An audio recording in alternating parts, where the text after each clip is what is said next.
Lorries blew over on roads, huge trees were felled and roofs fell off buildings today as the country was hit with the strongest winds on record as in ever. And millions of Britons were urged to stay at home today amid major travel chaos. The Meteorological Office released a statement. They said the top speed of 122 mile an hour at Needles on the Isle of Wight, wherever that is, and that relates to the Great Storm of 1987. You remember that? And that peaked at 115 mile an hour. 122 mile an hour today, the Great Storm, 115. Hundreds of schools were closed, all trains in Wales were suspended, rail passengers across England were told not to travel amid mass cancellations as the army was put on standby to shoot the storm if necessary. British Airways cancelled more than 80 flights at London's Heathrow and City airports. Motorists were warned only to make essential journeys, and major attractions closed, including but not limited to the London Eye, Kew Gardens and Legoland. How about that other land? Peppa Pig World. Peppa Pig World has yes, Peppa Pig is the right answer. 14,000 homes in Cornwall were left without power. Parks across London were closed and taped off like a crime scene. All outpatient appointments were cancelled at Royal Cornwall Hospital today to, quotes, keep people safe. Please do not come to our hospital today for your own safety. Universities, National Trust sites and other woke venues also shut today. Meanwhile, the Environment Agency told Brits to avoid travelling to the coast for dramatic photographs, saying it was probably the most stupid thing you can do. Cue endless pictures on the Mail Online of stupid people doing just that. Fabulous. The government's Cobra Civic Contingencies Committee will meet, or have probably met this afternoon, to discuss the response to the storm for the second time in a couple of days. The meeting again chaired by Cabinet Office Minister Michael Ellis, whoever that is. And it's chaired by Cabinet Office Minister Michael Ellis because Bodger Johnson is busy acting the goat for photographers by dressing up in somebody else's work clothes. Seriously, there's the biggest squeeze on finances in memory. Taxes and fuel bills are through the roof. Businesses are hemorrhaging money because of the disaster that is Brexit. The actual government is under police investigation. A third world war may break out at any minute, and Bodger is using his time trying to get us all to forget all of that by squeezing into the cockpit of a fast jet fighter plane to get his photograph taken, given a thumbs up. I'm so emotional I can barely get it out. We appreciate all you're doing, Bodger. Thank you. Any chance you could do less of it? You have delighted us enough. Yeah. Wait. The Met Office issued the first red warning for the southwest at 11 a.m. yesterday, 20 hours in advance before issuing the second for the southeast today at 4 o'clock in the morning, just 6 hours before extremely strong winds began.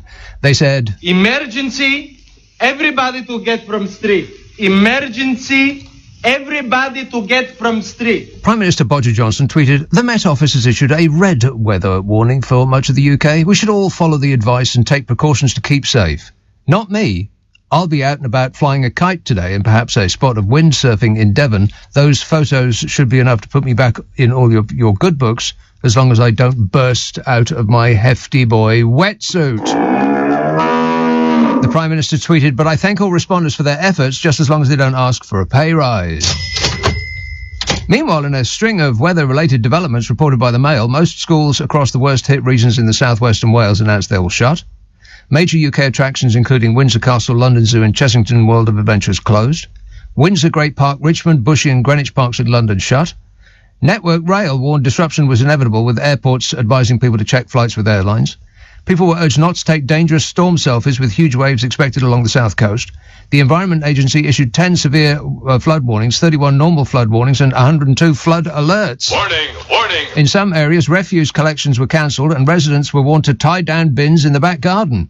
Pet owners were warned to tie down their pets in the back garden. Okay, it was a bit windy, but come on.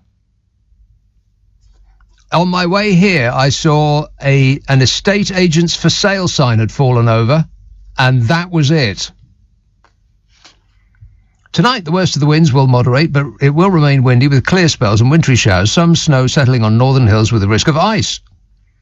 Tomorrow, rain moving eastwards across England and Wales, some snow in the north, turning windy again, gales in the south. Again. Sunday to Tuesday, unsettled with further spells of rain, brighter showery interludes in between, windy gales possible at times. Showers frequent, heavy in the north and the west on Monday, and on every other day of the week, I bet. Checking while you wait. The northwest. I bet I know what the forecast is going to say. One moment. Aha! Wow.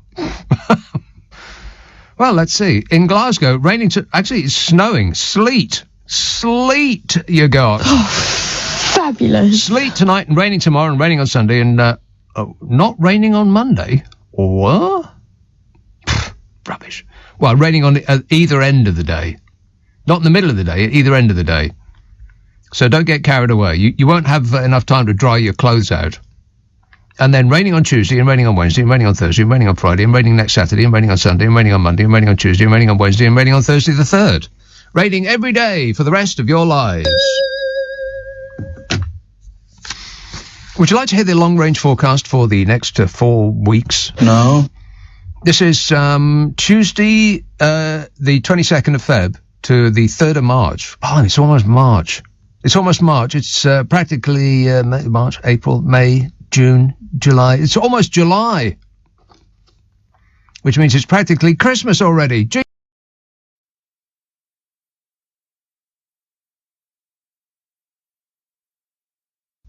Then I think we're home clear, home free, all downhill from here.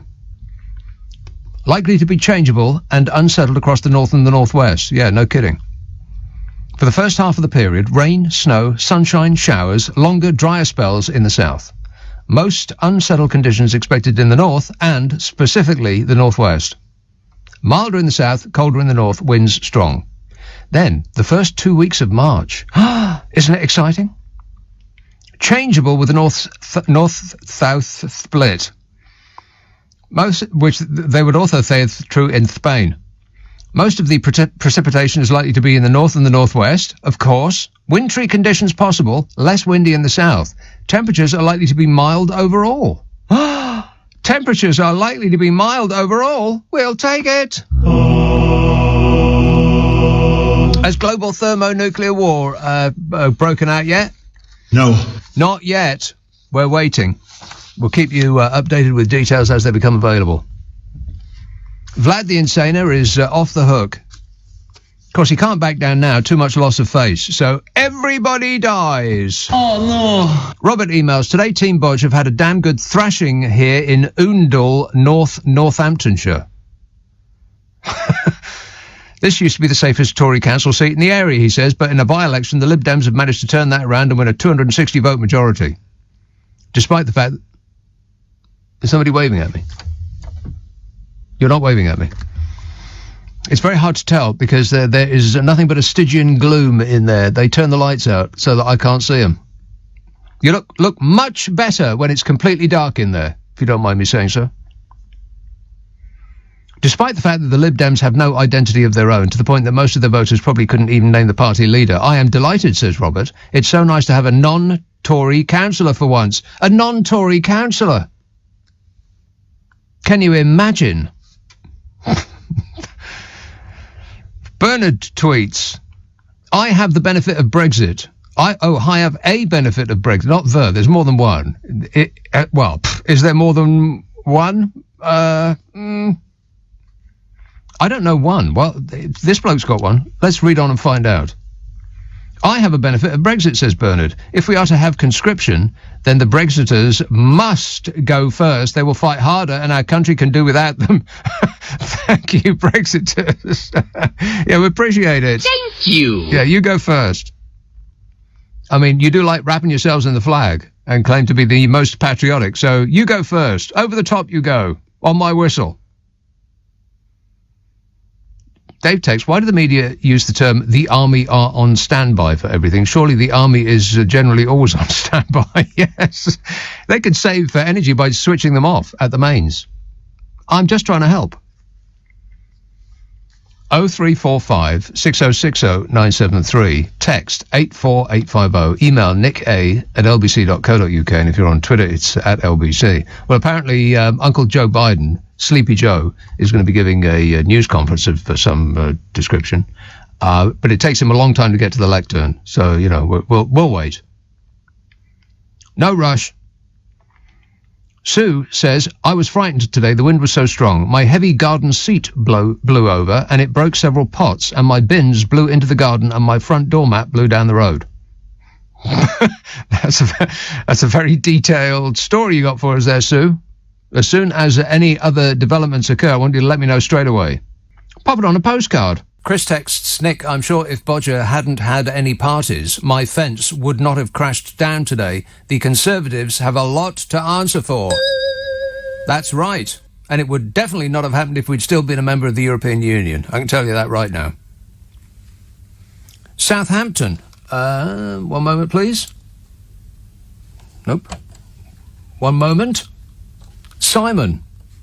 Hello. Simon. Have you got me now? It sounds like you. Yeah, unfortunately. How you doing, Nick? Oh, don't do yourself down, Simon. I'll do that for you if you like. No, it's the same. I thought you might. Tough times, you know. So, couple of things. Couple of three things. Just a comment, really. Just a notice. The levelling up tour that Mr. Johnson is doing can't be going very well, can it? Because I haven't seen anything about it on the news. The levelling up tour, how's that going? Fabulous. It's going very, very well. Fabulously, so that's what I heard. Maybe he's actually getting a taste of what people really think about him. That would be good. Well, you can boo all you like. All he's hearing is cheers. Yeah, of course. I also find it completely terrifying that we've got that man in charge while there's a prospect of war. Yeah. And I challenge any of your listeners to actually back him up and say, no, it's good that he's the guy that's in charge. And if they can, well, I don't think they'll be able to say it with a straight face. Well, what we've learned over the last few years is people can say anything with a straight face. All you've got to do, regardless of how fantastical your claims, you just have to believe it or say it in a voice that makes it sound like you believe it, and it instantly becomes true, like by magic. That's it. Well, anyway, so if we get to the stage where we're going to be called up, like in the Second World War. Yes. First of all, I'm not volunteering. What? I won't fight for this. I won't fight now. Not volunteering? No, it's not worth fighting for at the moment. How old? Well, this country is not worth fighting. That's the worst, most unpatriotic thing I've ever heard in my life. But it also happens to be true. Yeah, that is. That's right. But if we had that EU army, then we would have stood a fighting chance, maybe. But we can't talk about that, can we? Yeah. But I would like to volunteer the services of Brexiters and Tory supporters and Boris Johnson fans. Yeah. We need you guys out there because you guys are patriots. I want to see you out there in the front. Yeah. I want to see Jacob Rees-Mogg in an army uniform. You're better informed than I am. I don't know anything. Do they make it in his size? Yeah, they do. Private Pike's old uniform. Yeah. Fit him perfectly. This is it. So we've got to have a Dad's Army division as well. So Brian in Stockton-on-Tees, if you're listening. Yeah, Marc-Francois, fix your bayonet. You're going in. We'll be right behind you, literally. All right, thanks a lot, Simon. You never know, it might never oh, no, that's right, it already has. When Vlad the Insaner got all those troops on the border, peering over to the much wealthier residents of Ukraine from the smoking ruins of what used to be Russia, he positioned himself such that he cannot back down now, because it would be too much loss of face, and that's the essence of his appeal. Face. And, his chest every time he whips it off one of his calendars. Disgusting. Put it away, Vlad. Nobody wants to see that. It's a face thing. He's going to send us all into World War III because he doesn't want to lose face.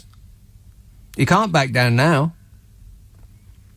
And the Russians are peering over the border at their richer neighbours in Europe, and they're thinking, I'd quite like, a walk-in fridge and a pair of jeans, or whatever they've got in Germany or Ukraine. I'm sure they have all manner of delightful things that aren't available to your ordinary average Russian. And so that's the problem. And his economy is based on just one thing, fossil fuels, and the entire world is, apart from all of the banks and people, the politicians in the pay of the fossil fuel racket, apart from all of those people that are making decisions on our behalf, the rest of the world is turning its back on fossil fuel. So what else has Russia got? They got mink stoles and caviar. You can't really run an economy on mink stoles and caviar. James texts, schools in Hampshire were closed but gone to remote learning. Wait, schools in Hampshire were closed but gone to remote learning, which has kept kids safe. I lost part of my roof today.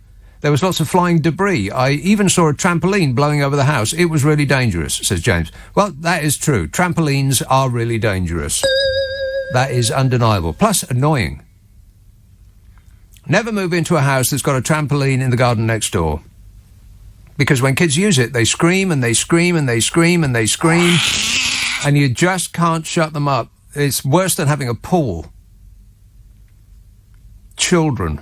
Ugh. That's not a controversial opinion to have, is it? Graham says, a lot of bluster with little substance while simultaneously trashing parts of the country. It should have been called Storm Boris. You're getting a reputation, Bodge. Yeah. Wait a minute. And, of course, he is on a desperate attempt to try to get the nation to regard him as that lovable, funny bloke off the telly, as opposed to the captain of a criminal organisation engaged in the world's biggest smash-and-grab raid, which is what he appears to be doing at the moment. Bodge? Yes. And in order to do that, in order to get us, or get him back in our good books, he's going around the country. His plan seems to be the same.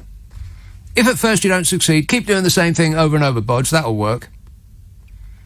Going to places that he wouldn't be able to find on a sat-nav and dressing up in other people's work clothes for a photograph. That's what he spends his day doing. I mean, take away World War III. If Vlad the Insaner didn't exist, this country is in dire straits.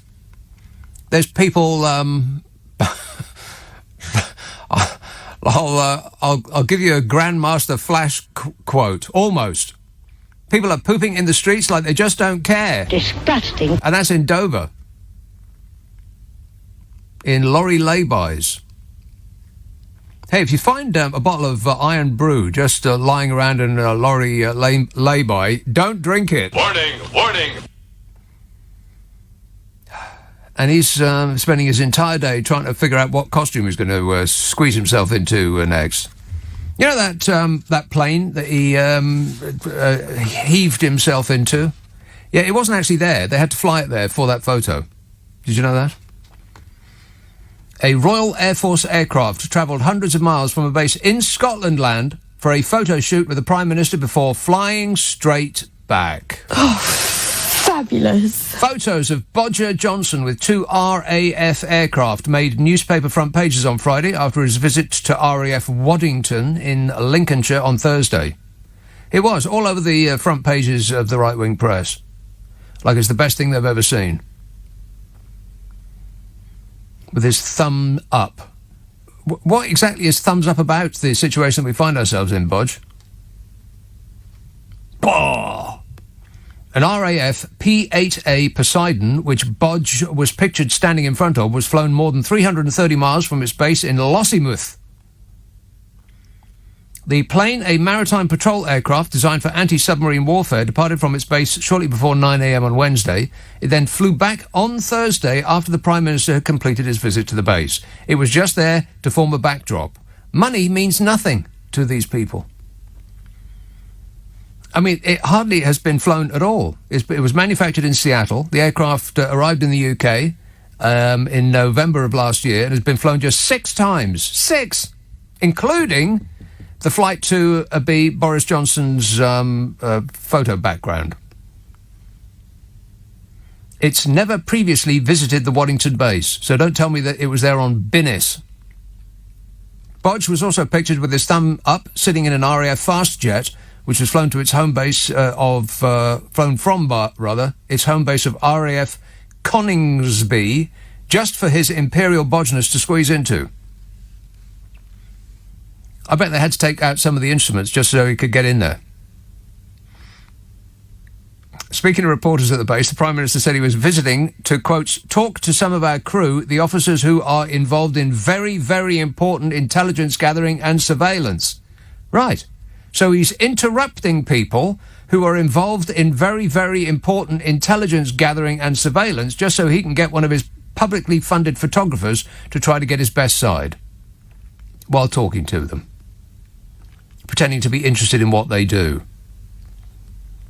Both the Typhoon that Bodge was pictured sitting in and the P-8A Poseidon were flown back to their respective bases immediately after His Imperial Bodgeness departed the scene. You believe that?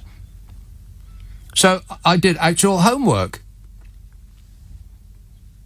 I know that sounds a remarkable admission on my part, but I actually did work. Can you believe it?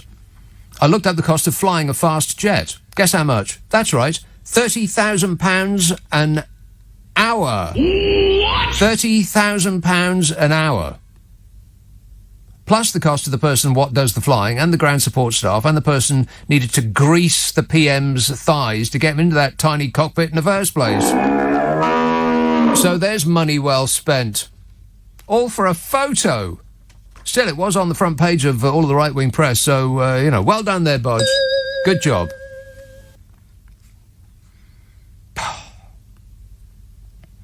Dave texts, now that we have taken back control thanks to Brexit, I don't understand why we were made to call the storm EU-ness by Brussels. EU-ness. Kate says, it was so windy today, it almost blew my eyelash extensions right off my face. Given Bodger's fondness for fancy dress, is he going to start addressing the country in a military uniform in the manner of a dictator? And if he gets his medals in the right order, will he get extra points? If you get it in order, you get extra points. Extra points for getting it in order.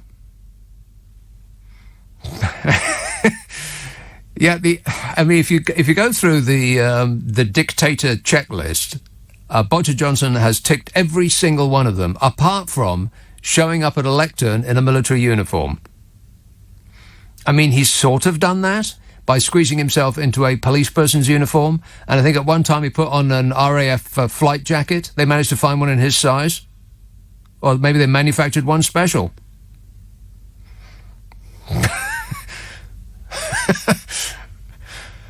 But he hasn't actually shown up with a chest full of medals yet. But he will. What a way to run a country, eh? Dreadful.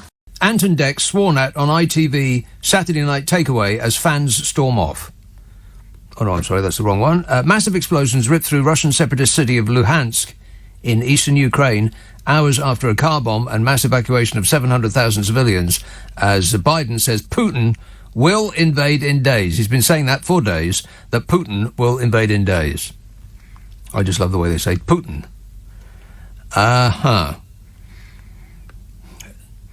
Kiev categorically denied the plans to invade Russia. People have been saying this for ages now, that Vlad is going to organise a false flag plot which makes it look as though Russia has been attacked by Ukraine. People have been saying that that's his plan for ages now. And he's like, no, of course not. And then he's going to go ahead and do it anyway. 2 blasts have been heard in eastern Ukraine just hours after a car bomb saw the mass evacuation of thousands from the region amid fears of a looming Russian attack in the country. You know, one person that is probably absolutely delighted about this is... Here we go. Okay. Here we go in a nice little war to take people's minds off it. Just in time. Hey, Bodge. Graham texts a lot of bluster with little substance while simultaneously trashing parts of the country it should have been called Storm Boris. Pretty sure I've already read that. I'm getting deja vu, or I would do if that wasn't filthy foreign languages. No! Dave says... that one. The Eunice. Stupid name for a storm. Kate texts, Nick, it was so windy today, it almost blew my eyelashes off. I've read that one as well. I'm way ahead of schedule. Rose says, well, I was jolly scared. Isolated bungalow on my own in an exposed path of incredibly strong winds, the trajectory across the fields, waiting for the trees by the house to fall on top of it. Reminded me of 1987 in Kent when we got up to find devastation outside. And nobody noticed the difference.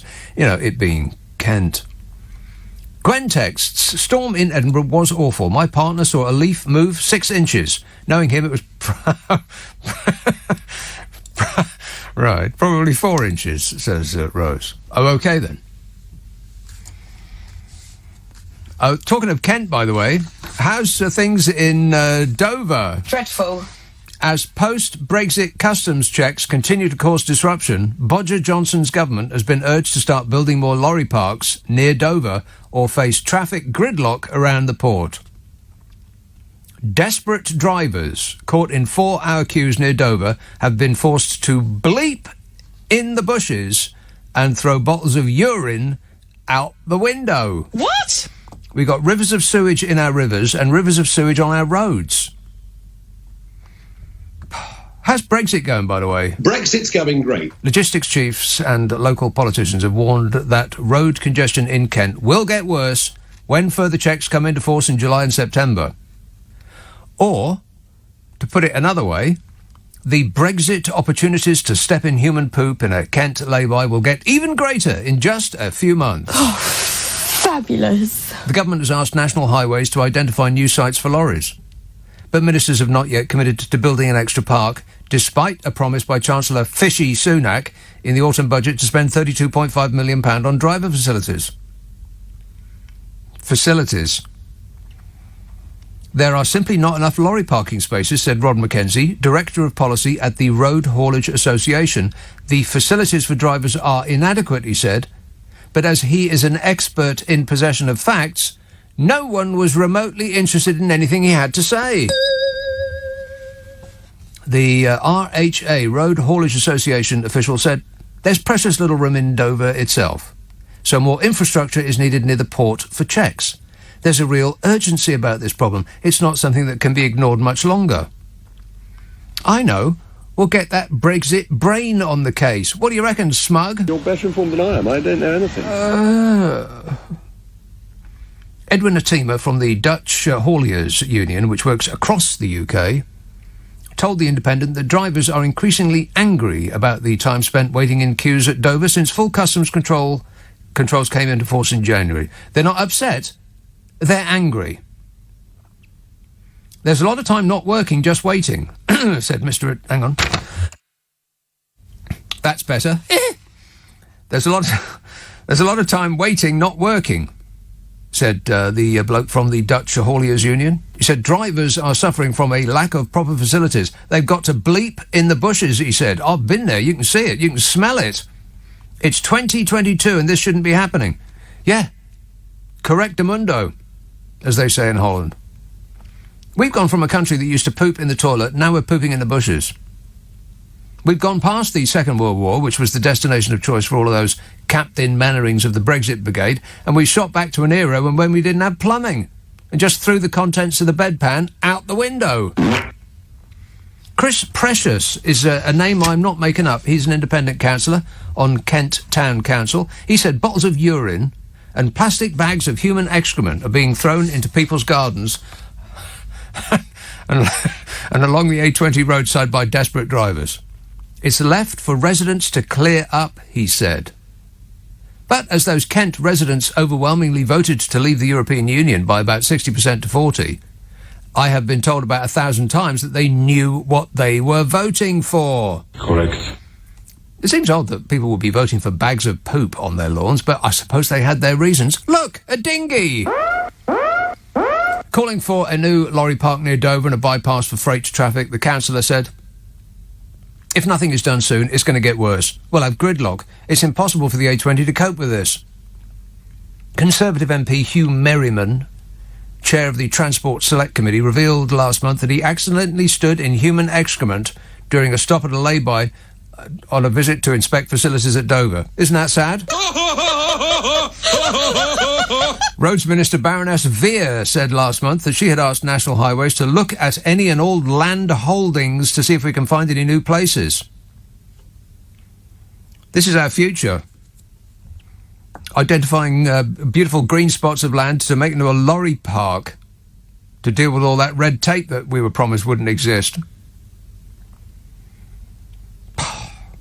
In December, ministers hailed the opening of Ashford International Truck Stop. A beautiful facility, about 25 miles away from Dover. Oh, it's tarmac for as far as the eye can see. I can remember when it all used to be fields. Up to 660 drivers can park and use those new facilities. The site sits next to the government's inland border facility, where hauliers are sent for post-Brexit paperwork checks. Is that the same red tape that we were promised there'd be a bonfire of? Yes. Just checking. Just checking. Some drivers have been forced to wait for 24 hours for red tape issues to be resolved. Wow. 24 hours. That's almost a day.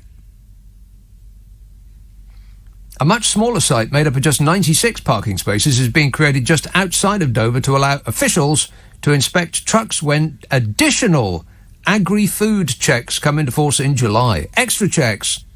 You know, the checks that Bodger promised us wouldn't exist. The Road Haulage Association fears it won't be enough to ease the congestion around Dover in the months ahead. Mr Mackenzie, out of the Road Haulage Association, said it would take the best part of a year to create a major new site. Yeah, if only we'd had some sort of warning that Brexit was coming. You know, a couple of years ago. If only somebody had said something. You know, made a plan. But it just hit us out of the blue. I mean, seriously, is anything not a surprise to this administration? The haulage policy chief said, the struggle to retain drivers is made more difficult by the shortage of infrastructure, the shortage of spaces to park, spaces to wash, spaces to go to the loo. We're just asking for decent facilities of the type found in Europe, he said. In Europe. A magical land where you don't have to poop in a bag or pee in a lemonade bottle. It must be beautiful.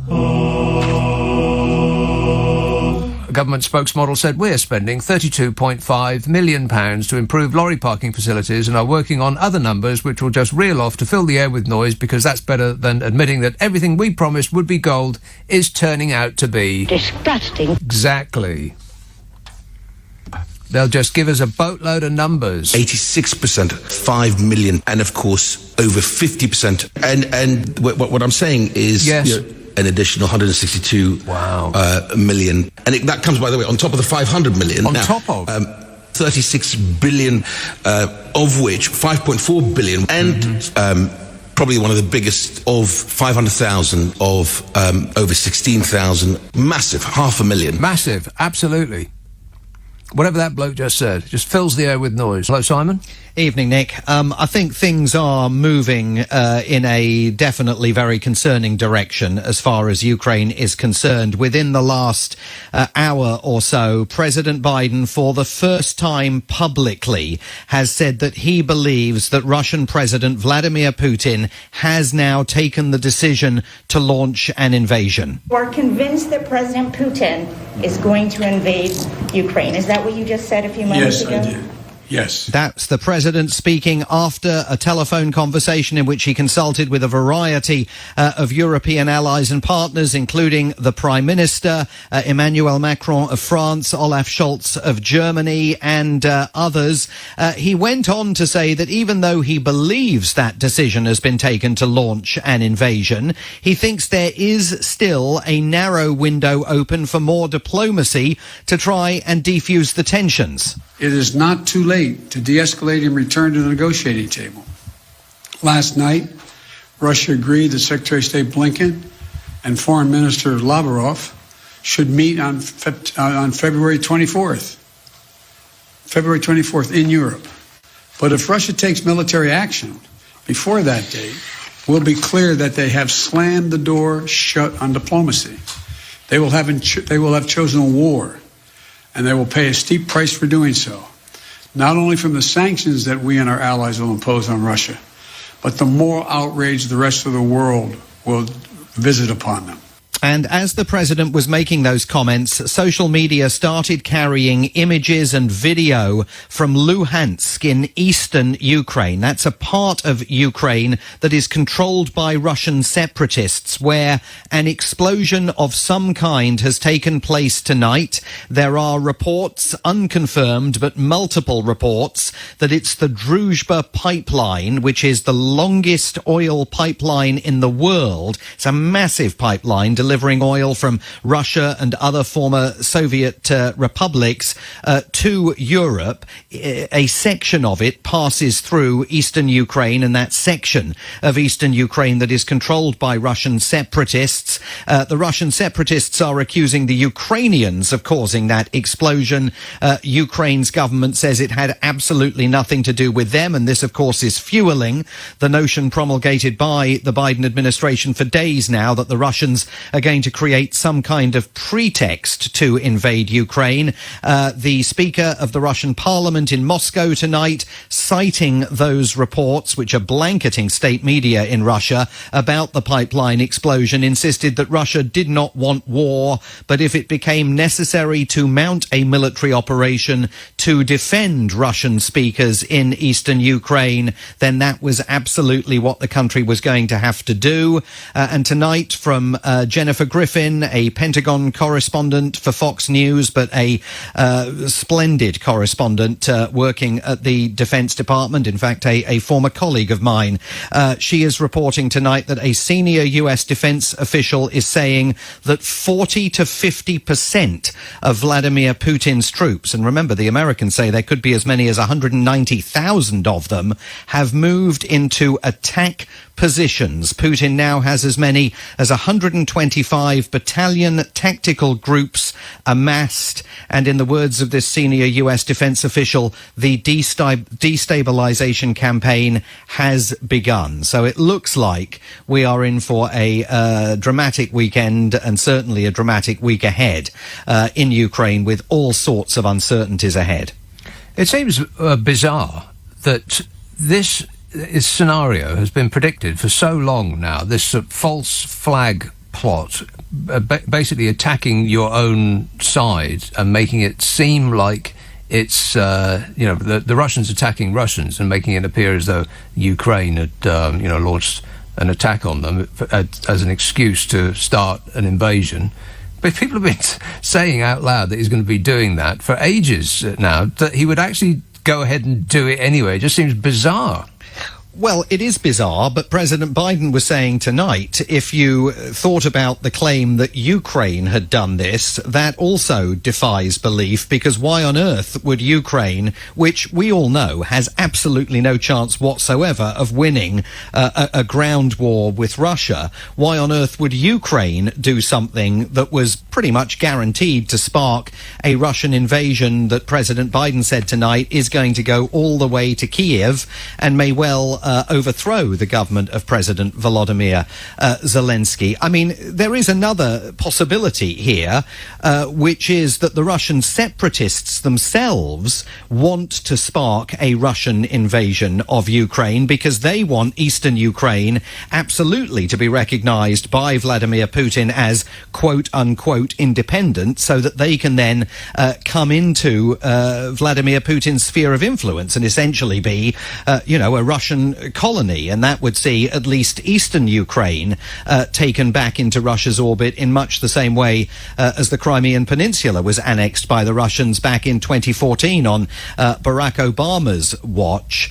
The region is an absolute tinderbox, and that's one of the issues here. You could literally stumble into war because there are so many disparate groups and competing aims and ambitions. I did exchange a message tonight with one former top State Department official about this pipeline explosion, who was making the point that US government officials will certainly have wargamed the possibility of the Druzhba pipeline being attacked, that it has long been seen by the United States as a possible target that could spark a broader invasion. So that may explain why President Biden was so delayed in terms of making his remarks tonight, although he made no specific comments about that pipeline blast. He was talking much more broadly about these false flag operations that he and the Secretary of State and others have, as you say, been warning for weeks were in the pipeline. To me, not that I know anything about anything, but it looks less like Vladimir Putin is concerned about being attacked by NATO countries. And he's more concerned about his plunging popularity in his home country. When he barged into Crimea, I think his popularity among the Russian people went up to about 85% approval rate. Now it's down to about 40%. And Russians are looking over the border at the wealthier Europeans and thinking, maybe we're not actually the greatest country in the world. Maybe Vladimir Putin isn't the right man for me. And so he's really trying to just re-establish his authority and his popularity among his people back home, no? Yeah, and you can take this even further back than that. You can trace this all the way back to 1996, 1997, when Vladimir Putin was selected by Boris Yeltsin to be his successor on the basis of a backroom deal that was done between Yeltsin and Putin, Putin agreeing that he wasn't going to pursue the Yeltsin family legally for any of the corruption that had been taking place inside Russia during the final years of Yeltsin's rule. What did Vladimir Putin do in order to establish his credentials with the Russian people? Because remember, they had no idea who he was. He was a relatively low-level KGB official plucked from obscurity to succeed Yeltsin. He invaded Chechnya, and the war with the breakaway region of Chechnya, of which there were then two separate massive military offensives, was one of the most brutal wars that Europe and southern Europe has ever witnessed. Grozny absolutely obliterated from the face of the earth by Russian armed forces.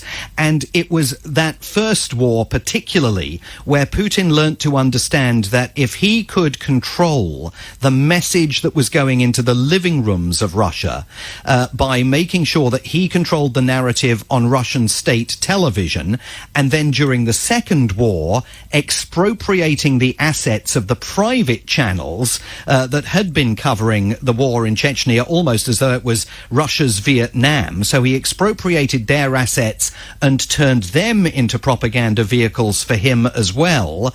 As a result of all of that, he was able to ride high in the opinion polls in Russia and really begin the very, very long period of rule that he has subsequently enjoyed. You can trace all of that back to the military operation that he conducted in Chechnya. We saw a very similar playbook in Crimea in 2014, and now it seems likely, possible at least, that playbook will be back in vogue in the Kremlin as far as a broader offensive towards Ukraine is concerned. And if you're Vladimir Putin sitting in the Kremlin, forging a new, much warmer relationship with President Xi Jinping of China, you see a weak president in the form of President Joe Biden, the president here tonight insisting that Europe is absolutely united about responding to Russian aggression, but there are obvious fissures and disagreements over the scale of sanctions that President Biden says he wants to impose. You look at all that if you're Vladimir Putin and you think, opportunity knocks. Good to talk to you, Simon. Thanks for that. Alex texts, hey, Nick, don't forget that alongside fossil fuels, the Russians also own huge swathes of the Conservative Party. Yes, they do. Jake tweets, I'm not looking forward to Grandpa President trying to handle this war. I voted for him, but so far he has only succeeded in one way, not being Donald Trump. Let's hope Vlad doesn't take this too far. I'll bring us into war. The only thing that I can't believe that Donald Trump actually managed to do when he was the president of the United States of America. I'm president!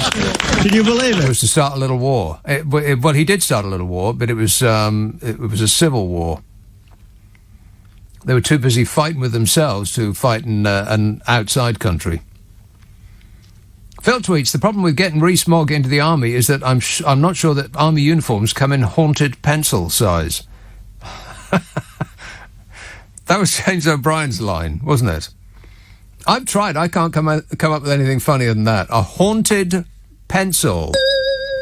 I mean, as good as I can get is Jacob Me Smug. which I think fits him down to the ground. You're better informed than I am. I don't know anything. But it's not as funny as Haunted Pencil. Excellent work there, James O'Brien.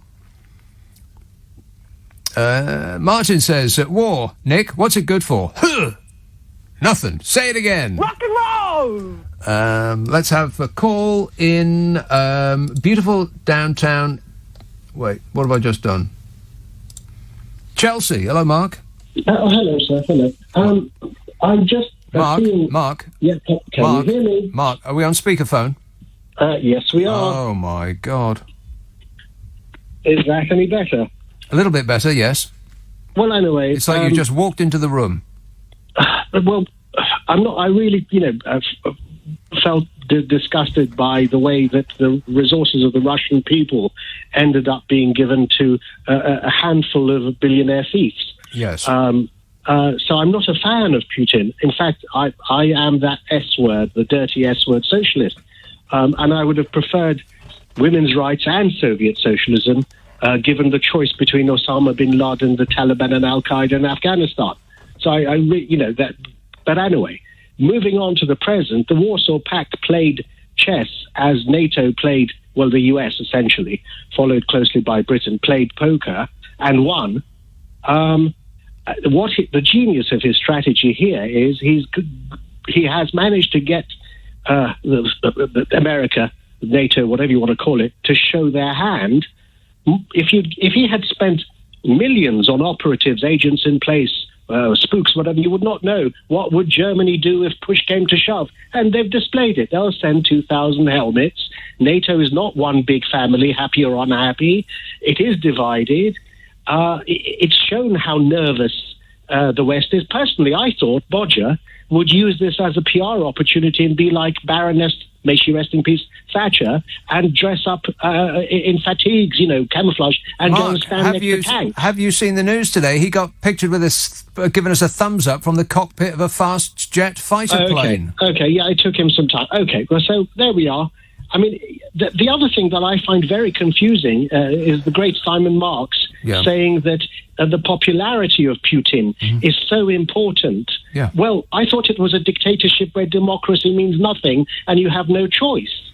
So I can't understand it. Does it need to be popular when people don't have any other person to go and democratically vote for? Of course. I'm a bit confused. Of course. You know what happens to dictators when they cease to have the support of the people?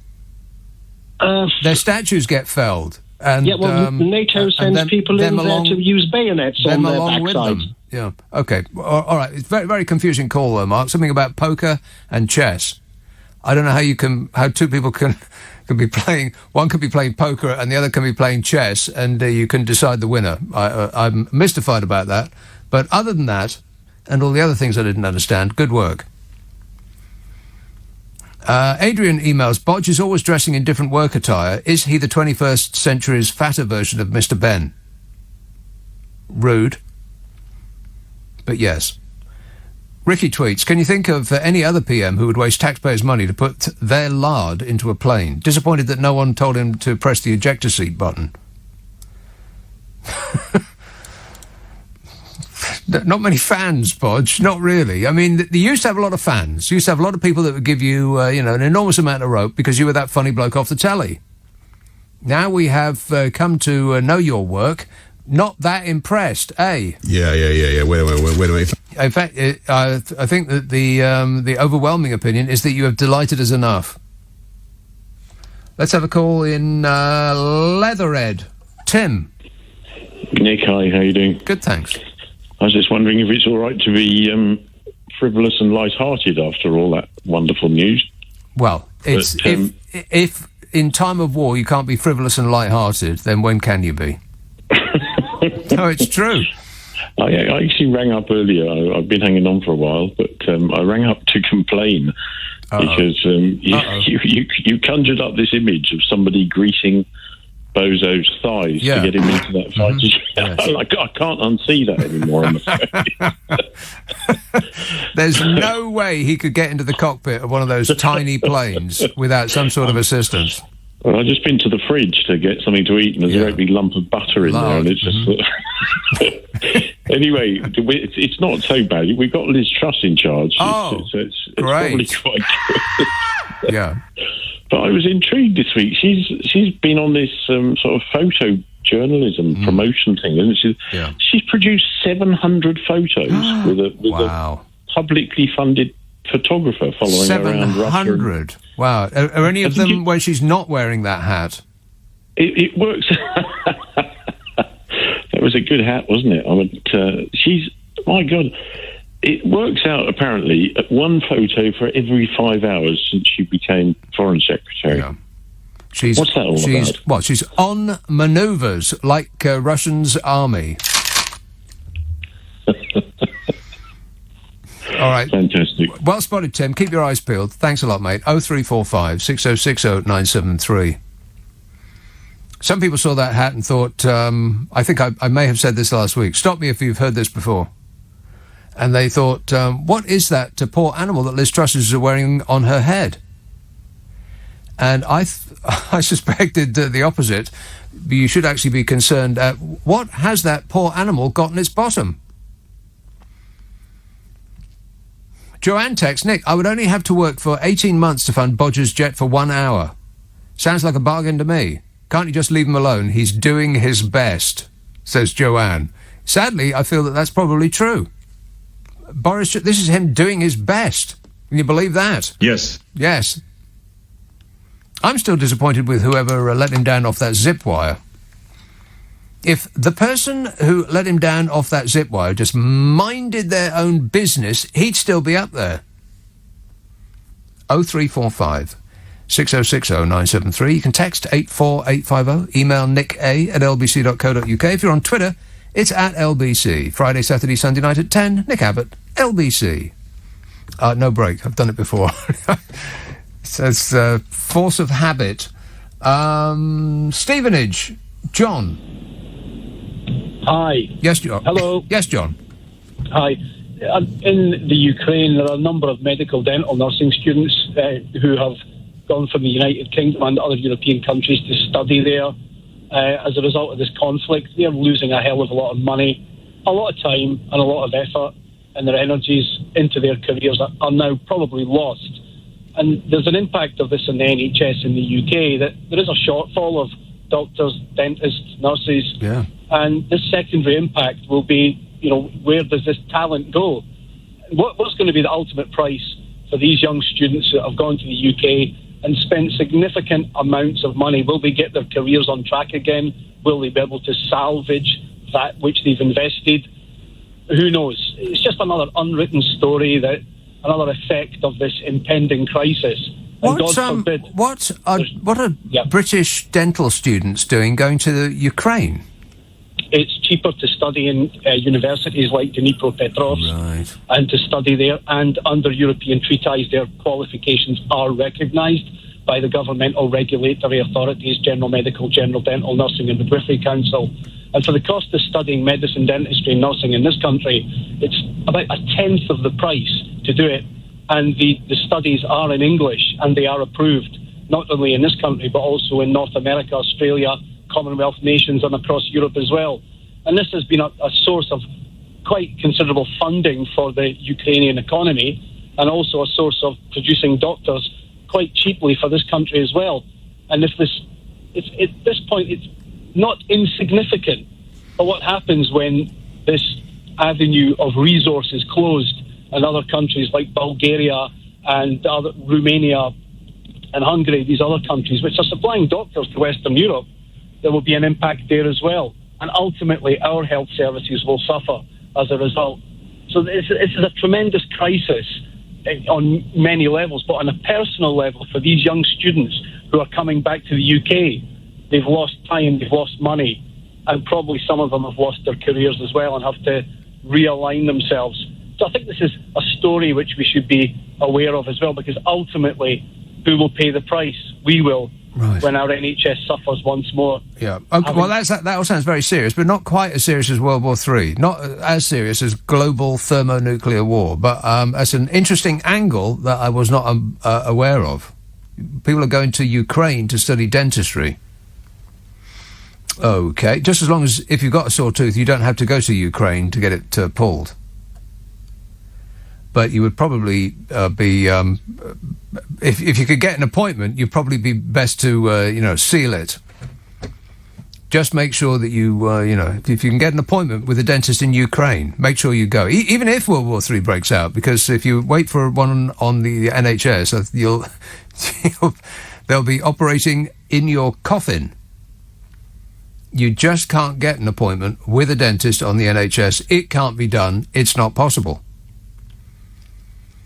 Ken texts, how many times has Russia been attacked historically? How many times by the UK? We do have a plan, however, for world dominance. See the Middle East cloaked by false fire.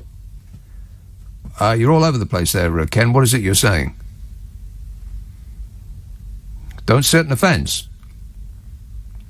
How many times has Russia been attacked historically? I don't know, Ken. You tell me. How many times by the UK? Again, see my answer I gave moments ago. We do have a plan, however, for world... We do. See the Middle East.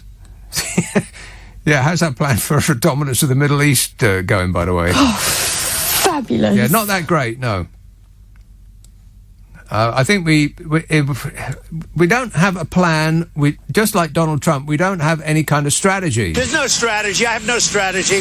There's zero strategy. We just stumble about making mistake after mistake, and some are beneficial to the nation and some aren't. Chris says, hi Nick, red alert, it's a catastrophe. Red alert? Warning! Johnson in total awe of Eunice and her ability to smash the nation with shocking speed and efficiency. He's already lining her up as chief advisor. Well, Foreign Secretary might be a good idea. give that storm that's just barreled through here the job as Foreign Secretary. What could possibly go wrong? Belfast. Hello, Brendan. Oh, hello. Brendan. Listen, good evening. Yes. I'm hoping that you will allow me to redeem myself for what you did to me last week. I'm sure you have so many callers that you don't remember what you did to me. What did I do? What did I do to you? Well, I got 2 sentences, and you hit the mute button, then went on in a diatribe. Did you swear? Were you swearing? No, disgusting. Absolutely not. Right. But I think I made you a little prickly, and it was the first time I've heard you being prickly. Oh no! It's okay. Who, me? Nick, it's okay. Yes, you. It's okay to be wrong. What was the subject? Okay, I'm going to get to that if you'll allow me. What I'm saying is, you hit the mute button very quickly. You said that already. Oh, I know, but then you're not going to let me finish. I thought you had finished that. You just keep repeating the same point. Is there another point that you would like to finish? I'd like to finish the first point, if that would be okay. I thought the first point had finished. Yeah, I know. No, I hit the mute button and then I went on a diatribe. You said that already. Yeah, and the diatribe was that I was some bloke who was getting his information off Facebook. And, oh, my God. You're not the kind of bloke who gets his information off Facebook, are you? I don't have Facebook, Nick. You don't have Facebook? No, I don't. Where do you get your information, Brendan, if you haven't got Facebook? Well, I get it from various sources. Oh, but no. I don't get it, various sources. That doesn't sound good. You're a Twitter aficionado. No, I'm not. I'm not. I'm on Twitter. Yeah, but aficionado is stretching it a bit. Yes, but you're wasting your life. I am wasting my life on Twitter. Yes. Correct. Every moment spent on Twitter is another moment wasted. Correct. Well, can I make my point now, please? I don't know. Can you? Listen, it seems to be a very long way around to this point, wherever it may be. Go ahead. See if we can get there. Oh, come on, mate, please. You did. You rubbed it into me last week. Oh, my God. Are you still on that? Is this the point? Because you've made it 3 times now. Oh, God. Okay. Yeah, I know. I put the mute button on and then I went on a diatribe. You've said that like 5 times now. Is that the point, or is there another point? You sound like Nick Cater. Who? Nick Cater. Well, I don't know who that is, but if you say so. It's a dictator. a dictator. You seem to be losing your mind, Brendan. You said that you had a point. I'm not. You said you had a point. Yes, I do. Okay. Yes, I do. Go ahead. Okay. Ukraine. I don't profess, unlike you, who has it all worked out, and you chose your side, and you know what's right, and you know who's right and who's wrong, and everything else. You had a guy on there earlier on, Simon, who is an entertainment correspondent for the USA. No, he's not an entertainment correspondent. When he be he's very entertaining. Oh, he's an entertaining correspondent, but that's different from being an entertainment correspondent. Well, what is he? He's an entertaining correspondent. Yeah, well, what's his official title? What difference does that make? What's his official title? Because he has no authority to give views on a global situation. I asked He's him. an entertainment correspondent. He's an entertaining correspondent. He's not a correspondent about entertainment. Yeah. Okay. So Simon said... Simon says, my correspondent in Fox News has said, and I can verify, Fox News... See the whole ramping up of the situation in Ukraine within the last 2 hours? I didn't hear Fox News, but I don't know. Well, Simon says that it was his friend who works for Fox News. Really? I didn't hear Fox News, but anyway, go on. Well, it doesn't matter why you heard Fox News. Simon told you. Right, but if it doesn't matter, why do you keep saying it? Look... Simon says that he heard somebody on Fox News. Yes, I didn't hear him say Fox News. But anyway, it doesn't matter. That Russia was about to invade Ukraine. Well, I believe that Biden said that. You know, the president of the United States of America. No. Fox News. No. I heard it. Listen, I'm a Biden fan. Brendan, I'm going to send you some earwax remover in the post because I think you have build-up. Joe Biden, Sleepy Joe, Uncle Joe Biden said it with his own mouth. Not Uncle Joe. I have the greatest respect for Joe Biden. But? I know all about Joe Biden. I've been following Joe Biden before he was a president, while he was a senator. He's a great friend of Ireland. His family are from here. I am nothing but the greatest respect for Joe Biden. So don't be telling me about Joe Biden. I know nothing about Putin, but I know everything about Joe Biden his wife. You don't know. And his family. You don't know everything about him. That's a ridiculous thing to say. But what's your point? What's your point, though, Brendan? We still haven't reached this point. The point is, you have chosen to decide. Last week you said, I have a left-wing side, but I also have a right-wing side. Of course. What I'm saying is... Depending on what the issue of the day is. I'm the same. That's just... I'm the same. Everyone is the same. Well, I would describe myself differently from you. I would say I have a left-wing side, but I can also be very conservative. And what has that got to do with anything? Well, I don't think we've reached this fabled point of which I've heard so much about, but not actually any of it. You seem to have jumped on a bandwagon against Putin, and no matter what anybody says, you are prickly about it, and you will sort of defend it to the death. If it means hitting the mute button and then calling me a guy who takes his information from Facebook, and others, and you're the Twitter guy, or other sources. Yeah. Yes, but you're the Twitter guy, right? I'm not the Twitter guy. I don't waste my life on Twitter. Yeah, well, you do. I don't waste my life on Twitter. I waste maybe 20 minutes a day, something like that. That's untrue. How many hours do you spend on Twitter? About 20 minutes a day, something like that. No, you 20 minutes a day. But how many minutes do you actually spend? About 20 minutes a day, Brendan. But I don't understand what that has to do with Vladimir Putin. Well, and neither do you. You're all over the shop. You need an A to Z to figure out where you're going with this. No, I'm not. Have we actually heard the point yet? Well, let's go there then. Oh, my God. Only 15 minutes after you came on, promising us a point, are we going to actually reach the point at which we hear the point? Well, the point is, why have you hitched your wagon to Fox News? Fox News? What are you talking about? Simon, your correspondent, told you that the whole situation in Ukraine had been ramped up.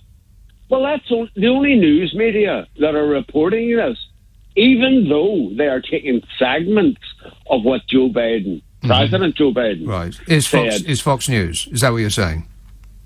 Of course it is. Well, Simon said that.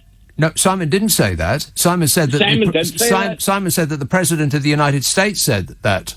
Simon, no, he didn't. He didn't. Listen to me, Brendan. The actual President of the United States said that he was certain that Vladimir Putin was going to invade Ukraine. Biden said that. No. What do you mean, no? Simon, it's on tape. It was on that report. I know. Simon said... Oh, my God, if you say that one more time. I can't bear it anymore. So you're saying that after only a few seconds, that last time we spoke, I dumped you and then went into a diatribe. Wow, I find that hard to believe.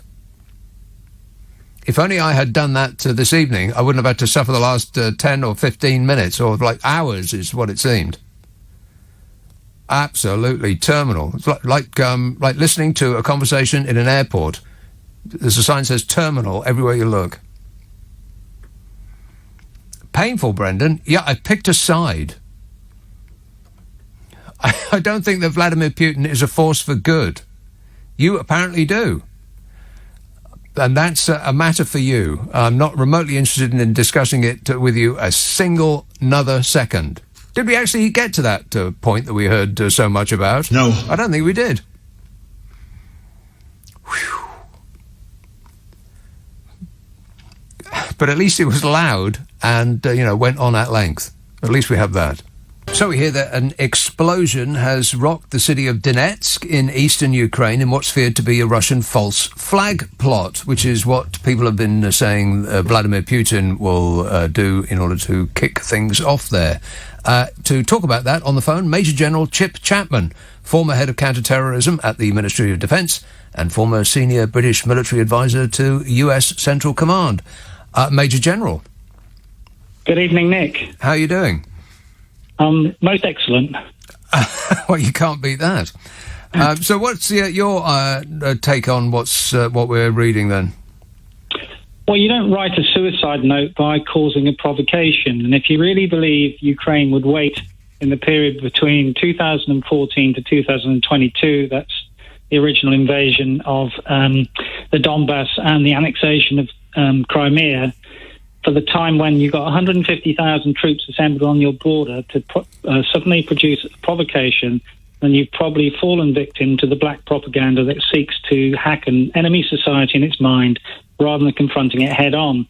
And we've seen this before with the Russians. So in 1938, for example, as the Germans massed on the Czech border, the joke going around in Russia at the time was, why are there so many troops in case of a provocation? What if there is no provocation? How could there not be with so many troops? And so you need this from a Russian perspective, because this gives you your just recourse to war, just ad bellum, as we call it. So I wouldn't fall for this, but it plays into the need for the casus belli, the thing that causes or justifies war from a Russian perspective. Yeah, I mean, people have been predicting that this is how it's going to go for several weeks now, probably for a longer period than that. But, as this has all become top of the news agenda, that's what people have been saying is going to happen. So Vladimir Putin just doesn't care how it looks, does he? He's going to say, well, this is my excuse, so we're just going to go ahead and do it anyway, regardless of what the rest of the world says. Well, he's got his own domestic audience, and our responses, of course, are based on three things. Again, based on domestic politics, alliance politics, and perceptions of the Russians. Now, the reason I said what I said at the beginning is because, we need to sort of flush out those useful idiots, those people who take the Russian line. Now, actually, you only fight for one, two, or three things. That's fear, honour, or interest. Now, Putin fears the expansion of NATO, but he also fears the emergence of successful democratic Western-oriented countries along Russia's border as much as he fears NATO enlargement.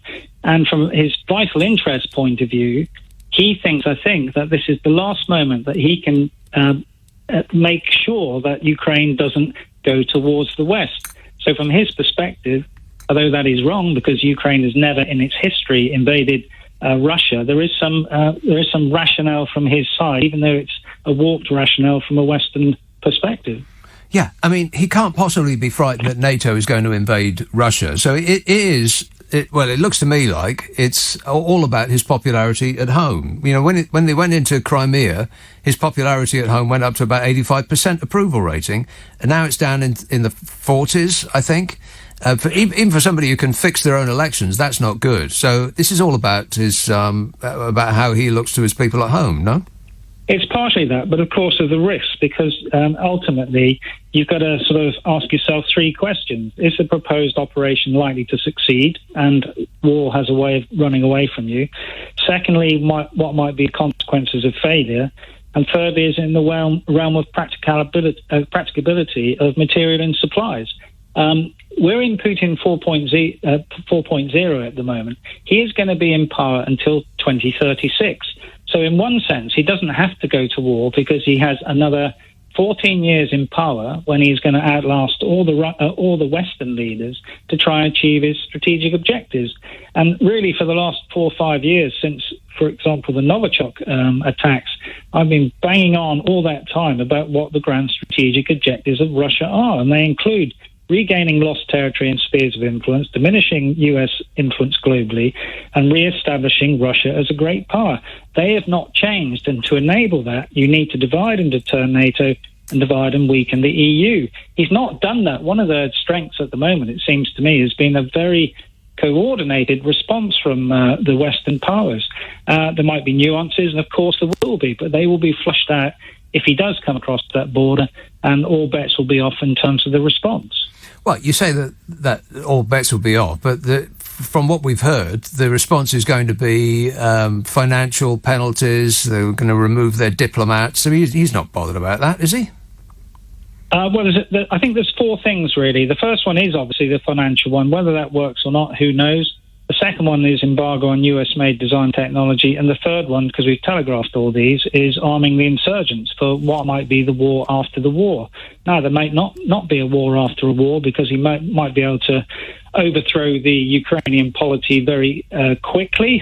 I have sort of useful idiots in that, and I think he'll do that. And he'll have a puppet government, which is why you've got that axis towards Kiev. That's a sort of centre of gravity in military terms, a source of all strength, and if you can get rid of that, that's fine. But you've also got to overcome the resistance of the people, and you've got to overcome the resistance of the armed forces. Armies do not fight wars, nations fight wars. It's still a risk calculus for Putin, and it might still be that in the end of the day, and I hope this is the case, that dialogue and diplomacy still works, because the historian of my youth used to say nothing is inevitable until it happens, and I hope to God this is still not inevitable, because the thought of 50,000 civilian casualties, which is the planning figure that the Americans have stated, is beyond comprehension in the long peace that we've had in Western Europe since 1945. You were the senior British military advisor to US Central Command. If you were still in that post, what would you be saying to them? Well, we've already said that we are going to a deterrence posture by forward presence in other countries. So General Todd Walters, the SACEUR, Supreme Allied Commander Europe, has said that we're going to put additional battle groups when this is signed up to by NATO in Bulgaria and Romania. So what will happen, because we are not going to fight in Ukraine, we want to fight for Ukraine in moral and material terms, is that if he invades Ukraine, then the countries which are to the border of Ukraine to the west become your future containment line. We're really back to a forward heavy presence as we were in the Cold War. And that is the sort of language that the Russians used recently in their sort of Sino-Russian joint statement, i.e. when Putin went to Beijing for the Winter Olympics there. of course, Russia on its own isn't going to be a sort of a world power anytime soon, unless they team up with China. And how might that play out? I don't think it'll play out in the way that we think. So you don't have the defined interest the same between both countries. And if you look very carefully at the Sino-Soviet, Sino-Russian joint statement, you can see that it is China that has the whip hand. So Taiwan was mentioned, for example, and Ukraine was not mentioned once at all. And the reason for that is China are putting some distance between themselves and the Russians on that elephant in the room. They don't really like this idea of expeditionary foreign armies. I know they will do that in indivisible terms in Taiwan, but not for a few years. But they don't kind of like that. They would like to use the power of economics, and that is why Putin dislikes what Gorbachev did. So the lesson for Putin was that Gorbachev gave away an empire by glasnost. The Chinese believed that, therefore, they took perestroika. You need economic reform. That was the key difference between how Russia lost the Soviet empire, of which Putin has never got over that, and the Chinese approach. We've got to remember that in 1989, when the Berlin Wall came down, Putin was a KGB agent in Dresden, in East Germany. At the time that came down, he was shredding files. He's never got over that, and he's always had this dialogue that the greatest geostrategic catastrophe of the 20th century was the demise of the Soviet Union. Just finally, people have mentioned the closeness that the Conservative Party has with various Russians with money. Is that relationship, are those relationships going to mitigate our ability to act against Russia? Well, I would think we'd take a batch of measures against that. So I think we would have to look at regulatory measures and look at sanctions against various individuals if we think they prop up the regime. So it should be a whole-of-government approach, not, of course, a party political approach by one of the political parties within the UK. Right. That's not really a yes, or is that a yes, that it might actually work against... I don't think he will caveat the UK approach at all. Right. OK, good to talk to you. Thanks very much. Major General Chip Chapman, former head of counter-terrorism at the Ministry of Defence and former senior British military advisor to US Central Command. This is LBC. Chris says, I heard a Russian government representative on the radio the other day. The host mentioned there was 100,000 Russian troops on the Ukrainian border, and his response was, yes, but you don't know which way they're facing. Gaslighting 101, says Chris.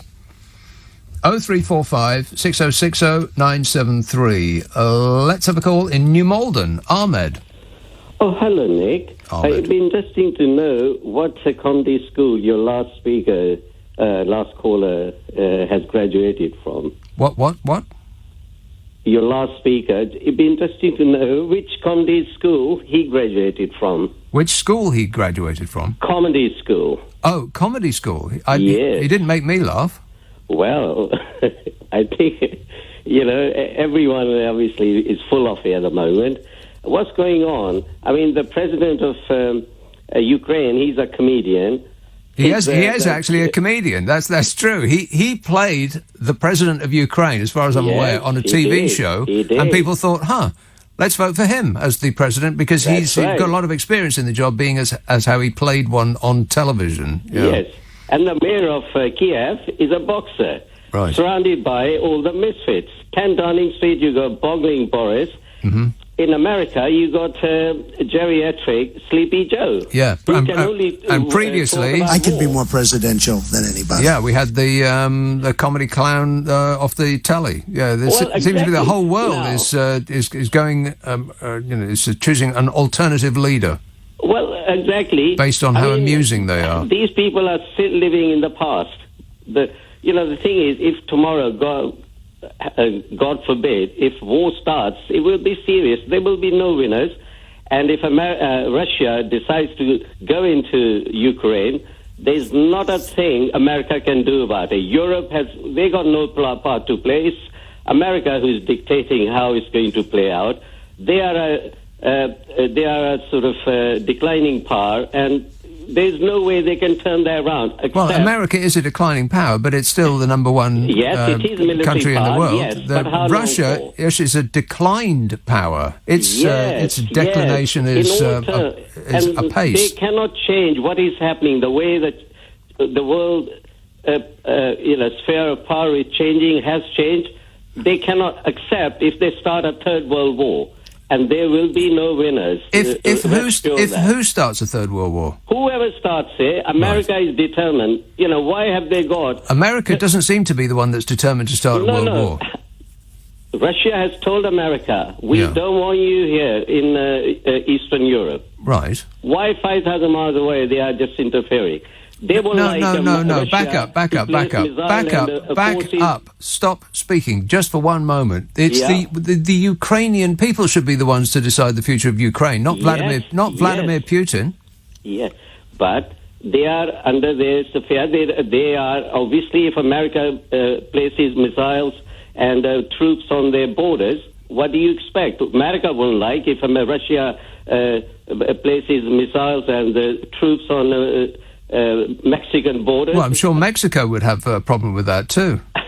No, I'm just saying hypothetically. Look, we've seen enough of wars, for God's sake. Well, so your answer is to just allow Vladimir Putin to take over whichever country he likes, because otherwise there might be bloodshed. He doesn't want. I mean, Russia is big enough. They are not after anyone. They are just saying stay out of Ukraine.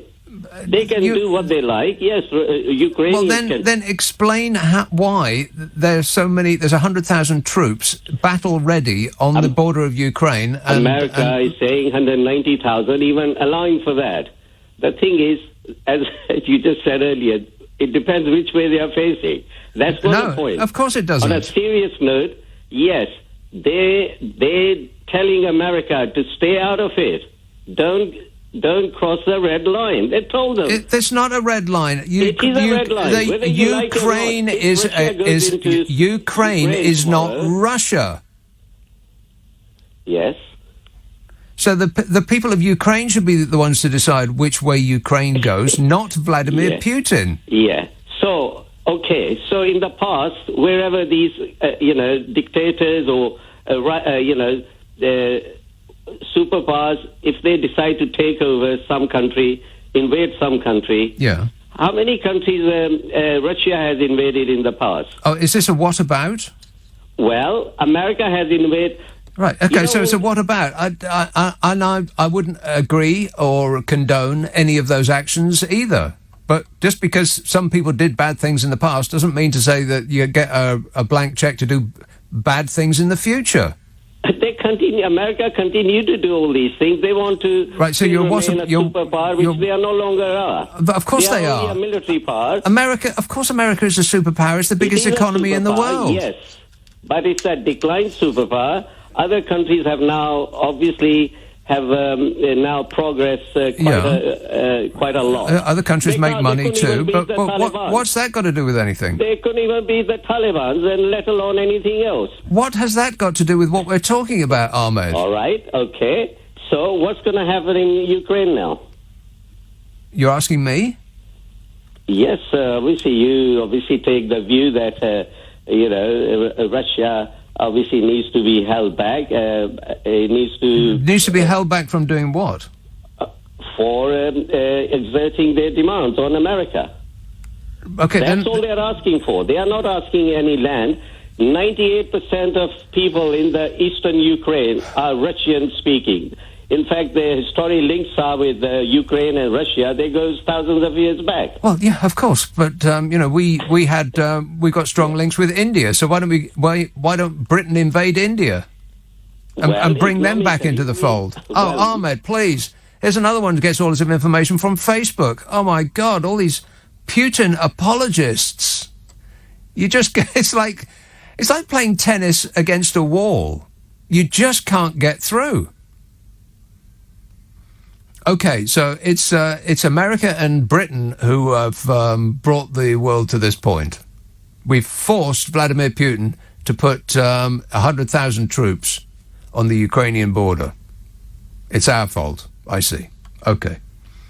I've been speaking to you for way too long, Ahmed, and I haven't chipped a single bit off this edifice, this unbreakable edifice that you presented to us.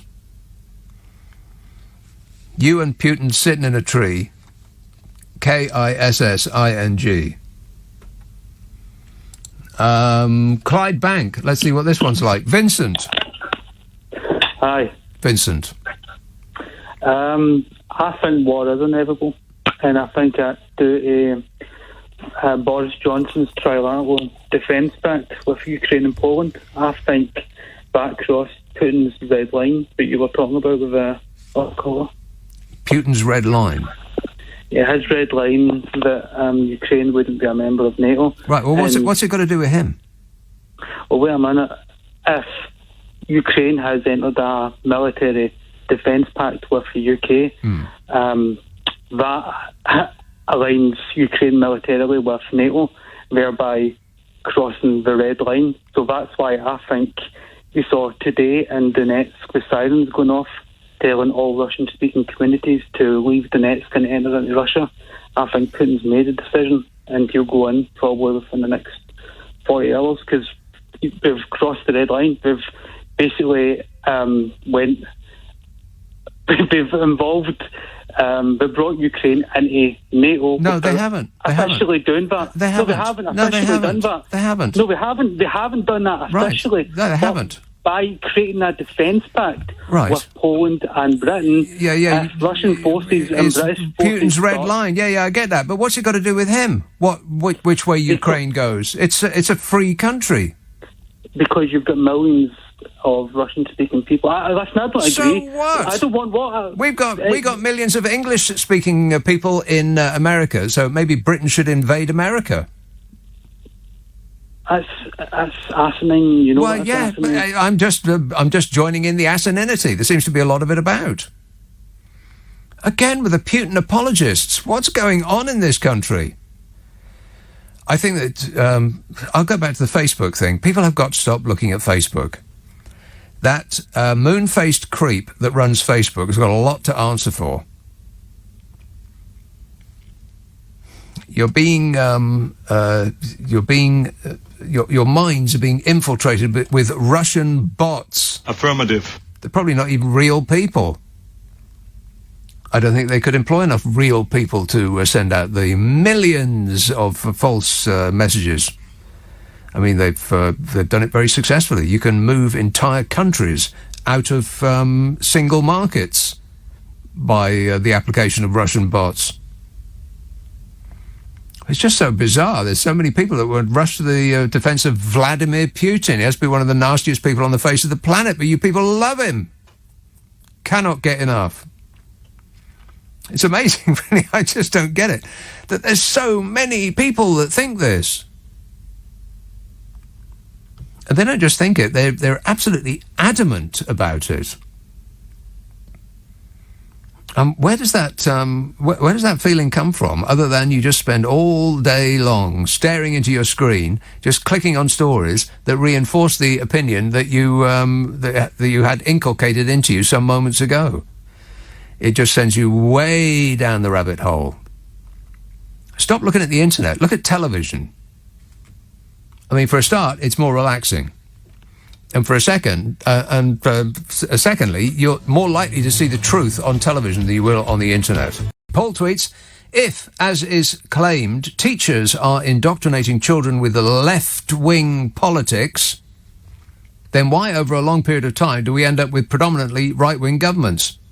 If teachers really were indoctrinating them, then the government would always end up being left-wing, says Paul. Yes, the right-wing love to cloak themselves in victimhood. They've got all of the government, all of the media, and all of the money, and it's still not enough. Because they heard a whisper of somebody saying something positive about a minority, and so they want to smash that wokeness into the ground. Tony says, Nick, when will Sue Gray investigate the Kremlin? 130,000 troops on the border is clearly a party, not a military operation. Yeah, it's BYOB. Bring your own bullets. 0345 6060 973. Folkestone. Hello, Ian. Oh, hello. Hey, Nick. How are you? Good, thanks. Thanks for a great show, as always. Thanks. Yeah, for me, a bit of this is kind of chickens coming home to roost.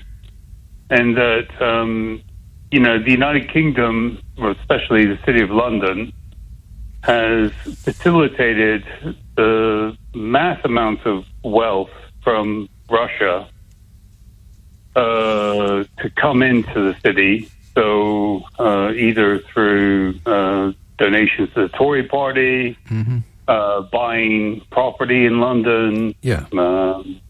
And, we've played our part in this because Putin relies upon these oligarchs and others to maintain power. And we've been the kind of blind spot with that. We don't do AML. We don't do any anti-money laundering, which we should do. We don't actually do it with real estate and other things. Well, there was there was an idea that we were going to get a register of the what is it called? The beneficial owners of these anonymous bank accounts in tax haven islands, which have the Union Jack flying from their government buildings. But that was all left by the wayside by the Conservative government, who are in receipt of vast amounts of money from the very people whose names would pop up if that policy was put into action. It was just all PR, the headline. It was something they could put on Daily Telegraph. Oh, we're being tough on XYZ. Yeah. Sorry to interrupt you, Nick, but it was just nothing. Actually, they did nothing. No, they could have done something. So we have facilitated his power. And the only thing I would say to all these people calling in, I lived half my life in the UK, half my life in Prague, and the people in the Czech Republic hate the Russians because of 1968, because of the spring uprising. I wasn't born then. I don't know if you were, Nick. But I was, but it didn't have anything to do with me. I was busy at the time. I didn't think it did, but they chose to join NATO. They made a conscious choice through Václav Havel, elected leaders. They chose to join NATO. They weren't forced to join NATO. Right. They wanted to join NATO. Yeah. This whole thing of, America pulls the strings. I know America's done a lot of bad things, but as you said, they don't just dictate to people. And if Ukraine wants to join NATO, that's in their purview. That's within their remit. Exactly. It's a free-ish country is Ukraine, and if that's what they want to do, if that's the will of the people, then for crying out loud, what's bizarre to me is that the people who yell about the will of the people, we voted to leave the European Union, and they wrap themselves in the flag, are the very same people who deny the will of the people in any other country. Exactly. Yeah. No, I completely agree. They bounce all the time about sovereignty. Sovereignty this, sovereignty that. Well, what about the sovereignty of the Ukrainians? Yeah. And also, we signed a treaty. Well, it wasn't a treaty, but the Budapest Memorandum of 1994, we signed to maintain the Ukrainian sovereignty for them to give up nuclear weapons. But the Russians, the Russians signed that too, did they not? Yeah, exactly. Right. Well, they're not sticking by it. Nick. And their signature is about as valuable as Boris Johnson's. Yeah, their promises have equal value. All right, good to talk to you. Thanks a lot, Ian. 0345 6060 973. Ruben texts, so the Queen has money to settle Andrew's misdemeanours, but has no money to sort out Prince Harry's personal security. Seems about right in Brexit Britain. I don't think it's got anything to do with Brexit Britain. I mean, you could leave out Brexit there. Seems about right in Britain, modern-day Britain. Does Andy get to keep all of his medals and his various military regalia and his titles and, all of that jazz? I think he does. I think he gets to still swan about like John Lewis Haberdashery Department has thrown up on him with his swags and his tassels and his, all that nonsense. But Hazard, out of Hazard and Sparkles, he gets his ripped off him. Archie texts, Putin doesn't give a hoot about sanctions. China will bankroll the whole endeavour as they want Taiwan. Well, I don't think that China's not going to give Russia money to bankroll their push into Ukraine. What's it going to do with China? I'm sure that China would be amused if the world's attention was concentrated on Ukraine and they could just nip over and take back Taiwan. But I don't think they're going to bankroll Russia. But then what do I know? What Facebook page have you been reading, Archie? Alison texts, just when you think it can't get any worse. ITV's report on a leaked email from Sue Gray to number 10 staff, including the PM, saying that they can have a look at the notes from her report prior to completing the police questionnaire. What? They can look at the answers before they fill in their exam? Well, that just sounds like cheating. 0345 6060 973. Let's have a call in Leicester. Adam. Oh, Adam. Too late. Let's try... Hello, Nick. No, there he is. Just Hello, in time. Nick. Just in time. Just under the wire, Adam. Go ahead. I should have gone with my gut instincts.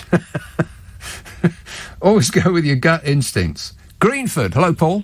Hello. Yeah, I think Putin, because you said his time, that last caller said that his time in Berlin and he was shredding documents, and he seems like a character out of Len Dighton or books, or, you know, Carla from John le Carré. So just in 80 years, will there be Bojo's war rooms, you know, like the museum they've got for Churchill, you know, with voiceovers, you know, and all that, you know? Yeah, you could help yourself to his dressing up box. That's a special dispensation. Timed tickets. Please form an orderly queue. All right, thanks, Paul. 0345 6060 973. Simon says politicians should be made to wear outfits like F1 drivers with all their with all their sponsors on. That's a good idea. That way we'd all know who they really work for.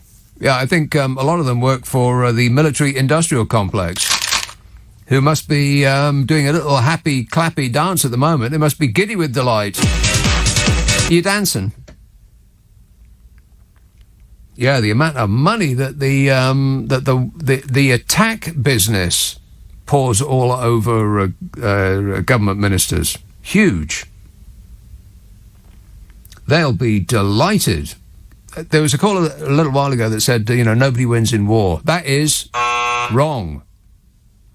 The weapons manufacturers win during a war. They win big, huge. So do the fuel companies as well, because, you know, you got to squirt a lot of petrol up a tank to get it going. Ricky tweets, hey, Ricky, you're so fine, you blow my mind to Ricky. He says, I must admit, due to these strong winds, I am very concerned about the trampoline in my back garden. Yesterday, I didn't even have a trampoline. These are the jokes, folks. Except I heard it was a caravan. I think caravan's funnier. Glenn says, hi, Nick. Do you know that human feces is the best fertiliser money can buy? So to the good people of Kent, count your blessings. Lots of free fertiliser for your land. A big Brexit bonus. No, I did not know that. This is an educational show, isn't it? No. Not really. 0345 6060 973. Vienna. Oh, Vienna. Declan.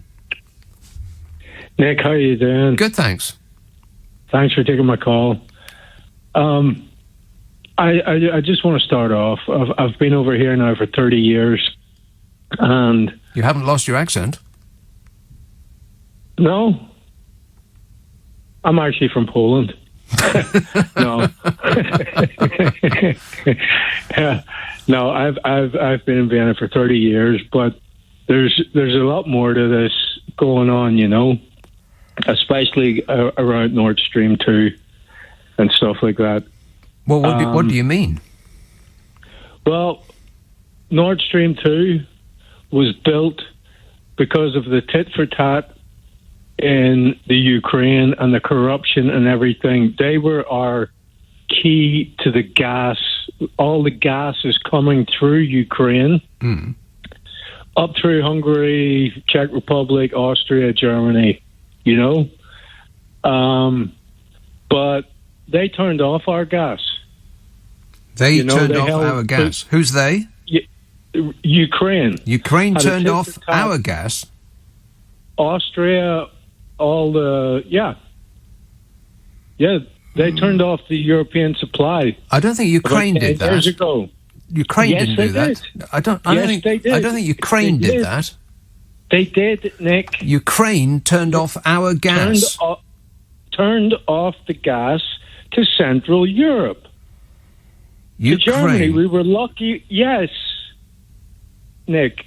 Right. Now, there's and then in 2010, Obama started supplying Ukraine with anti-ballistic missiles and stuff like that. You know? Okay. I still don't think that Ukraine. I still don't think Ukraine turned off the gas to Central America. You can believe me. Well, why would I believe you? Because I live here. Because you live in Vienna? Yes. And we were dependent on our reserves, just like everybody else.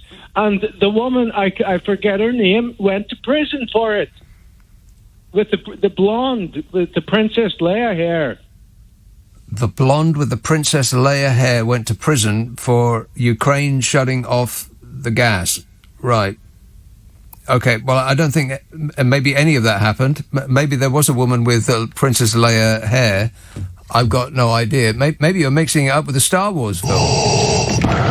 I guess it's possible. At this moment, I'd believe pretty much anything, other than what you've just said. I think the storm has had an effect on people's minds. I know it's had an effect on mine. Enrique tweets, if anyone believes that a mere 130,000 Russian soldiers could invade a country of 44 million and succeed, well, they need their heads examined, says Enrique. Well, it very much depends what those 130,000 Russian soldiers are packing. I mean, if they've all got a nuclear bomb on their belts, then I think Ukraine is in big trouble, huge.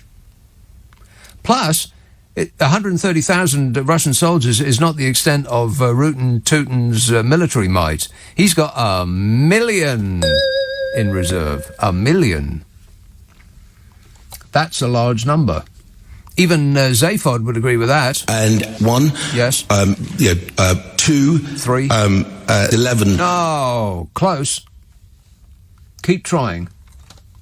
He certainly is keeping on trying. Neaston, Lloyd. Hello. Yes, Lloyd. Thanks for taking my call. Thank you so much. No, thank you. I'm a bit scared because I don't really want you to tear a strip off me. I won't. Okay.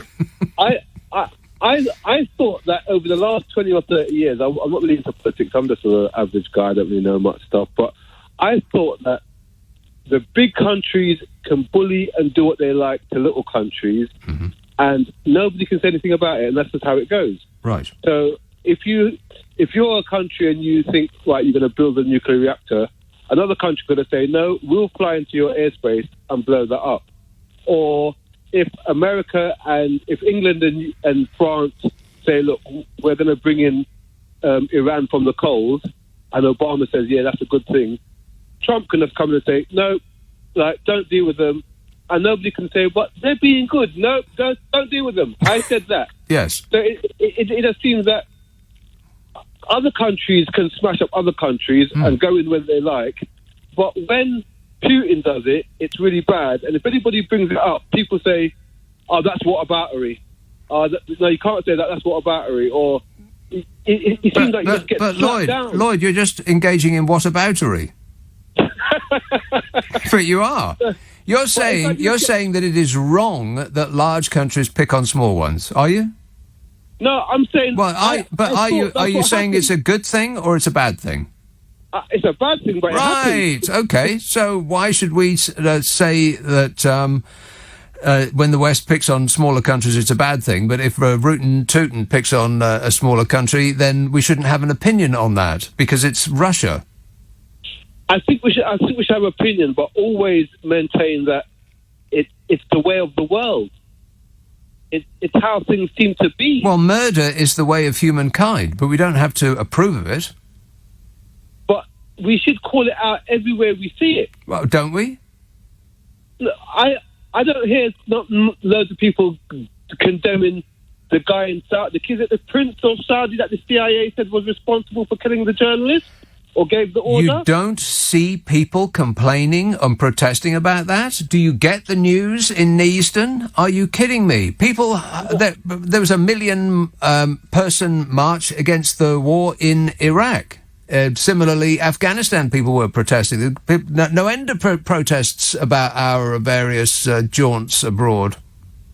No, I was talking about the prince that gave the order to kill the journalist. Right, but that's a very specific example. I don't know why you're going there, but again, people have complained and protested vociferously about that very story.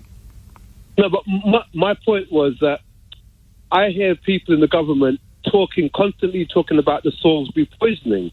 Yeah, but they don't. But I thought the same would apply to the Prince of Saudi ordering someone to be butchered.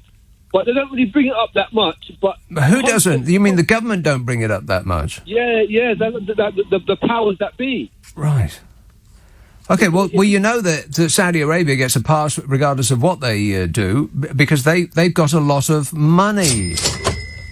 And let's not pretend otherwise. I'm certainly not pretending otherwise. I know, that's what I think. Basically, I think what I'm trying to say is that it's all so disgusting. So people... Yes. Well, you know what? That's human beings. Disgusting. People are disgusting. What you're describing is the school playground.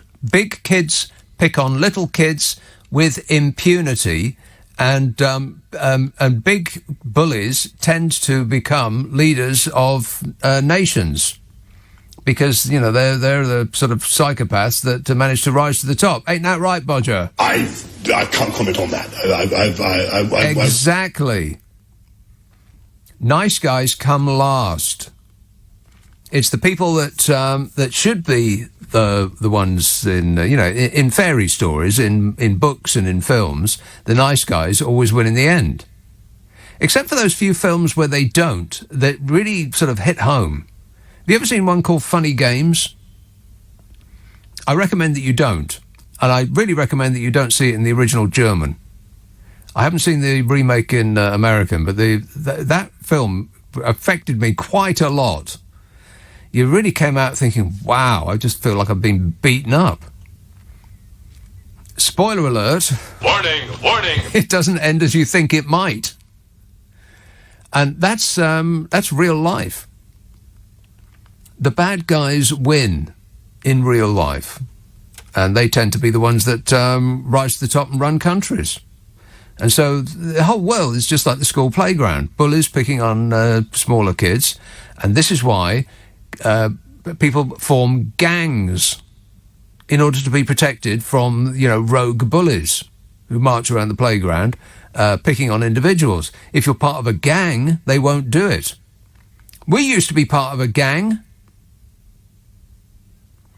But we decided to shoot ourselves in the foot and then complain that our feet hurt. That seemed like a smart idea at the time. Don't ask me why. I have no idea. But anyway, thanks, Lloyd. Keith says, have you ever met Putin? Oh, God. Well, I can't have an opinion unless I've met him. Where's this going? Well, let's read on and find out. Have you ever met Putin? Demands Keith. Let's be honest with ourselves. The Western propaganda machine could make Mother Teresa into an ISIS terrorist if they choose. Wisdom comes with age, and I have learned over the last 50 years that reality is seldom what we perceive it to be. Yeah, or in other words, what are you on about? Harry texts, we should be going after Vlad's golf. What?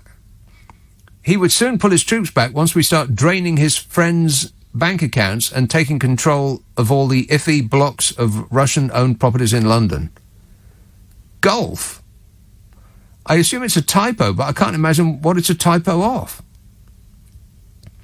We should be going after Vlad's... Oh, gold, maybe.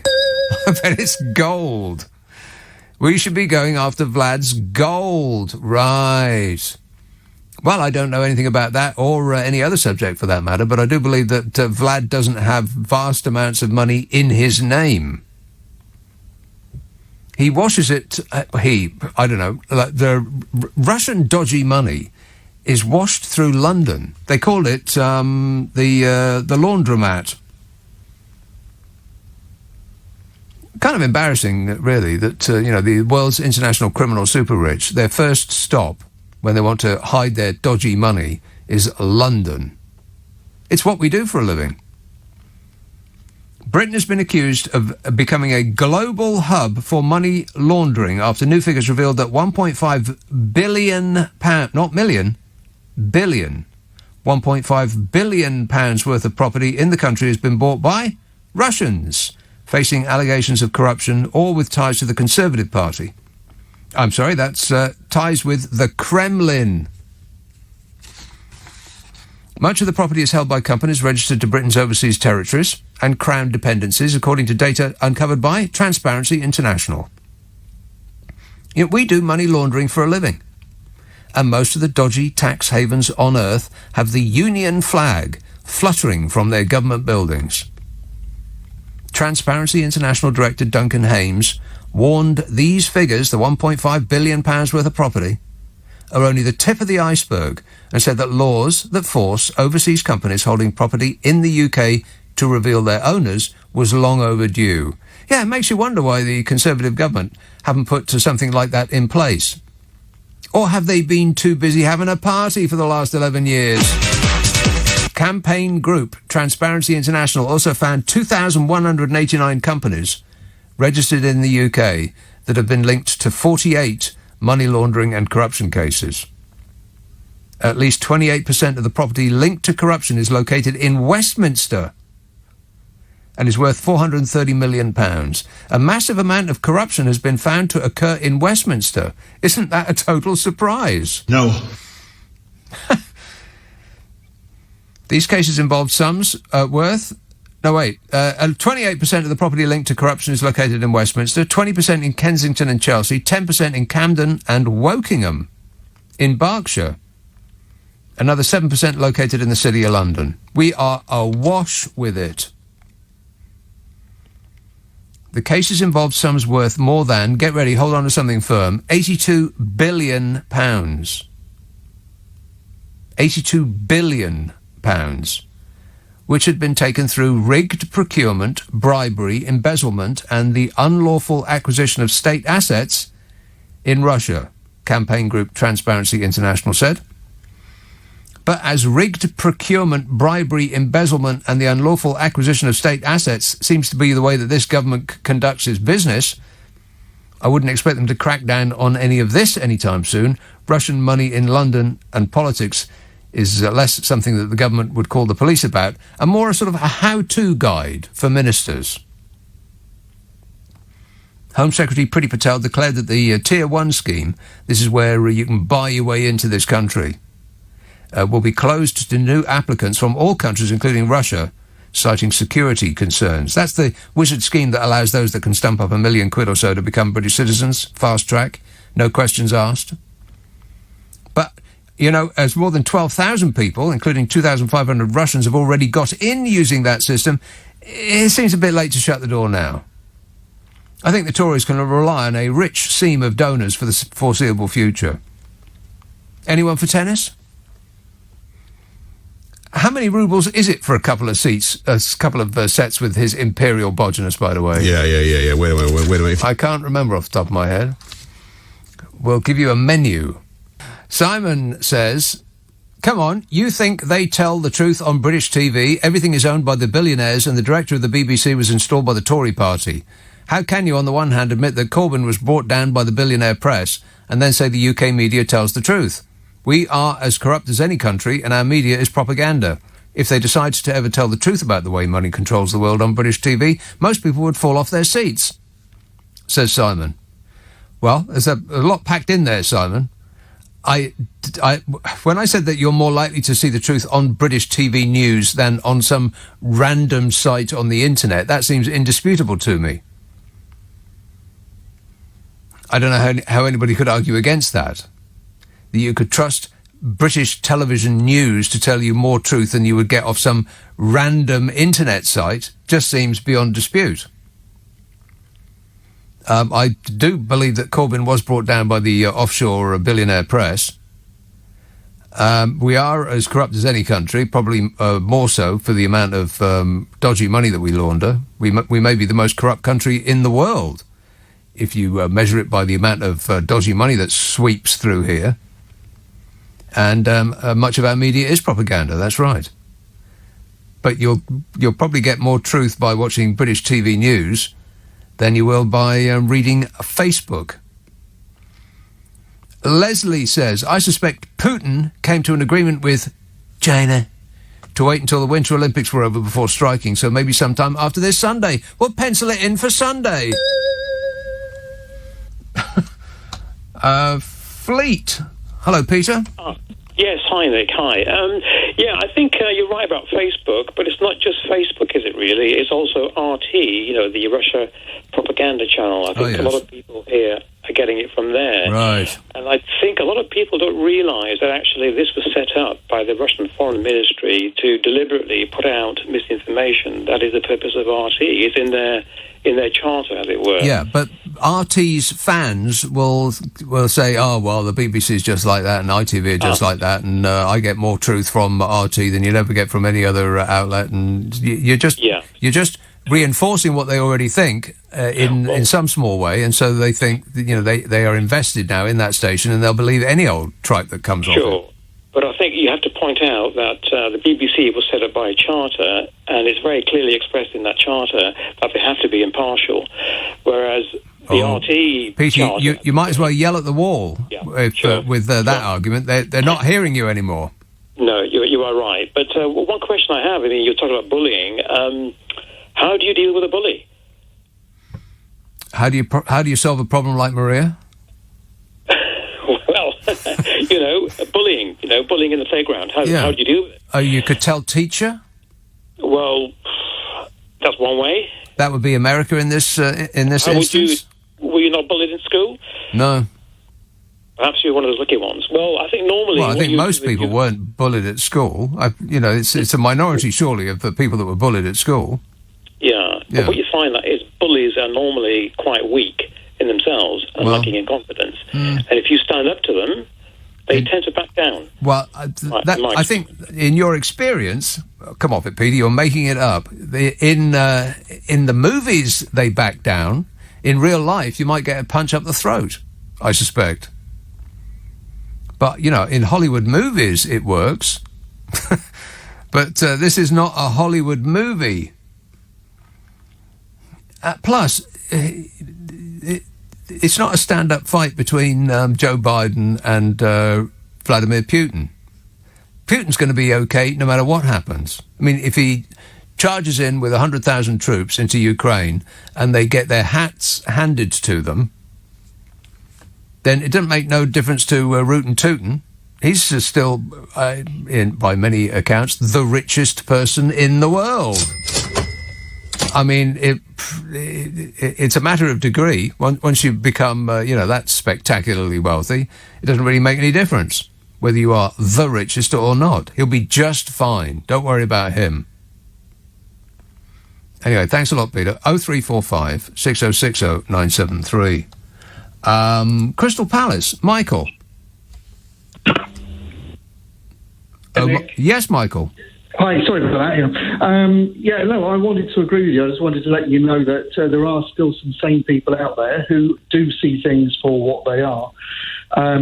When this all started, when they started building the troops up, I was quite sure, and I said this to anybody that would listen at the time, that it was a bluff and that Putin was never going to invade and that it was just a way of getting attention from the West and was going to give them these demands, and he expected us to acquiesce and give him some of the demands that he was after, so he could then return to pull his troops back and say, look, we've got these concessions from the West. The fact that now he hasn't got any concessions from the West, I am now less sure that this is a bluff, and I'm now more concerned about the fact that he said in the past that he sees Ukrainians and Russians as being the same people. And he has in the past used tactics which I have always likened to Hitler, when Hitler annexed certain countries in the name of German-speaking peoples in Czech Republic, for example, or Czechoslovakia as it was, and Austria. He's got a record of doing something similar, going into Georgia for Russian-speaking people, ethnic Russians in Georgia, when there was an issue a few years back. And I just have this horrible feeling that because he's now almost been backed into a corner where he can't withdraw, because he needs to save face to his own people, exactly, that he actually might be forced into invading Ukraine. Saving face. Exactly. That's what this is about. Yeah. Painful. And he has also in the past, he's quite a few times he's been buzzing UK airspace, and RAF. We do that to them, and they do that to us. It happens on a weekly basis.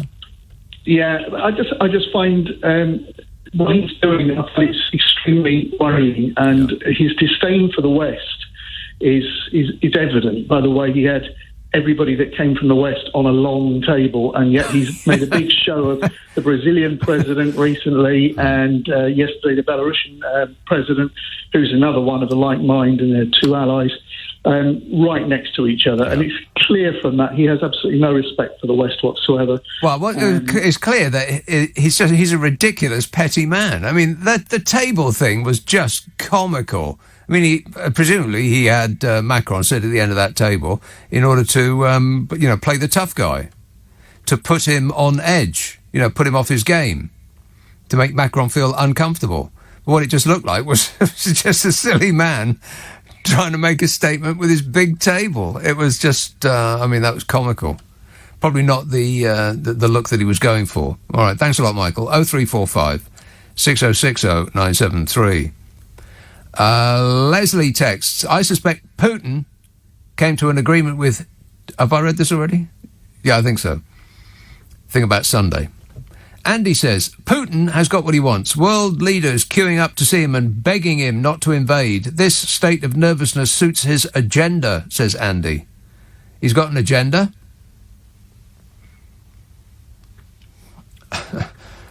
I don't think they're begging him. I think they're rather telling him. Not begging so much. Lucy says, if Putin wanted to prove democracy is flawed using his bots and misinformation, etc., he's done quite a good job.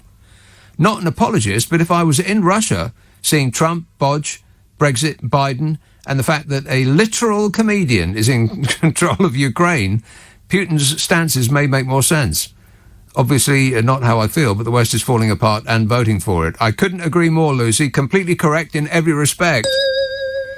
Yeah, if this is a plan from Russia, and remember that our government, our dear leader, refused to release the Russia report into influence in our business, which is highly suspect. Let's go ahead and assume that they didn't find any evidence because they were frightened of looking for it. That I firmly believe that's why that's one of the major reasons that we've left the European Union, is because that's what Russia wanted. That and that's what the money men wanted, because they bet on our economy tanking, and they made a boatload of cash, hundreds of millions of pounds, and are continuing to bet against this country while insisting that we're on the right track, which I think is the opposite of patriotic. And yet they wrap themselves in the flag and, claim that they're doing it in the best interest of this country. What a mixed up, a muddled up, shook up world, eh? Rock and roll! Barry tweets, leave Putin alone, he's doing his best. He's doing his best. Guy says, you conveniently forget that the largest army in NATO belongs to Turkey, who have been involved in war crimes against Kurds for the last 10 years. Are the countries in NATO the paladins of democracy? No. And get me a dictionary. I need to look up the word paladins. He says, is Erdogan any better than Vlad or the Chinese? No. Right. Well, no. Perhaps, depending on what issue it is that you are describing. But what's that got to do with it? It's all the whatabouts. Well, we can't have an opinion on Russia unless we also have an opinion on Turkey. OK, I think they're both bad. Does that make you feel any better? Graham says, I wouldn't want to spend a holiday in either of them. Graham says, we are part of a gang. We were. Oh, no, we are. We are part of a gang, Nick. It's called NATO. The gang we left weren't much cop dealing with bullies. Well, you're talking about the EU. Yeah, well, sadly, Graham, all of the members of the EU are also members of NATO. Unless I missed some out. So if you don't like the EU, then you won't like NATO either. Unless you're in love with Merca. Ealing. Hello, John. Hello. How are you? Good, thanks. I'll tell you, I'm going to end on a light note, but just in terms of the whole conversation about Russia and stuff, I actually despair because this is like the same group of people. It's like the Brexit argument. You're never going to get through. It's possible for you to actually say, yes, I'm kind of left-leaning, but Russia's idea that it can control the fate and destiny of the Ukraine is abhorrent to us, and they have no right to do it. But it just suddenly becomes like some Dragon's Den kind of version of dictatorship, where they will sit there and say, well, so-and-so is worse than he is. And what about, did you do anything with Saudi Arabia? And the point is, though, yeah, the points might be valid. We're hamstrung by the fact that we have an association with regimes that we facilitate through laundering. Yeah. And we all know about it. And we sell them a lot of exciting guns and bombs, yeah. Yeah. It doesn't mean, the people of Ukraine will just leave them alone to their fate because, we're supposed to stand up for something the last time I checked. But the problem is we're hamstrung because it's very difficult to hold a coherent argument when you know that Boris Johnson and various other members of Parliament are in the pay of whether it's Saudi Arabia, China, whether it's Russia. How can you? It's like, we're not surprised. Why are we surprised that he's been given first sight of the document of what questions were answered before he gives his form into to the Sue Gray report? He's not going to vote against something that harms himself, is he? Well, it seems very unlikely. Yeah, the Conservative Party are alarmingly up to their eyeballs in Russian money. So we're led to believe. America said it. Well, exactly right. Yeah, America said that we in Britain would be ill-placed to impose restrictions on Russian money because we've got so much of it. But this is the thing, Nick. Everyone that you've spoken to about this thing who's defended Vladimir Putin or the insaner, but it's like they put their fingers in their ears and it's like, la, la, la, la, la, that doesn't fit with my narrative. Exactly. And it's absolutely sickening because the point is, though, he has no right to decide who's in charge, who's in power in Ukraine, none whatsoever. And it's the same thing. And it's like, if the argument's going to be that we should invade somewhere because there are lots of, or allow it to be invaded because there are lots of Russian-speaking people in Ukraine, then we should be able to invade Facebook. Yeah, Nick Clegg, get your hard hat on. We're coming to get you. We're going to come and get him. Could I just end on with just one note, Nick? Right. Because I don't read very often anymore because there's a lot of stuff that's going on. But could I just say that West London, I was looking at one of these local sites about, I won't mention what it is, it's about the stuff that happens in everyone's areas. I'm sure you can imagine what it is. It's got a green logo. Apparently a garden terrace piece sofa in West London was blown by Hurricane Eunice off the roof terrace and landed on the BMW downstairs below. Ouch. Tonight. And I'm kind of hoping it's a Member of Parliament's car. I know that's Schadenfreude. I shouldn't really drift into that. But, yeah. Plus, that's a German word. We don't do European words on this show. No! All right. Thanks a lot, John.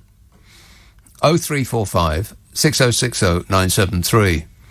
Yeah, the amount of whataboutery that comes when talking about Vladimir Putin is just extraordinary. It's almost like somebody's in the dock in court, and they've been accused of stealing, and they'll say, "Yeah, but what about all the people who have murdered? What about them?" Well, yes, that's a very, very serious point, but what's that got to do with you? Let's concentrate on just the one issue at a time, eh? Gary tweets, Nick, your analogy is right about gangs and who's got the biggest gang, and it's backfiring on Putin because NATO is reinvigorated and the complete opposite of what he set out to accomplish.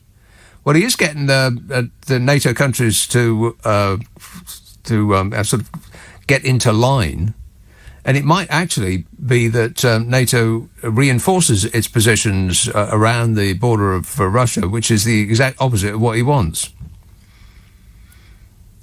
Maybe he's not as smart as we think he is.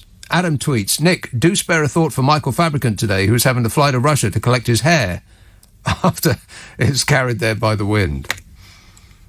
What is that on his head? Seriously, I would love to know. Hammersmith, hello, Grish.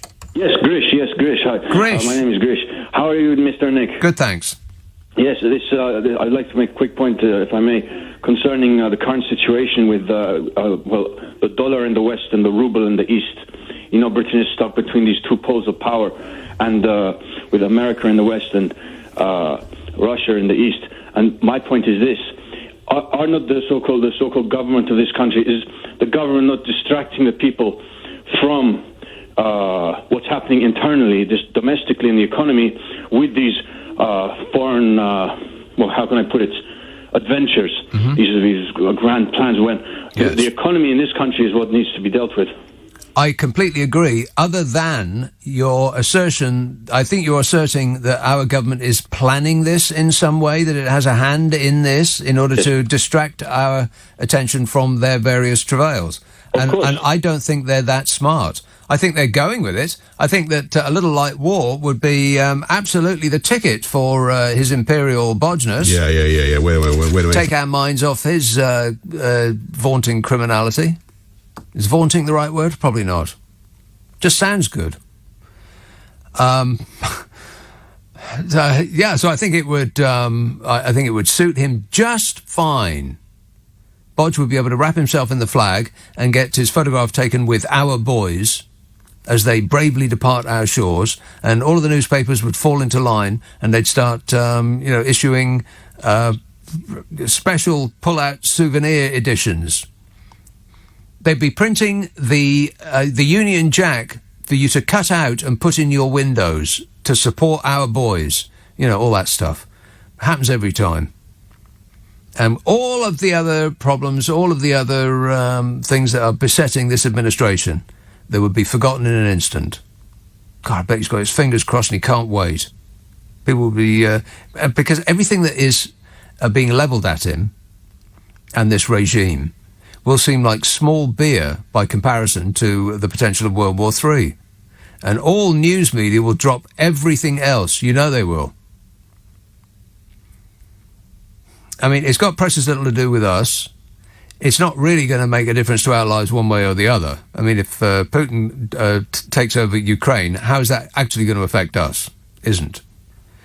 But the things that this government have been doing and seem to be getting away with affect us deeply. And there's many more things that they are completely ignoring that will also affect us more deeply in the future.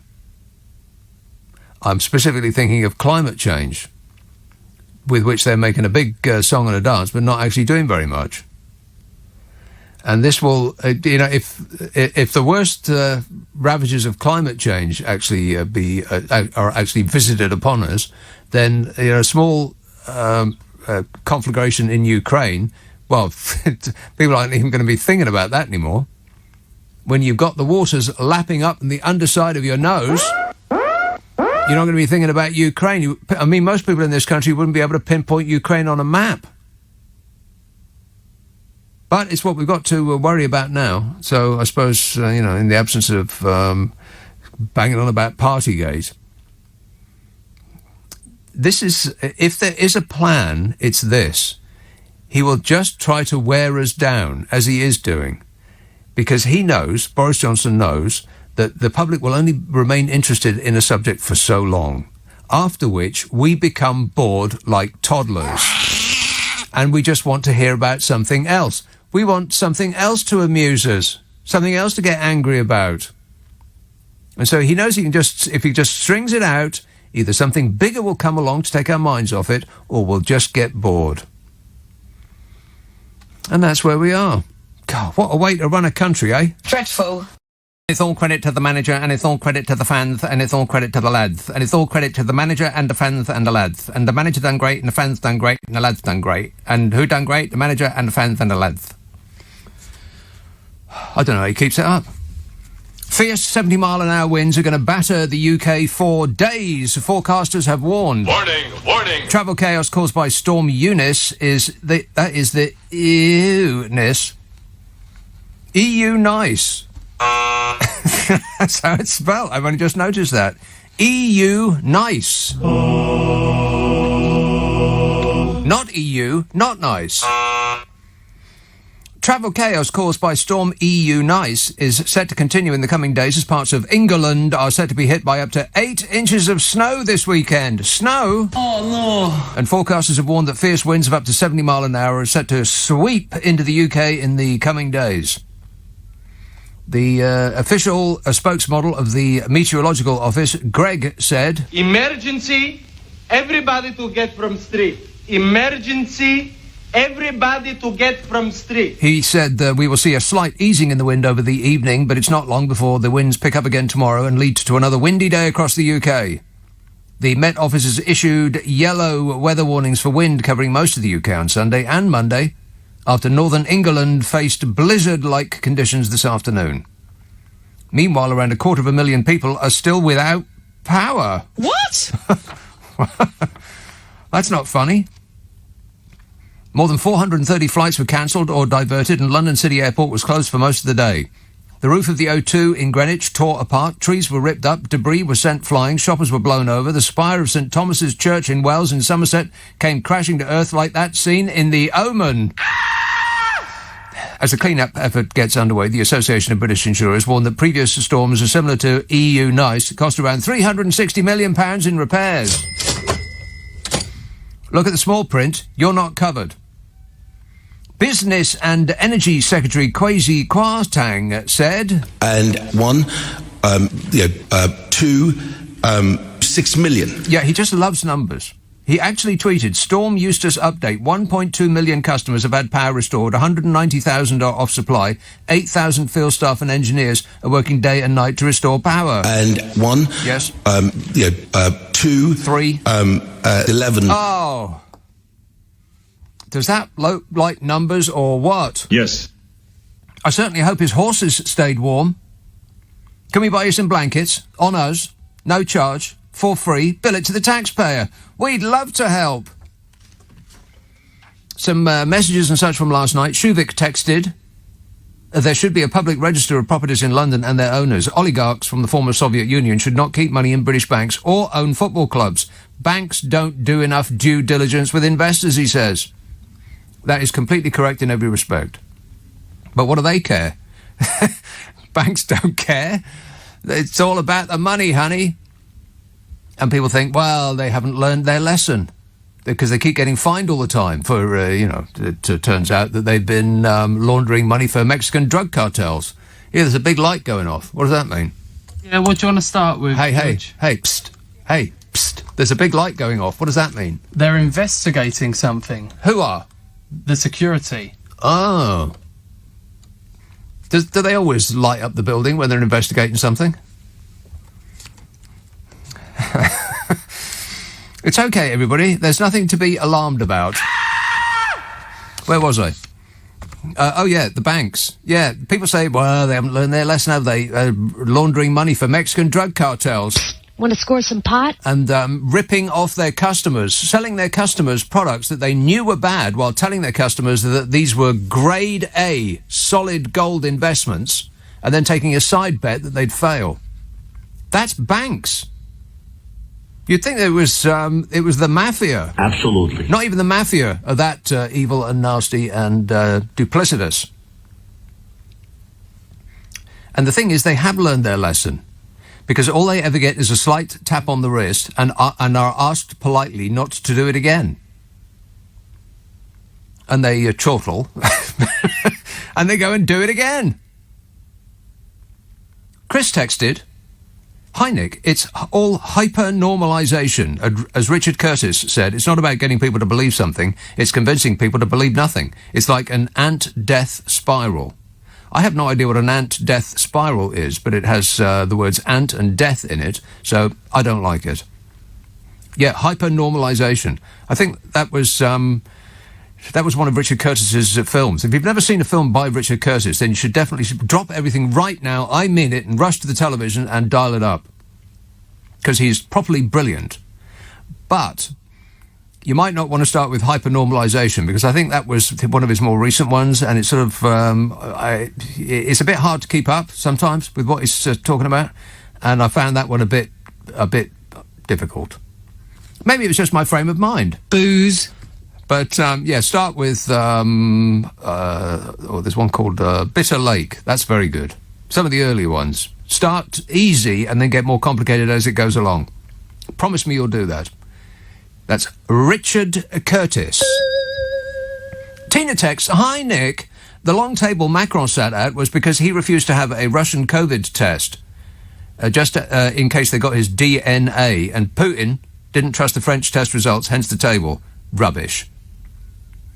Oh, it's Adam Curtis. Yeah, that's right, not Richard Curtis. Idiot. Adam Curtis.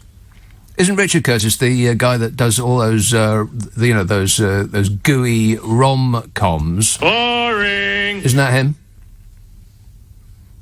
The long table that Macron sat at with Rootin' Tootin' was because he refused to have a Russian COVID test just in case they got his DNA. And Putin didn't trust the French test results, hence the table. Rubbish. Putin made Macron sit at the other end of that stupidly huge table just in order to engage in a little power play. That's what that was about. God, it's like he's 5 years old.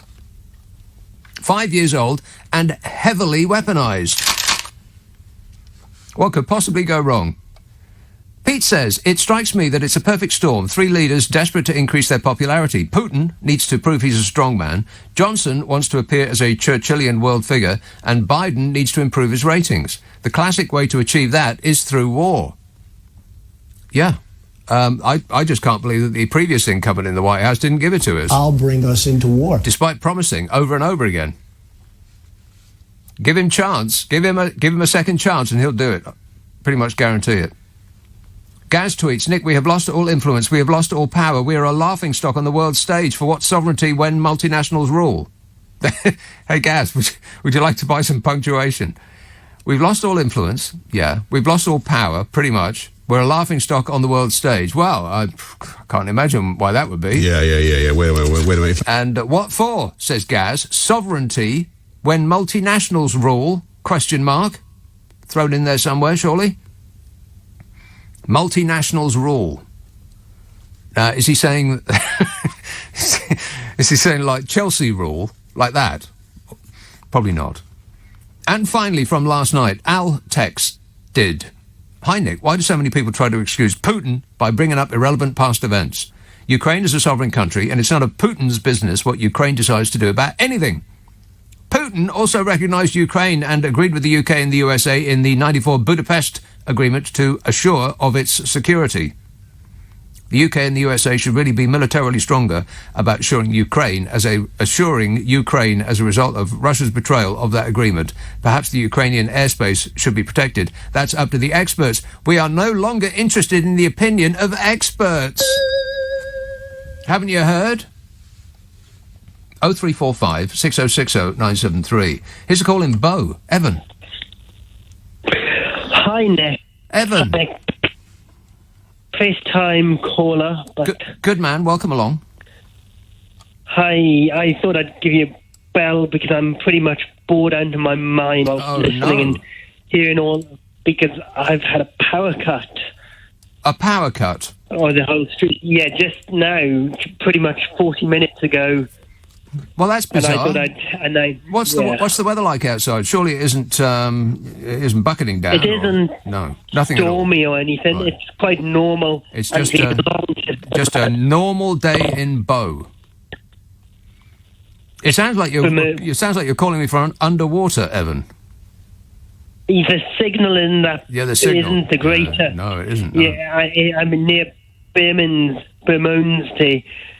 I have no idea what that means, but I would recommend moving to higher ground if I were you. Do it straight away. Don't to pause for a moment. Steve emails, next week's news. Following the withdrawal of free COVID testing, it's been shown by the statistics from test results that only the rich are catching COVID. This is a great breakthrough for Johnson's government, as the poor people rejoice that the upper class people are finally getting their share. What are you talking about? What are you talking about, man? Thing with, I have a theory about Bodger releasing us from these constraints, and it's not a good one. As I don't think that he's doing it in our interests. I don't think that he's thought about it and thought, what would be in the best interests of the British people? I think he's thought about it and thought, what would be in the best interests of that beautiful person I see in the mirror? Yeah. Wait a minute. Him. That carefully undone caricature that I see in the mirror. What would be best for him? Andy texts, I hope you are okay in the storm. Yeah. I'm okay. Not better than that, or worse, just like middling. Thanks for asking. Joe says, you're getting your Zahawis and your Kwartangs mixed. Not that either of them are very good with numbers, obviously. And 1, 2, 2, 3, 6 million. Oh! Des emails, do you like Ant and Dec? No. I mean, I don't have a negative feeling about them because I've never really sampled their product. You know?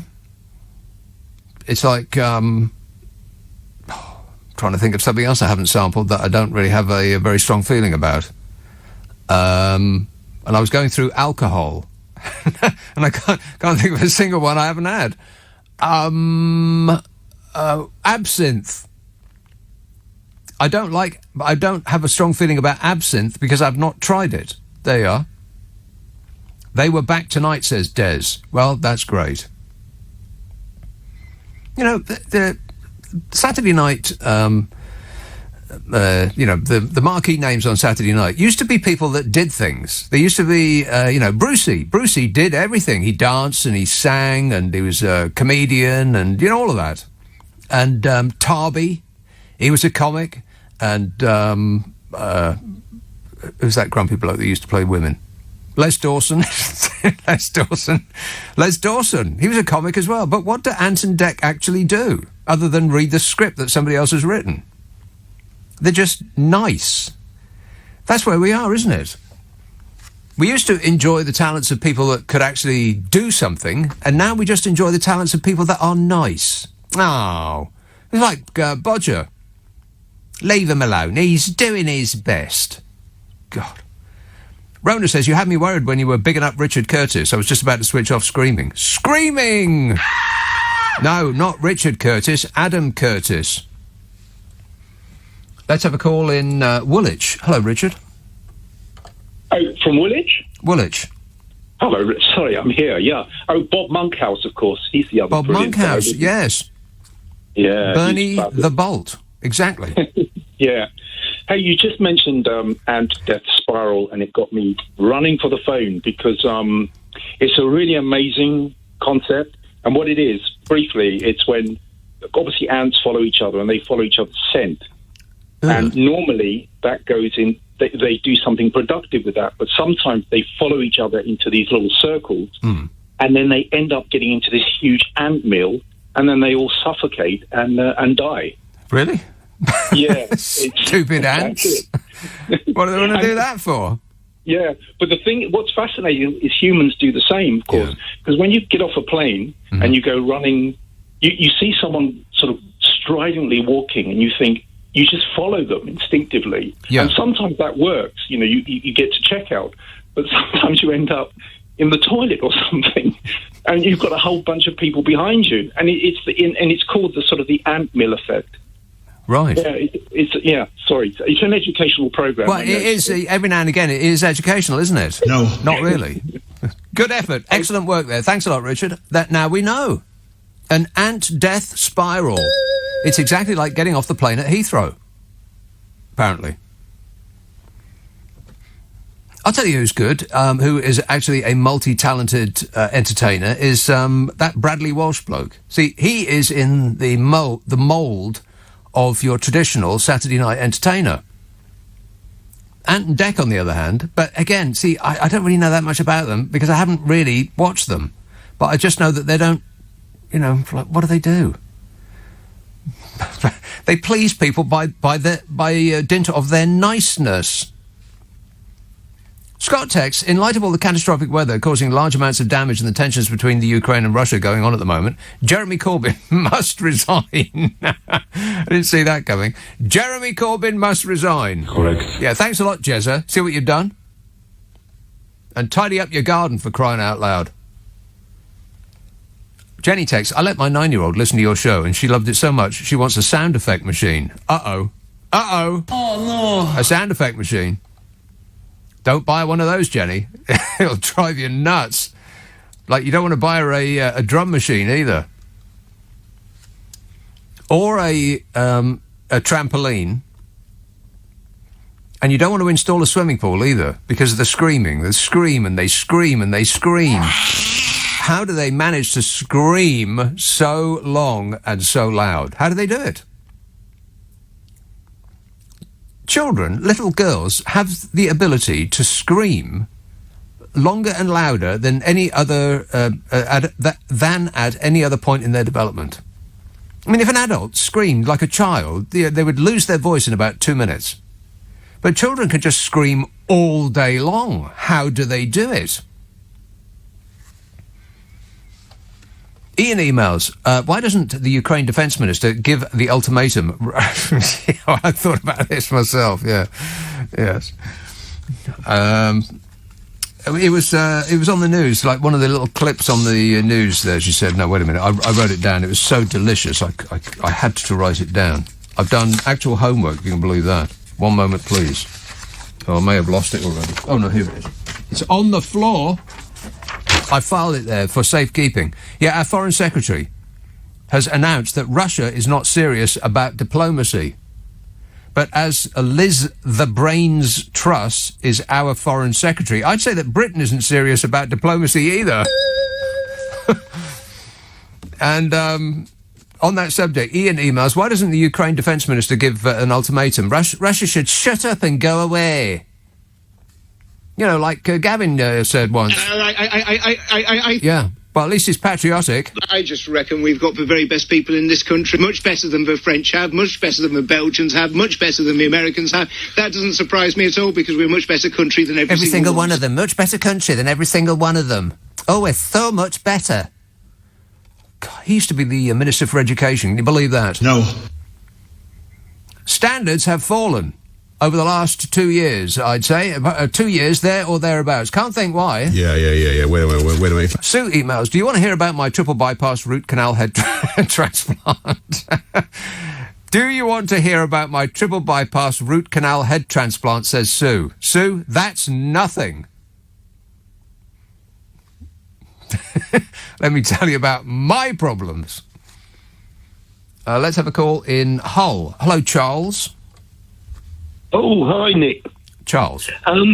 Good to be on your show again and things. Did you know the Stop the War believers have got some MPs signed up? What, woke hippies? Well, it's a little unbelievable. I could tell you something. This is straight from Ian Dale's LBC show. Oh, yeah. Shall I name some? You what? I'll name some. Jeremy Corbyn. Yes. Diane Abbott. Mm-hmm. And John McDonnell. Right. And what they've been doing? And they've signed up to the Stop the War because they want to stop Putin in his track. Right. How's that working out for them?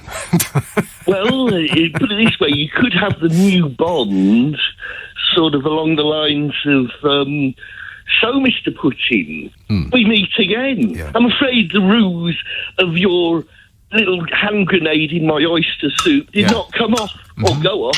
Oh, I'm sorry. Time's up. A listener with material. Oh, no. But anyway, excellent work there, Charles. Thanks for that. I watched that new James Bond film again, just to make sure that it was as bad as I thought it was the first time around. And it is. It's just, I don't know. I think the world's moved along since the last 3 Bonds, thereabouts. Just not very good. They look as though they've been done on the cheap. You know, there's Tom Cruise out there spending $300 million on one film and freaking out the studio because they might not make their money back. But I bet they do. I bet that you can see every dollar on that screen. But the James Bond movie just looked like a television show. A really, really long and kind of boring television program. Just went on and on and on. I can't think of anything about it apart from... what's his name? You know, that bloke from The Thing. And I hope I'm being clear. Richie texts, Richard Curtis made possibly the worst film of all time, Love Actually. So bad I watch it every Christmas to purge myself. Really. I don't think I've ever seen it. Does it have Hugh Grant in it? Oh, well, in that case, it's a no. It's a no from me. You see, if there's a film and the poster does not have a gun on it, it's not a film for blokes. It just isn't. You can tell it straight away. If there is a film and the poster doesn't have a gun on it, it is made specifically for the ladies. And I know you're probably not allowed to even say that, never mind about, to even think it, never mind about say it out loud, but it's true. It's kind of dispiriting, really, that half the world's population, it's because women watch these programs as well. Almost the entire population of the planet relaxes in front of a television or cinema screen to watch other people murder each other. That's our number one form of entertainment. Name me a major drama that is not about killing people. There isn't one. And it's usually about killing women. Or children. Or both. Or women killing children. Death. It's, we can't get enough of it. Just as long as it's happening to other people. Weird. I mean, you'd think that we'd be actually celebrating life, but I can't think of, apart from the David Attenborough show, I can't think of anything on television or in the cinema that actually celebrates life. That actually is a good story with happiness all the way through it. Happiness all the way through it. Can't think of anything. It's all about death and destruction. Well, we're about to be, we're about to see it up close and personally, no doubt. We're about to have plenty of that. Tim says, the only 70s funny presenter you mentioned who was actually funny was Les Dawson. The others were as dull as Ant and Dec. Oh, come on. I won't have that said about Brucey. Who was the other ones I mentioned? Can't remember. Brucey was all right. I mean, Brucey, it was Brucey. Everybody grew up with Brucey. People of my age. How can you not like Bruce Forsyth? Although what we used to find funny isn't necessarily very funny now. I mean, I give you Morecambe and Wise as evidence of that. There's going to be a lot of people choking on their Patem's Papirium, just at the very idea that I said that out loud. Sorry about that. I apologise. I am very sorry that I screwed up. Joanne texts, did you know that Richard Curtis wrote Mr. Bean? Wrote it? There was no dialogue. What did he write? Enters screen left and mucks about a bit. The end. Ross texts, my child wouldn't dare scream. I live by what my mum and dad used to say to me. Stop crying and screaming or I'll give you something to scream and cry for. British parenting at its best. I'm calling social services. Martin says, I watched Boris Johnson on television today and I couldn't work out if his hair was pre or post storm. Yeah, even in an emergency, he still maintains his signature style, doesn't he? Very effortfully, by the way. He doesn't leave a house and look in the mirror and think, yeah, nailed it. He, as he's looking in the mirror, he makes sure that his hair is ruffled just so. 0345 6060 973. Doncaster. Hello, Tony. Hello. Tony.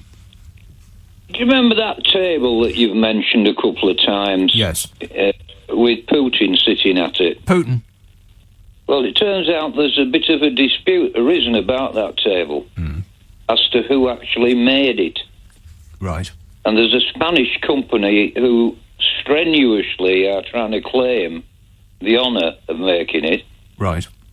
Another bloke who sounds like he really did make it, who calls himself Renato Palermo, says he made that table in 1995-96. It was a big job. Yes. It was a special order from the Russian government.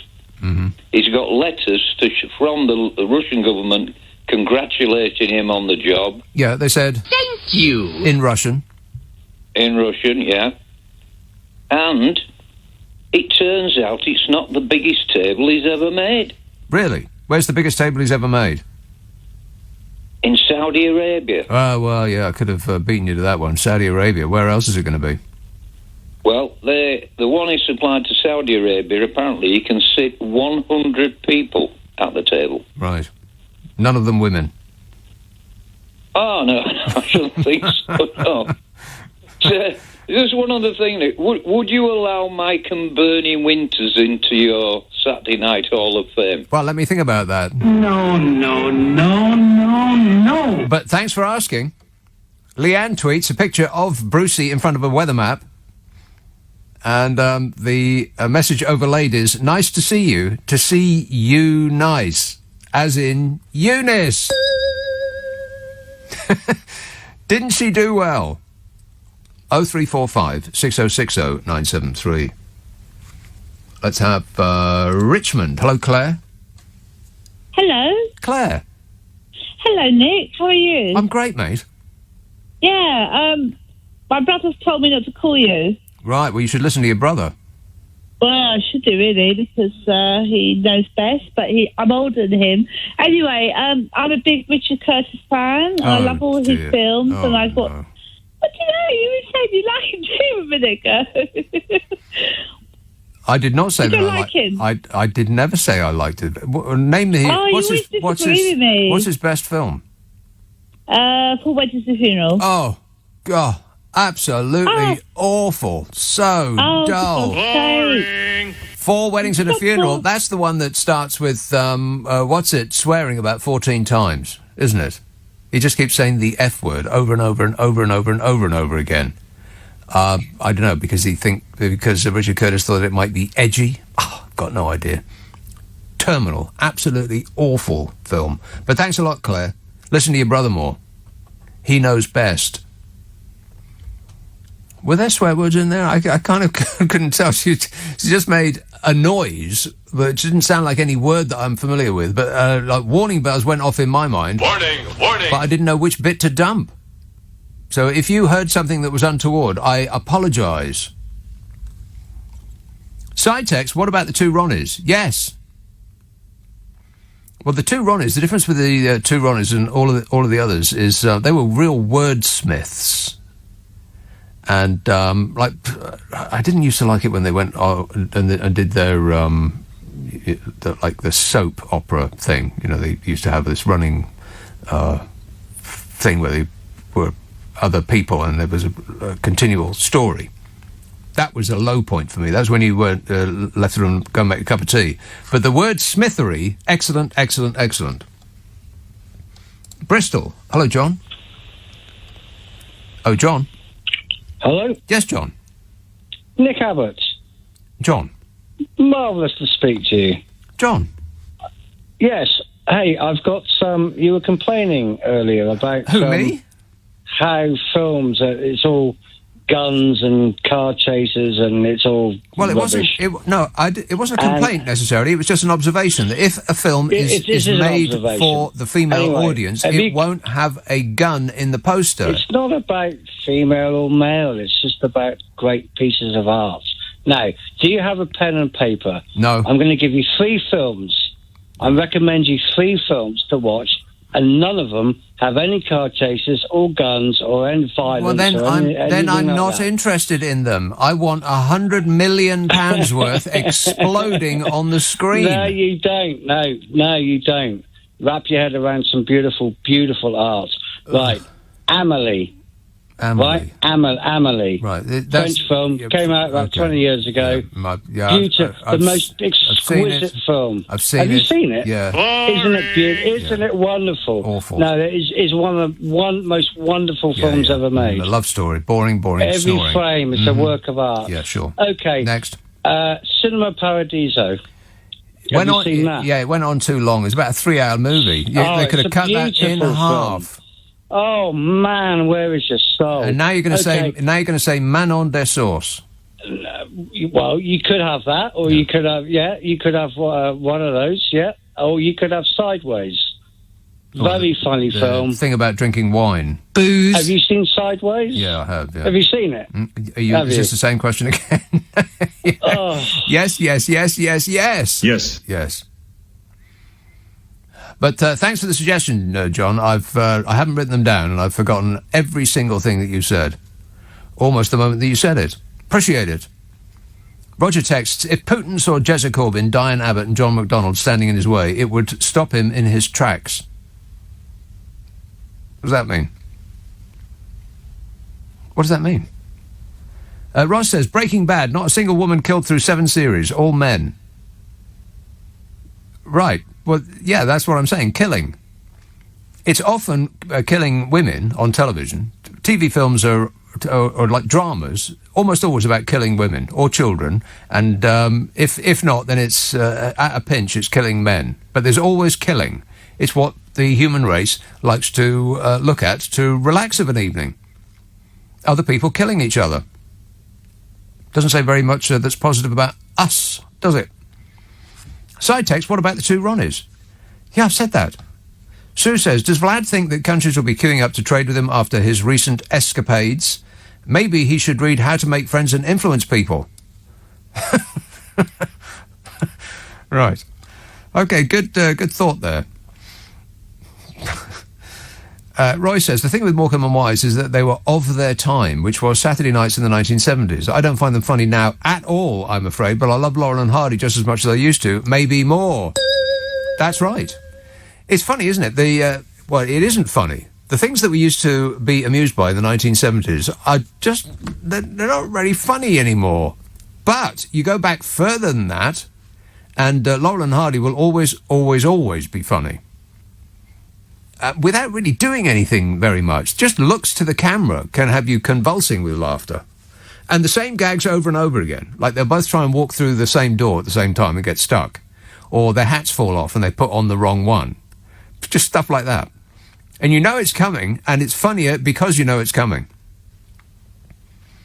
It is weird that maybe it's...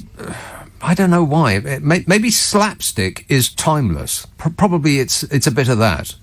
But they weren't just slapstick. You just... it's impossible not to feel really, really positively about Laurel and Hardy. And that film that they did about them, which I avoided for the longest time, with that English bloke in it. What's his name? I just didn't want to see it because I thought I'll just be watching this thinking they're not Laurel and Hardy. I won't be able to get past that.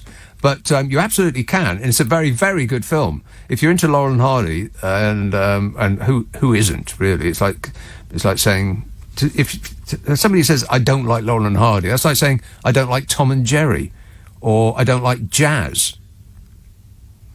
It's a preposterous thing to say. Don't even think it. But that is a good film. You should try that. Adrian emails, there is just one film that Richard Curtis has done that is good, and that's The Boat That Rocked, about pirate radio in the 1960s. And when are you going on Celebrity Chase? Well, I think the word there that would exclude me would be celebrity. I think the Boat That Rocked. I may have tried to watch that film, but I have the same opinion as all of the other films in Richard Curtis' oeuvre. Boring. Not for me. Regent's Park, Vance. Hi, Nick. Thank you, as usual, for keeping us all sane and entertained. Yes. Nick, I'm not a Brexiteer, far from it, okay? I wanted to remain. But I was interested to find out this week that there is one benefit from Brexit that we're registering, especially in London. Oh, yes. Italian chefs like, let me see, Matteo Bellini, Francesco Mattei, they have found that since Brexit, it's much more costly to import, basic food produce from Italy. Yeah. So they've been trying to source their food products, their basic products, in UK, and it's working really well. Like what? What kind of food products are we talking about? Mozzarella? Like basil. Francesco, he's got 3 Italian restaurants in central London, and he gets all his basil now from a hydroponic farm underneath the Elephant and Castle. Oh, I see. A hydroponic farm, yeah. Want to score some pot? And he says, because it's not grown on soil but grown in mineral water, it's consistent. Yeah. The quality is consistent all year round. And it's a smooth smoke, yeah. That's right. But, this is quite interesting that London chefs, Italian London chefs, are actually saying that they use British produce better than Italian. I never thought I'd hear an Italian saying that. Did you? Well, I'm all for that eating locally thing, unless you're living in London, and then I'd prefer the food to come from a little further away. I mean, do you actually want to eat something that was grown in London? No. Not really? No. Not necessarily, but I thought that would be, of interest to you anyway. Yeah. OK, excellent work. Thanks a lot there, Vance. 0345 6060 973. Yeah, we can get mozzarella that was made from cow squirt in this country, or wherever it comes from. It comes from buffaloes, doesn't it? I don't care what it comes from, as long as you put it on a pizza. Archie says, your reference to wordsmithery and our recent success at the Olympics. We've had a success at the Olympics. At the Olympics, we've had a success. I've watched so little of it. I watched the half-pipe final, which was very good. What else? I saw a bit of the grand slalom. Almost nothing at all. Terrible, really. All that effort that they were going to, and I've paid almost no attention whatsoever. Anyway, your reference to wordsmithery and our recent success at the Olympics led me to remember Linda Smith's definition of curling: housework on ice. She was one very funny lady and is much missed, says Archie. Yes, well, they do the same work as a house person. I almost said housewife. Uh-oh. Go to jail. Go straight to jail. Do not pass go. Do not collect £200. They do the same work as a house person, but on skates and backwards. Max says Laurel and Hardy are always funny, probably because they came along towards the end of the silent film era, and when visual comedy was given great thought, much more probably than later talking comedy. Well, I think talking comedy actually requires more thought than visual comedy, surely. I would suggest that visual comedy requires a certain talent, certain ability. You've got to have timing, and you've got to, do the gags right. But talking comedy takes longer to write. I mean, how much effort did it actually take to write a Laurel and Hardy script? Oliver Hardy comes on, looks at the camera, and fiddles with his tie. It doesn't sound like it would be funny, but it is. Jane says Steve Coogan's portrayal of Stan Laurel is brilliant. Yes, it is. Now, I've not seen Steve Coogan in anything else. including that thing where he's a DJ. I haven't actually seen that.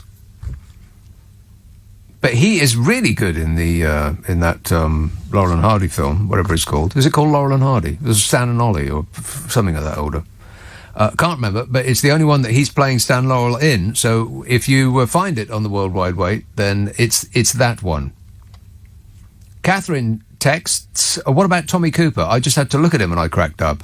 Yes, well, he was one of those people that didn't really have to do anything and be funny. He could come on stage and just go, oh... and people would be guffawing. I'm laughing just thinking about it. There you are, you see?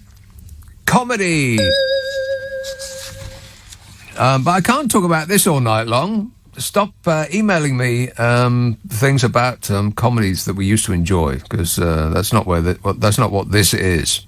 I'll talk about World War III in a minute. That'll upset you. Joe emails, got a question for the front benches of government and Labour. What would be the film for Tory and one of Labour? Right, I think I get what you're saying. What would be a Tory film and what would be a Labour film? There you are. There's something for you to cogitate over. Go fetch that one, if you please. What else? How many have I got just before I start getting into it, thinking I'll get to the end of it and then I'll get on to something else? But there's too many. Too many. How do these people get my number? Keith texts, I maintain Flash Gordon to be the greatest film ever made due to it containing the perfect amount of violence for all ages. Well, I saw it once when... Pick Up a Penguin. Probably when it came out. I don't remember anything about it, other than the Queen song. Rock and roll! But that's probably not where I remember it from. Probably just you hear it on the radio all the time. Flash. D texts. It was almost like they were in the studio with me playing that song, wasn't it? No. Uncanny. D texts. I'm surprised you're surprised that so many dramas feature death. After all, the contemplation of death is highly emotionally charged. I don't think you'd enjoy a drama about a contented couple sitting down for a relaxing evening meal. You'd be bored out of your mind. As for James Bond, how about revitalising the franchise with a female Bond? No. And furthermore... No. James Bond's not a woman.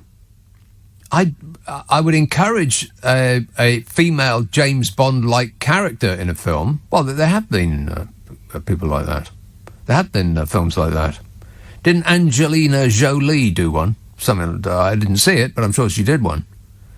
But no, James Bond is James Bond. He's not June Bond. Boris is doing it again, says Mike, ignoring the scientists, the big mistake at the end of every disaster movie. Or at the beginning, rather, of every disaster movie. Yes, the big mistake at the beginning of every disaster movie is ignore the scientists. And he's doing it again. Yeah. Thanks a lot, Bodge. You have actually delighted us enough. I think the sort of momentum to get him out has dissipated a bit, which must be his little scheme. I bet he made the calculation that if he just strings it out long enough, we will get bored and we'll want to talk about something else. And it's happened. That's the exact way in which it's just unfolded. Because Parliament went away. They've been on holidays. Did you know that? How we've managed to get along without them, I don't know. It's almost as though we don't need them. I mean, Smug is looking to make some savings. Did you see what he said the other day? Oh, my God. That bloke. Smug says he wants to cut at least 65,000 civil servants' jobs over the next 3 years. Why? Because he's doing us a favour. Smug recently appointed as Minister for Brexit Opportunities and Government Efficiency. He said the very least he wanted to reduce the number of civil servants by was from 470,000 full-time staff to below 425,000, the size of Whitehall before the pandemic, he said. And actually, it was probably the size of the civil service before Brexit. But don't take my word for it. Brexit meant new recruits were needed to fill roles managing the raft of projects to both support the exit negotiations and manage the legislation and transition to the new arrangements. You know, or that mountain of red tape we were promised would disappear. How's that gone, by the way? Fabulous. Yeah, former Department for the Environment, Food and Rural Affairs Permanent Secretary Dame Clara Moriarty said, "We grew in size because we had lots of additional work to do. Brexit was a recruiting manager's dream. It was a dream." And the Department for Environment, Food and Rural Affairs was not alone. By September 2020, the civil service had grown, largely as a result of Brexit, to over 430,000 full-time employees, ending up around 50,000 more than had been envisaged by the government before the result of the referendum. Or it might have been envisaged by the government if they thought about it for 10 seconds. So if we hadn't had Brexit, the number of staff taken on to handle the virus would not have increased the number at all. It's Brexit that swelled the ranks of the civil service, and then the virus did it again, but Smug doesn't mention Brexit because he's the hapless oaf tasked with coming up with some headline that makes it look like Brexit was a good idea. How's that going, by the way? Dreadful. As well as reviewing the powers and staffing of Quangos, the former Leader of the Commons said he would personally review every new vacant post to see if it should be cut.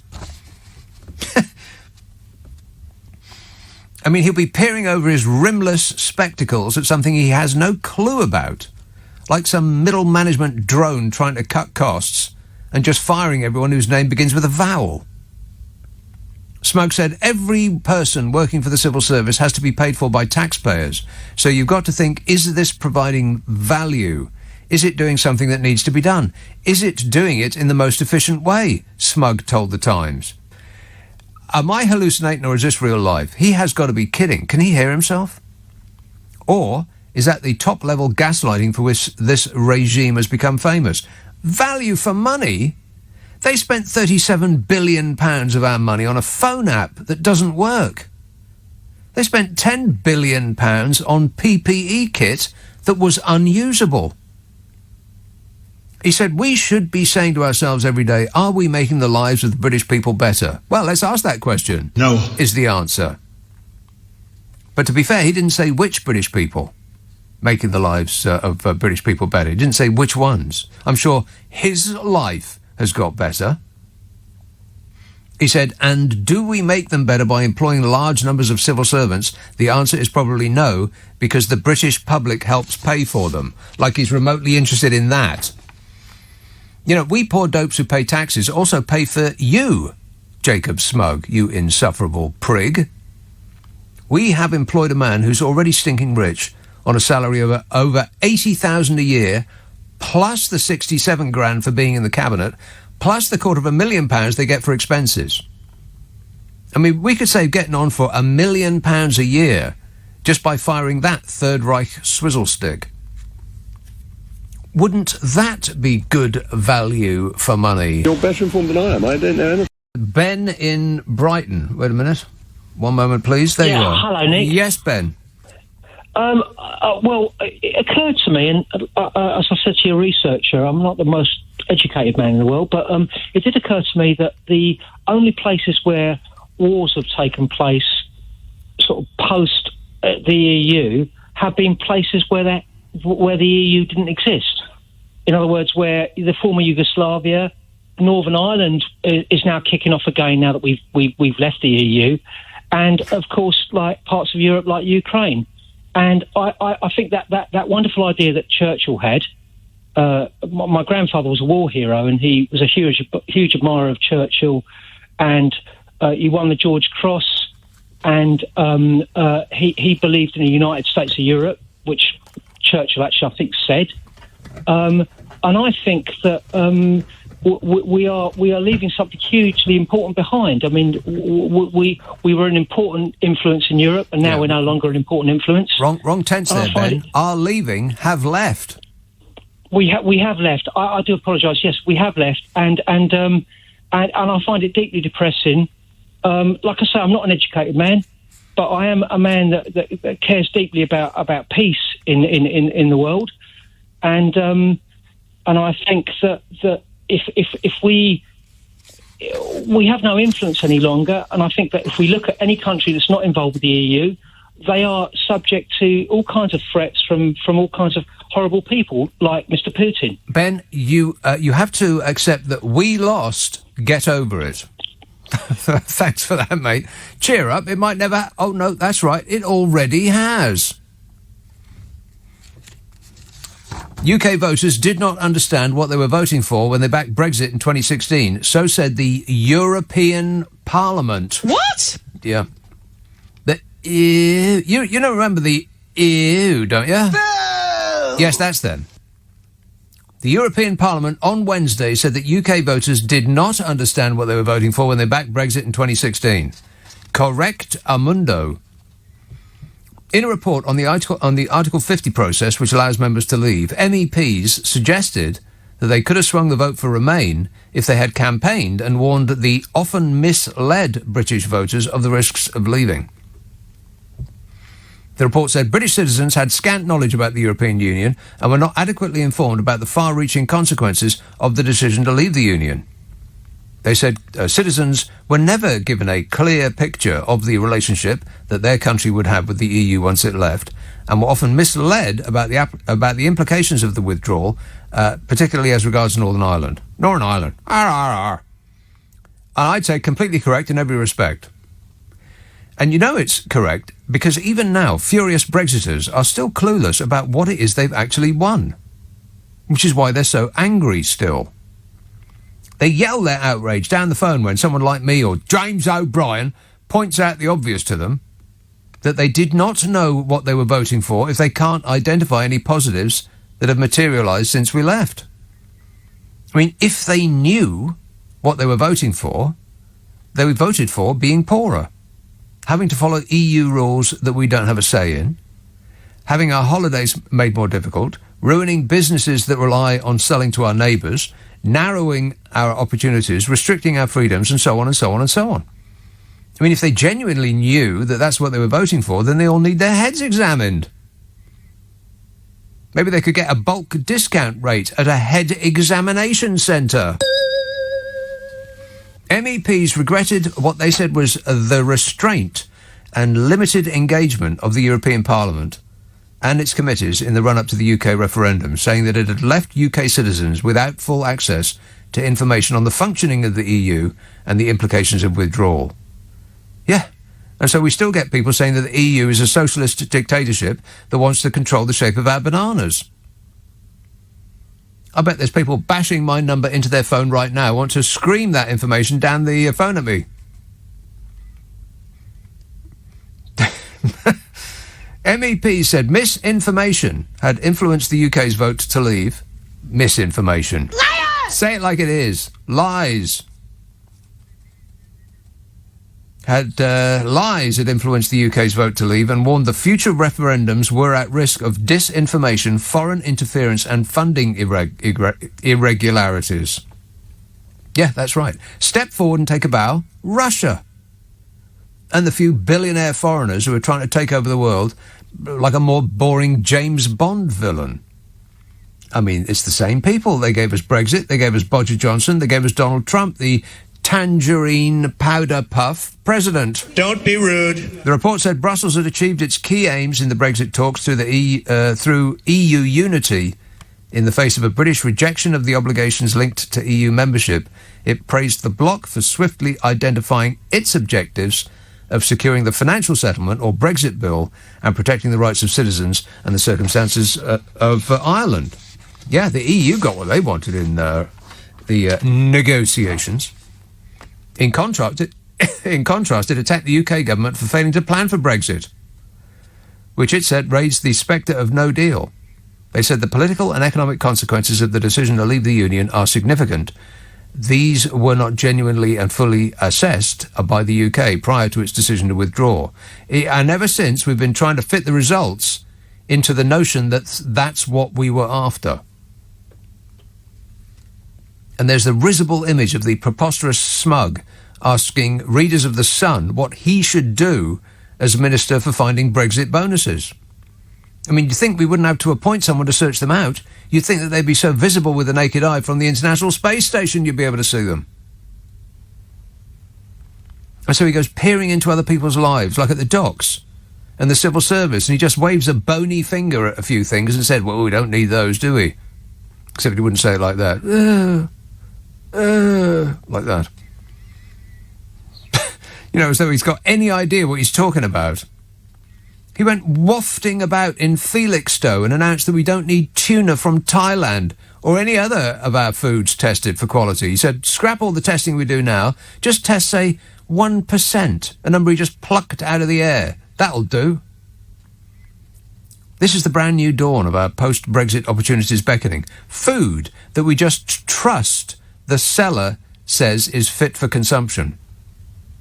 I mean, if you were selling food to Europe and the EU tested 25% of it and we tested 1%, which market would you send your worst stuff to, knowing that it would probably not get caught? And of course, that's just the tip of the iceberg. What this lot are really after is to rip up anything that benefits the people over profit. Labour laws, the right to fire at will, the right to a decent wage, the right to safe products, the right to rivers without raw sewage in it. It's also fantastically evil. It's hard to believe that people will fall for it. But they will, because it's delivered in a superior cod aristocratic accent, and we've all taken sides. So that if Smug and Bodger says it's good, then their cult fans will welcome it warmly, even if they know it's against their interests. They'll brand anyone who wants to keep labour laws and decent wages and poisons off our plates and rivers as woke or socialist, and that'll be the end of it. The wall will go up. No further views or opinions will be allowed in. The stupidification of the nation continues apace. What a way to run a country, eh? Dreadful. And in response to all of this, a UK government spokesmodel said, the British people voted to leave the European Union, and this government delivered on that result. We will go further and faster to deliver on the promise of Brexit and take advantage of the enormous potential that our new freedoms bring, which sounds a lot like, don't question us, peasant. It is actually just repeating the last email that went round.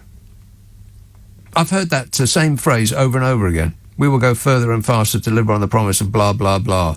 The British people voted to leave the European Union, and this government has delivered on that result. No, they haven't. I mean, they can't even be bothered to change the script. This lot won for themselves personally. We, all of us, lost. Even though some people can't admit it to themselves. Anything other than that is painted as sour grapes by those that lied to get us to help them help themselves.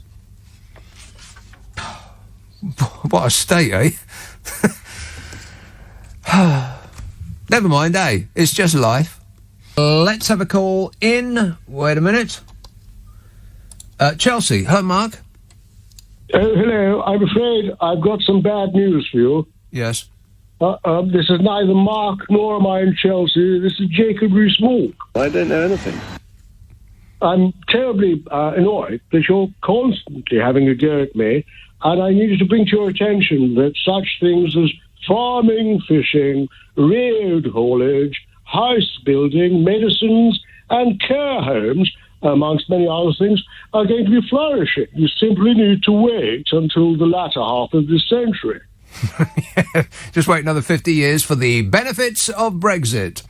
OK, good effort there, Mark. Excellent work. Thanks a lot, mate. 0345 6060 973. Sounded like a listener with material to me. Oh, no. Sue says, if Boris causes nuclear war, it might get rid of COVID.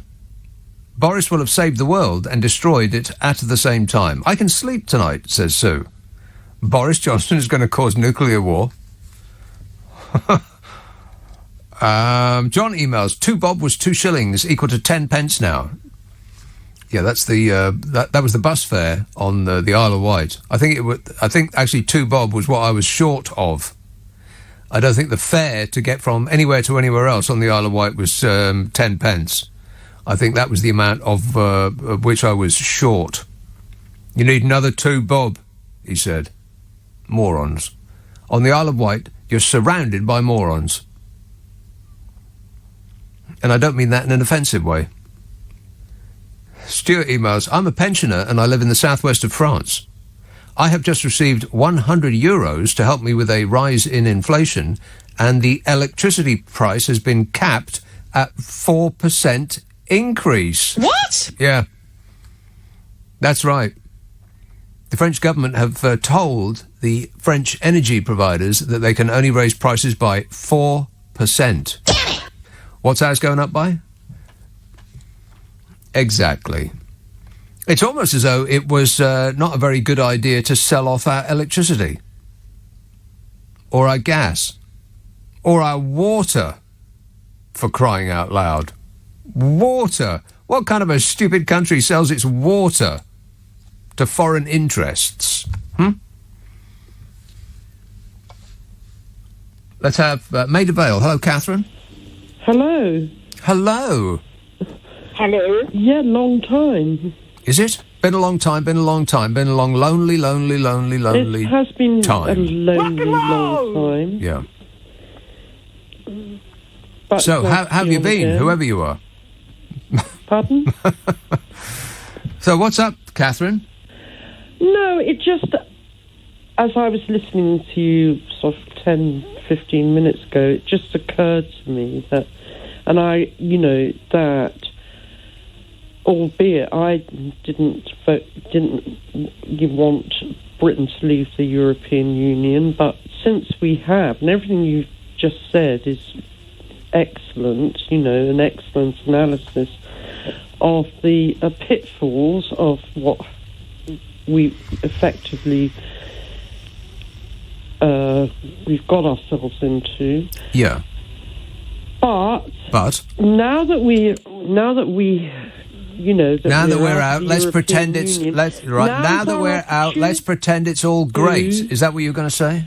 No, we could. Why don't we do a trade deal with the Russian Federation? I mean, why haven't we been pursuing that since Brexit? I mean, the Russian what is Federation. The problem with trade? Why would we want to pursue a trade deal with the Russian Federation? What have they got that we need? Timber. Timber? Yeah, they've got a wealth of resources. Right. And they have, need of Western products. Yeah. They need everything.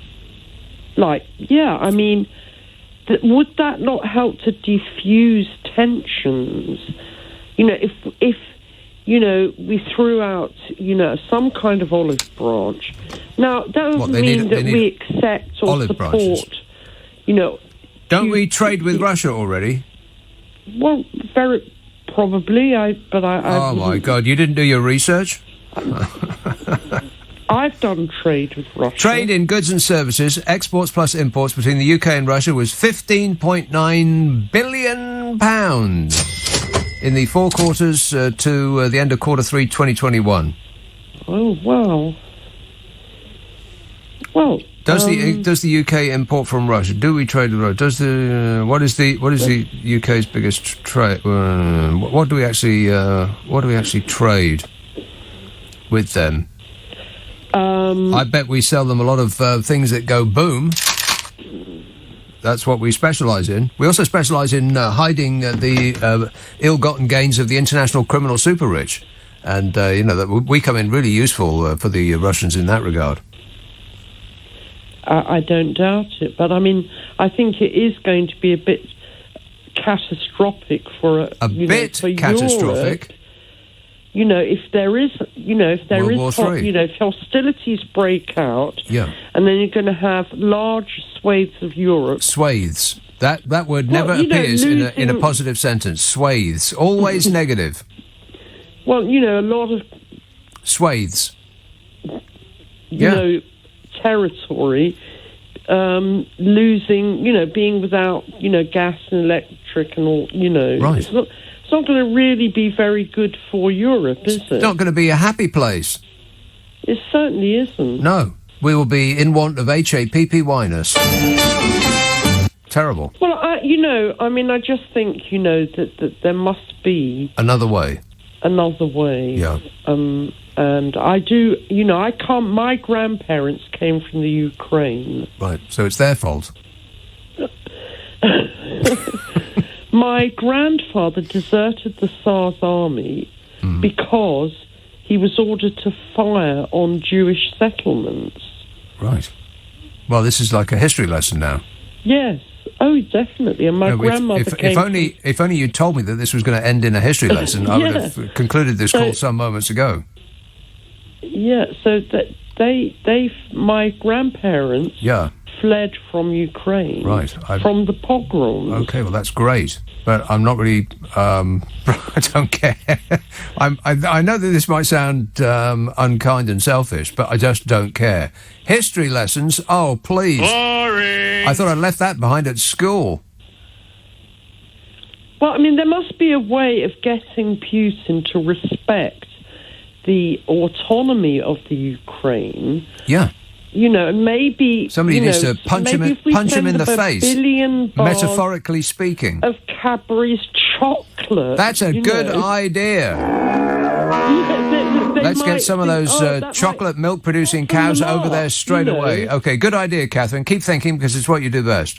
As soon as you have another thought, I want you to call up another number straight away. Keith tweets, if everybody picked up one face mask littering the country, that's enough to repair the flimsy O2 roof at no cost. There's way too many masks all over the place.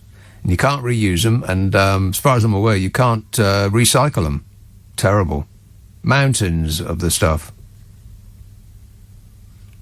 Do you know how much money we spent on a PPE that either was not used, couldn't be used, and will not be used? It's absolutely staggering.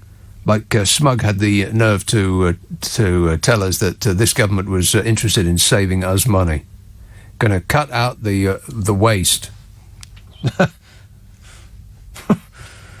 I mean, it's just really absolutely quite incredible how much money we have wasted on PPE.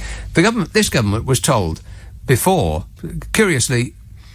It is curious, actually. I mean, if you want a conspiracy theory, here's one for you. Just months before COVID hit, a government body produced a report that said we did not have enough PPE in the event of a pandemic. This was months before anybody had ever heard of this COVID-19. And they said, we need to replenish our stocks immediately. And what did the government do? Absolutely nothing. Because, they know best. And when the invisible menace came among us, then they started freaking out and realised that despite the warnings from experts, they hadn't done anything about it, and now they were screwed. And by they, I mean we.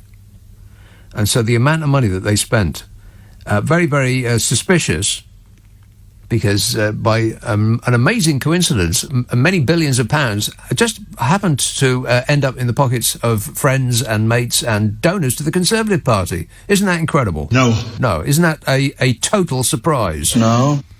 Aren't you shocked? No. It's getting on for about... I do have detailed files here. I can go through it with you if you like. But it's getting on to about 20 billion. It's just a staggering amount of money. And that for Smug to actually say with a straight face that this government is interested in saving us money, us poor dopes who pay taxes, well, I'll go to the foot of our stairs. And I will too. You see if I don't. Keith tweets, oh no, I read that. If everybody picked up a face mask littering the country, that's enough to repair the flimsy O2 roof at no cost. Plus, we wouldn't have so many face masks littering the country. Paul says, Delicatessen is amazing. Watch it. Are you threatening me now? Watch it.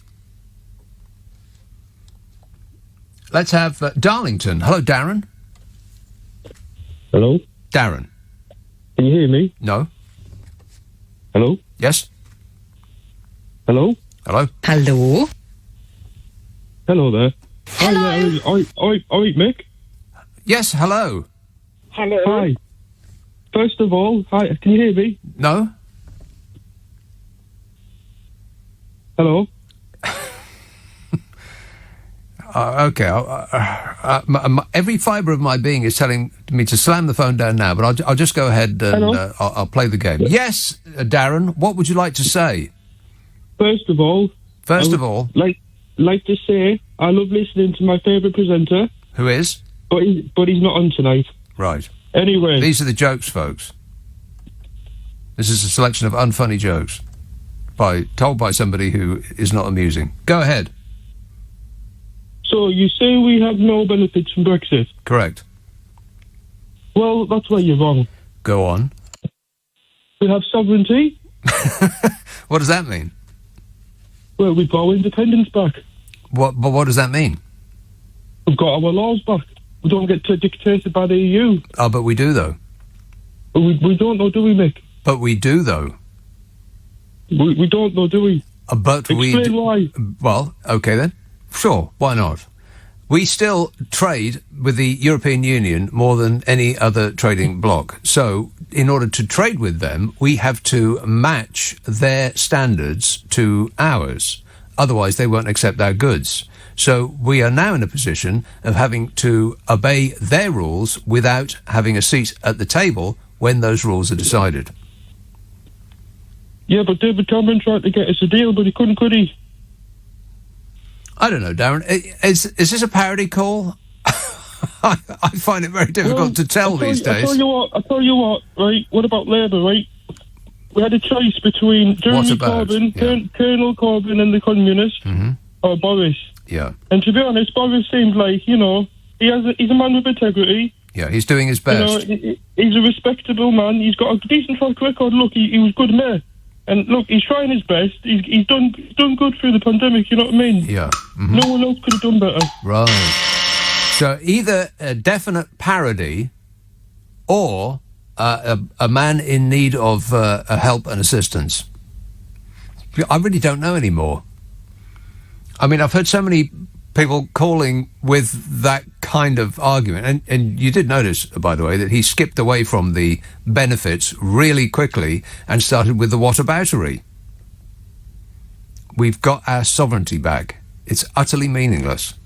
As though we are commanding the world from this little corner that we've claimed for our own. Our sovereignty, like Britannia still rules the waves. There's no such thing as sovereignty anymore. You want to trade with somebody, you've got to negotiate the deals of doing that.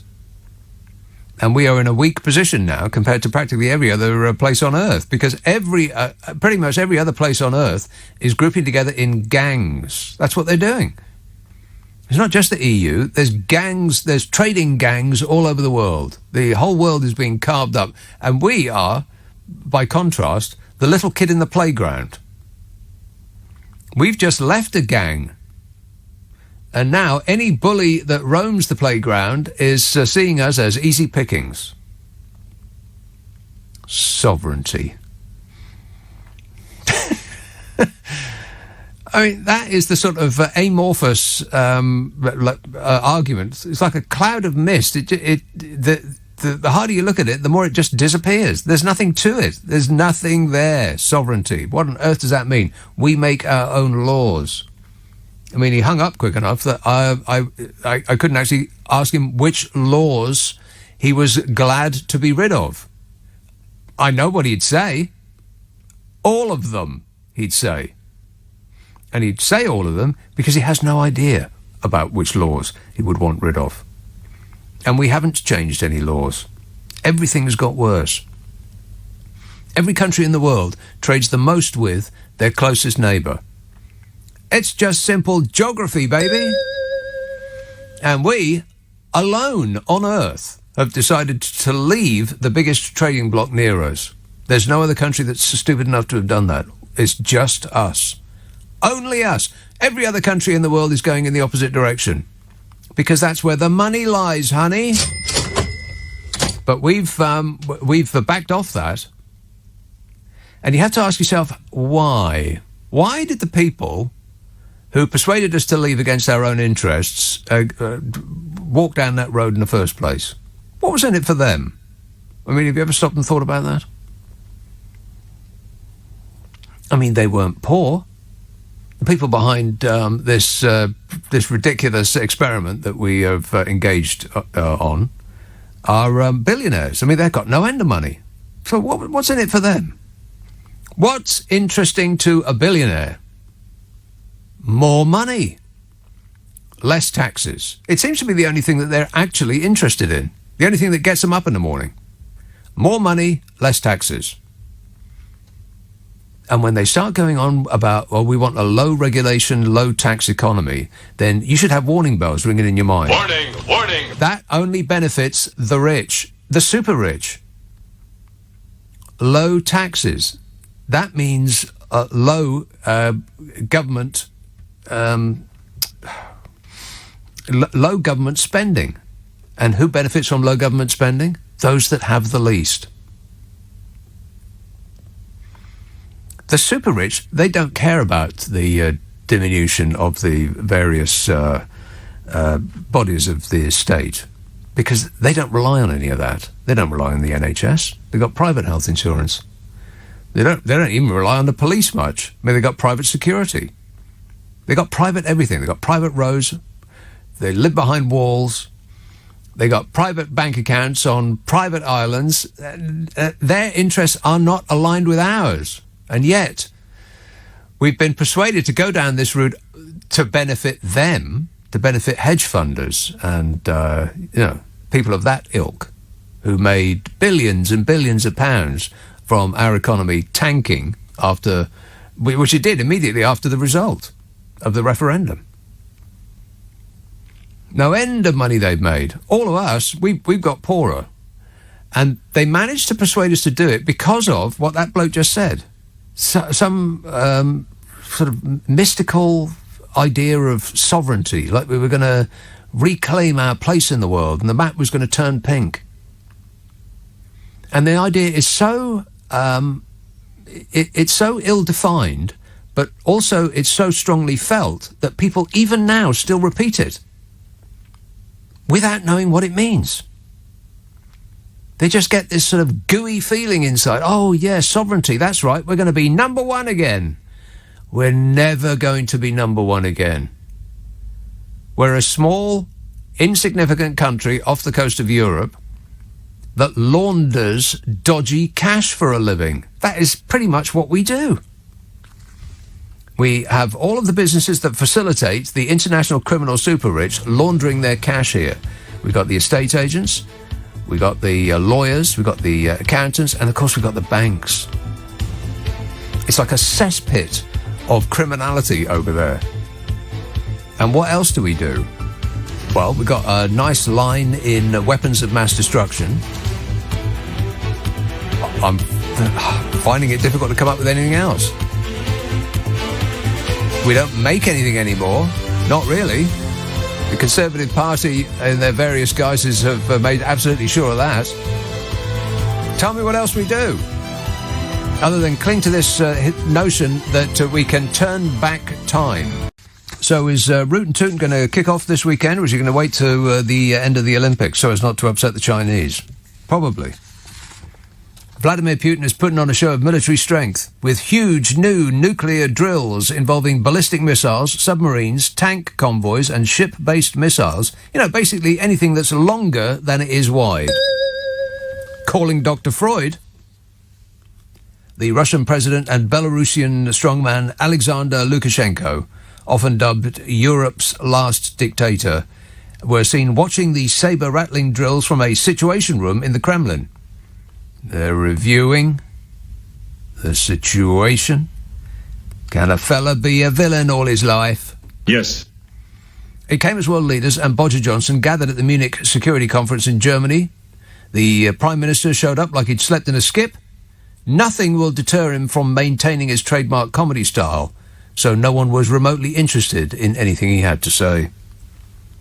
Meanwhile, Ukrainian President Volodymyr Zelensky told Western powers at the conference to stop their appeasement of Russia and warned that sanctions will not work on Moscow once the bombing starts, which earned him a standing ovation from world leaders. You know, much the same way that Bodger gave the nurses a standing ovation in place of actually giving them his support. No money for you, heroes. Here's a brief clap instead. Oh, Fabulous. Don't spend it all in the same place. Zelensky said today Ukraine has received security guarantees for abandoning the world's third largest nuclear arsenal. We have no weapons and no security, he said. But we have a right to demand a shift from a policy of appeasement to one ensuring security and peace. He said, for 8 years, Ukraine has been a shield. For 8 years, Ukraine has been holding back one of the greatest armies in the world. Oh, well, steady on. No, you haven't. They just haven't been invading you for 8 years. Holding back. Fears of tensions boiling over were backed up by figures released yesterday by the Organisation for Security and Cooperation in Europe, which showed that there were more than 1,400 explosions in the rebel-held regions of Donetsk and Luhansk on Friday. Wow. That's a lot of explosions. The OSCE's Special Monitoring Mission that's deployed in the conflict zone said it had logged 553 explosions in Donetsk and a further 860 in neighbouring Luhansk, adding that it had confirmed one civilian casualty in a government-controlled area of Donetsk. This is those false flag operations that everybody's been saying that Putin is going to be engaging in. Give him an excuse to launch a all-out attack. It put the number of ceasefire violations on Friday at more than 1,500, compared with 870 the day before, suggesting an upwards trajectory of gunfire. Well, that's just maths. Upward trajectory. What else? Well, I mean, nothing's really kicked off yet, so this, it's journalists are at the ready, poised. I bet the Sun has put in an order for printing copies of the Union Jack for people to cut out and put in their windows as we support our boys who go over there, and, until it all stops, and then we'll start complaining about it like mad for years. Yeah, but while it's happening, we can't get enough of it. It'll be on the news 24 hours a day. People will be on the edge of their seats. The US Secretary of Defense Lloyd Austin said on Saturday during a visit to Lithuania, wherever that is, that Russian troops dotted along Ukraine's border are uncoiling and poised to strike. He said that troops were moving into the right kinds of positions to be able to conduct an attack. And the Russians are continuing their false flag operations in eastern Ukraine, seemingly designed to provoke conflict. It's amazing that people have said that they're going to do it, and to surprise us, they're doing it. Thousands of Ukrainian refugees are starting to stream into Russia after Vlad's allies ordered a mass evacuation of two separatist republics as part of a suspected false flag operation to provide the pretext for an invasion. 700,000 civilians are being evacuated from Donetsk and Luhansk. Just after which, a car bomb rocked Donetsk in an alleged assassination attempt of a top Putin-allied official, with Western intelligence agencies believing it was faked as part of this false flag deception. This is the report in the Mail. I mean, that Putin isn't really a criminal mastermind, is he? I mean, he telegraphs what he's going to do, people say that he's going to do it, and then, to surprise us, he does that exact same thing. What a way to run a planet, eh? Dreadful. Awful. 0345 6060 973. Nigel emails, when I worked at the Royal Mail HQ in London in the mid-1980s, there was a typing pool, and the manager was called the Superintendent of Typists. Okay. That's good to know, Nigel. Thanks for that. Dimitri, Primrose Hill. Yes, hi, Nick. Hello. I'm a first-time caller. Good man. Happy to listen to you. My question is to you. Joe Biden said that Mr. Putin he's going to attack definitely, right? Yeah. What if he's wrong? What if he's not going to attack? What if he's going to withdraw the troops back? That would be great. Yeah, it will be, but that means that Joe Biden's intelligence services are not really working well. Well, that would mean that Joe Biden is not relying on magical intelligence services that know everything. Yeah, but he said to the journalist that he's sure 100%. Right. Well, why would you amass over 100,000 troops on the border of a country that you've been threatening if you weren't going to do anything with them? I mean, it certainly looks that way, don't it? Yeah, but what they said, what Russians said, that it's a training, right? Right. That's what they said. Sure. Yeah, I know, so-called training, but they might go back, back where they came from, and that's it then. That means everyone was worrying about it and shaking about it. Yeah. When we could have been worrying about something else instead. Yeah, you're quite right. What a waste of time, eh? All right, thanks a lot, Dimitri. There you are, a little positivity. If that is what that was. Tony tweets, bit serious, do you think that Putin is having a senior moment? He's just turned 70 years old. Maybe like Hitler. The H name. He's just turned 70. Maybe like Hitler said in 1938, he wants to do something big before he gets too old.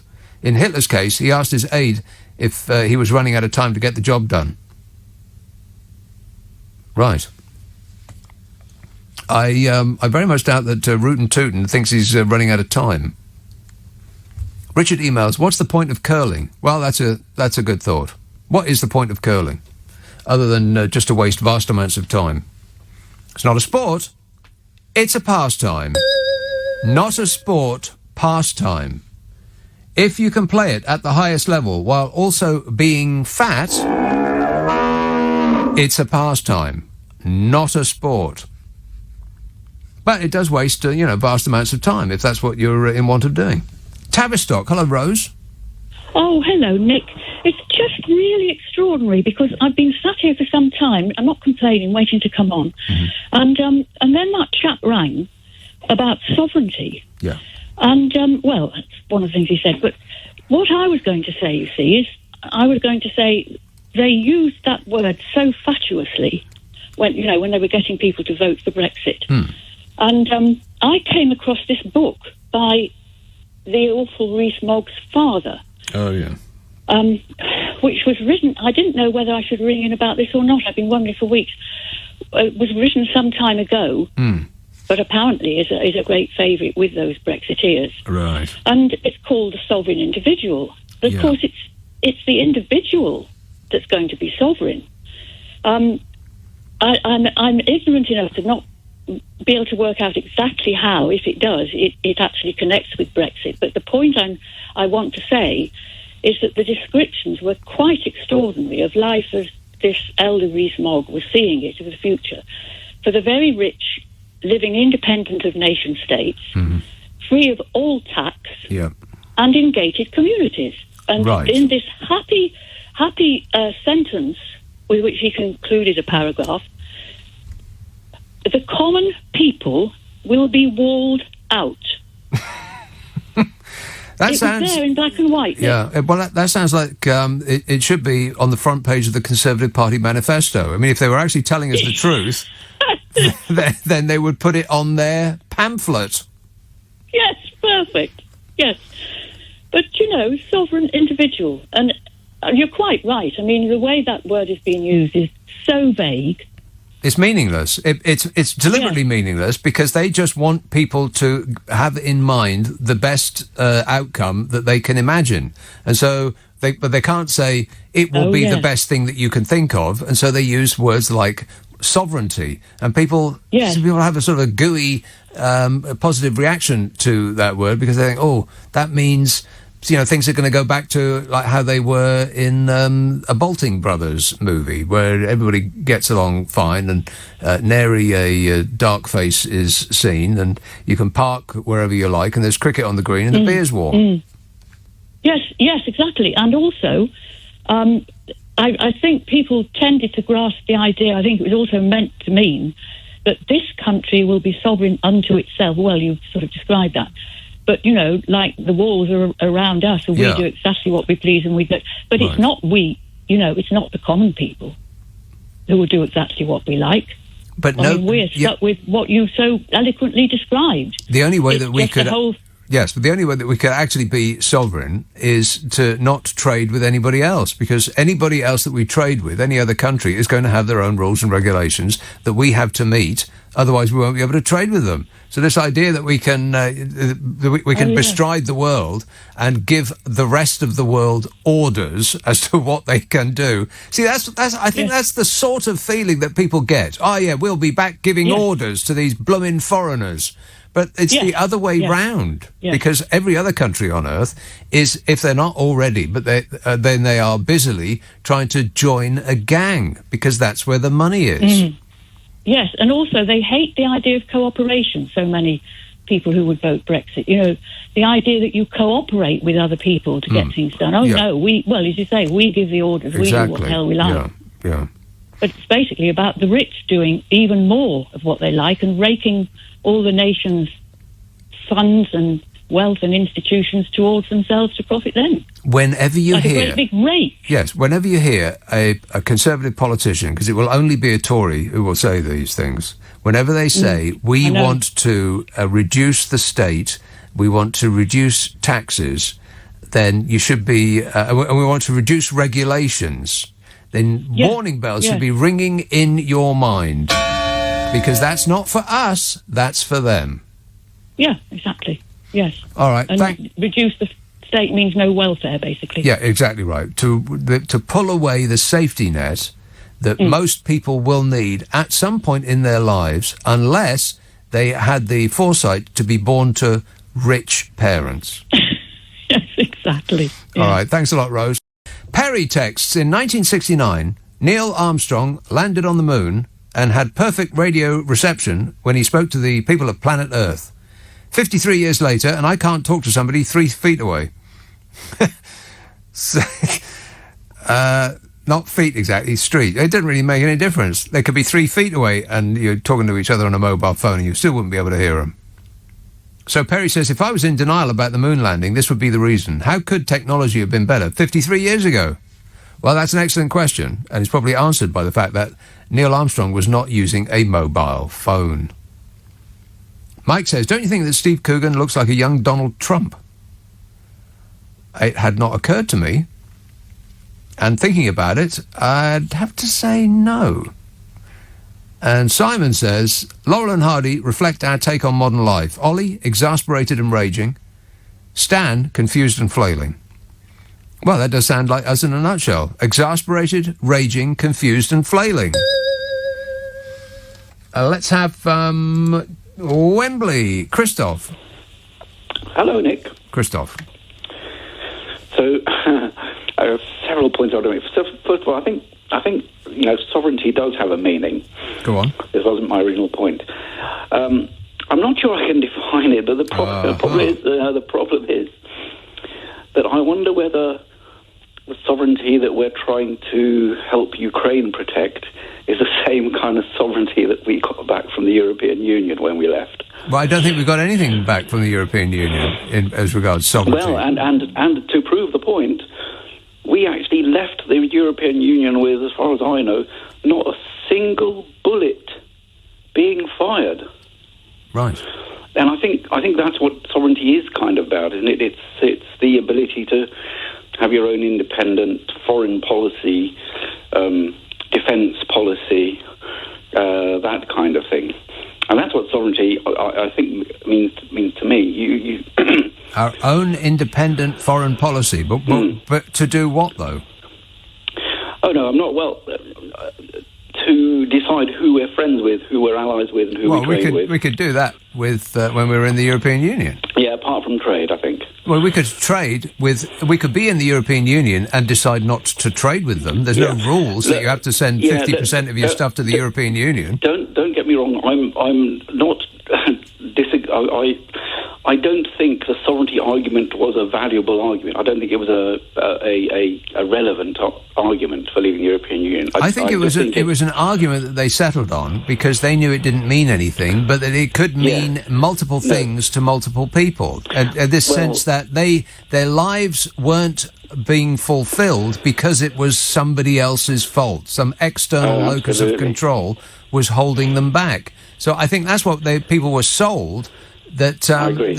we were being held back by some external force, and we will free you from those shackles. Well, how's that working out for us? No, I think I agree. It is something like that, and that's why we joined the European Union voluntarily. We weren't invaded and occupied, so we didn't lose any sovereignty by joining it, and we didn't get any back when we left it. Right. Sure, we delegated some authority for making certain types of regulations and laws to a supranational body, which we were a part of. Which we were a part of, and I mean, they didn't make any decisions when we weren't there. They didn't do it in secret.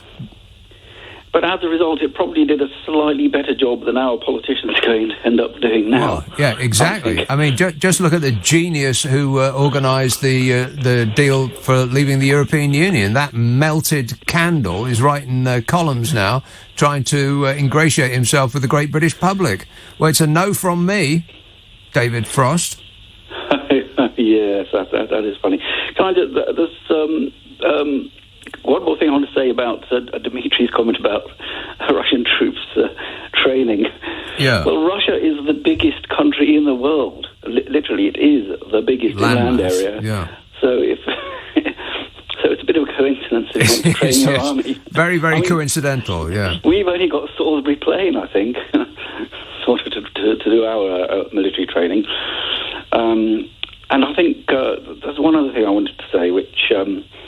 it really doesn't relate to anything else we've been talking about, which is I think that a square in Brussels was renamed Joe Cox Square. Oh, yeah. Yeah, I read that somewhere.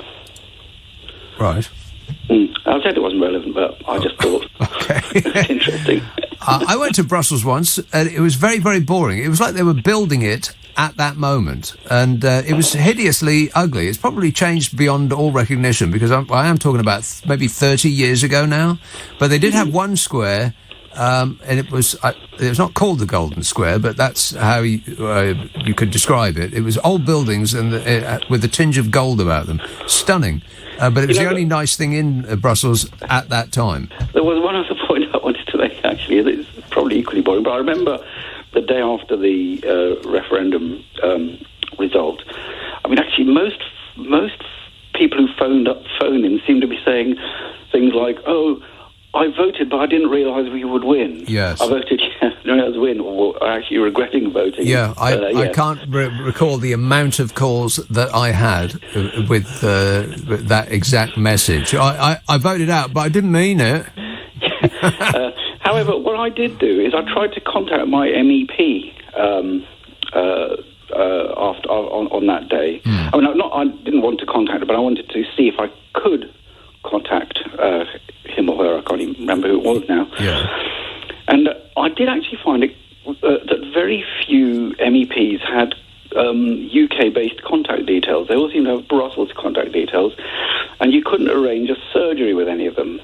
So I'm wondering whether that was a bit of an error on their part, that they became a bit too remote from the people whose interests they were supposed to be. Well, I think that looking after. In many cases, the people that were single-issue obsessives are the ones that went out to vote for their MEPs.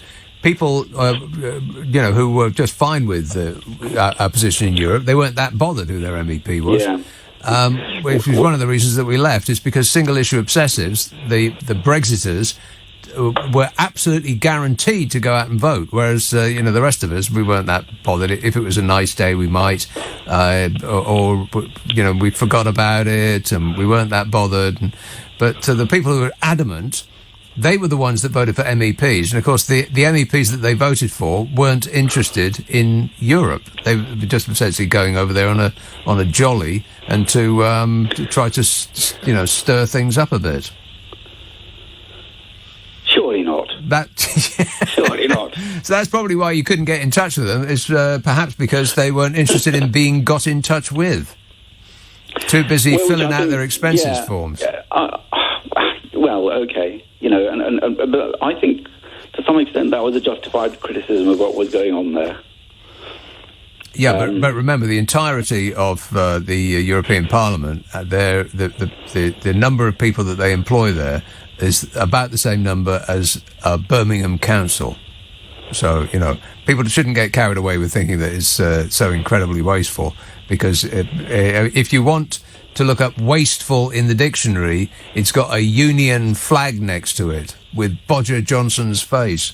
All right, thanks a lot, Christoph. 0345 6060 973. Seriously, the amount of money that we've thrown away just lately is just really quite staggering. How come people aren't in prison yet? Why aren't there multiple police investigations? Why not? Apart from they'd rather not look for fear of what they might find. Like the Russia report. Oh, we see no evidence of any interference from Russia in the EU referendum. Right, that's because they didn't look. And they didn't look because they didn't want to find any. If you're determined not to find any, you won't find any. Staggering amounts of waste. I mean, it's just quite unbelievable, the amount of money that has just disappeared. It's our money. If somebody stopped us in the street and nicked a tenner off us, we'd scream the place down. If somebody broke into our house and they stole 100 quid from the table in the hall, then we'd want the police to do something about it straight away. But we've lost untold billions and billions and billions. And people are, it's almost as though we shrug to say, oh, well, never mind. It's like if you owe the bank, I said this the other day, if you owe the bank £10, then it's your problem. If you owe the bank £10 billion, it's the bank's problem. Partly it's because people can't conceive of what a billion is. Shall I do the seconds thing again? Off the top of my head, 1 million seconds is 11 days. 1 billion seconds is about 31 years. That's the difference. It's a big difference. And we've lost more billions than you could possibly imagine. Where's it gone? What do we get for it? Where did it go? Somebody's got it. Somebody's waking up laughing. Andy texts, I am so surprised to hear that you have not watched Alan Partridge. I thought it had been right up your street. Steve Coogan is superb in whatever he does. Yeah, no, I haven't. I tend to shy away from British comedy because I've sort of come to think that they're not that funny in comparison with their American cousins. I don't dispute that it is amusing in every way, shape and form. I just haven't seen it yet for that very reason. I'd be more welcoming to like an American TV comedy than I would to British. But it's the same with drama. I'd be more likely to watch an American drama than a British one, because a British drama would just be about misery. Miserable, ugly people whining. Yeah, right from the beginning. Like our soap operas. Miserable, ugly people whining. Whinging and whining and moaning. For half an hour. Every bloomin' day. It's a no from me.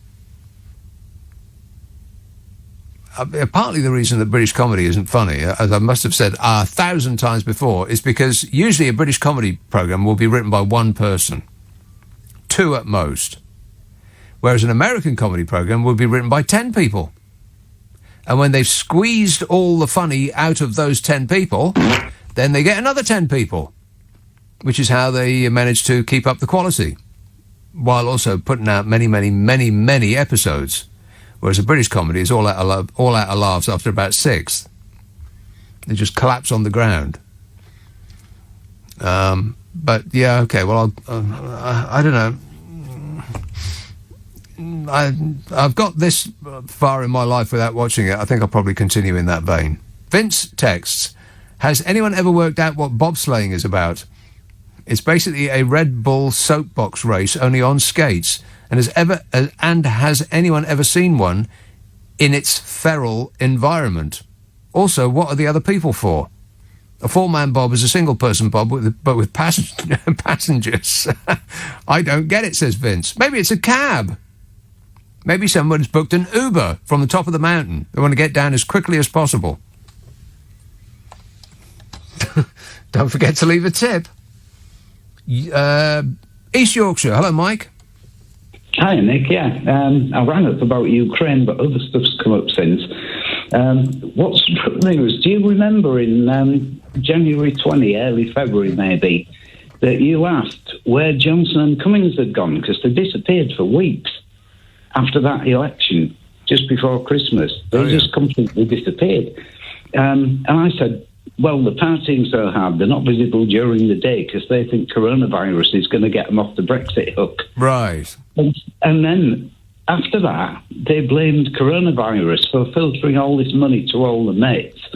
And then the last thing they did was they actually blamed the parties on that, if you think back, because he said, all our staff have been working so hard on COVID to deal with this problem, they had to let the hair down. Yeah, having a party. Exactly. What's he going to do when COVID's gone? He's going to struggle on that one. But well, there'll always be Brexit to blame whatever ails us on. That will be the excuse forever. And they said they were going to get rid of regulations. So what have they done? They've introduced regulations to make it harder for poorer people to vote if you don't have a driving licence or a passport. And now they've regulated teachers. They can't teach this, they can't talk about that. Yes, people should be very, very alarmed at what is happening under our very noses. It's coming to a head this week. Next week, the House of Lords is going to vote on legislation that could introduce mandatory IDs to vote in elections. This is what you're talking about, right? Yeah, absolutely. Yeah. This is the Open Democracy website, which I commend to the House. This deeply regressive measure, they say, could disenfranchise 2 million people across the country simply because they do not possess photo ID. And guess which party those 2 million people are likely to vote for? That's right. Another party except the Conservatives, mostly Labour. They're trying to make it sure that, just as the Republicans are doing in America, it's also very, what would Donald Trump do? They're trying to ensure that they never leave power, ever. It's naughty, but can I just nick back onto your phone? Naughty. Yeah. Naughty. It's not nice, it's naughty.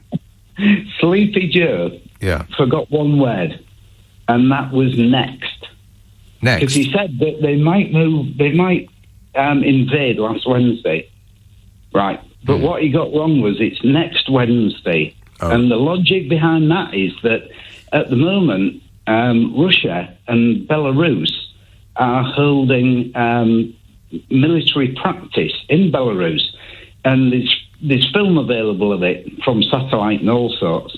They're charging about with tanks and helicopters and flying over with planes and bombing stuff and doing all the genuine military exercises. Yeah. That ends Sunday night.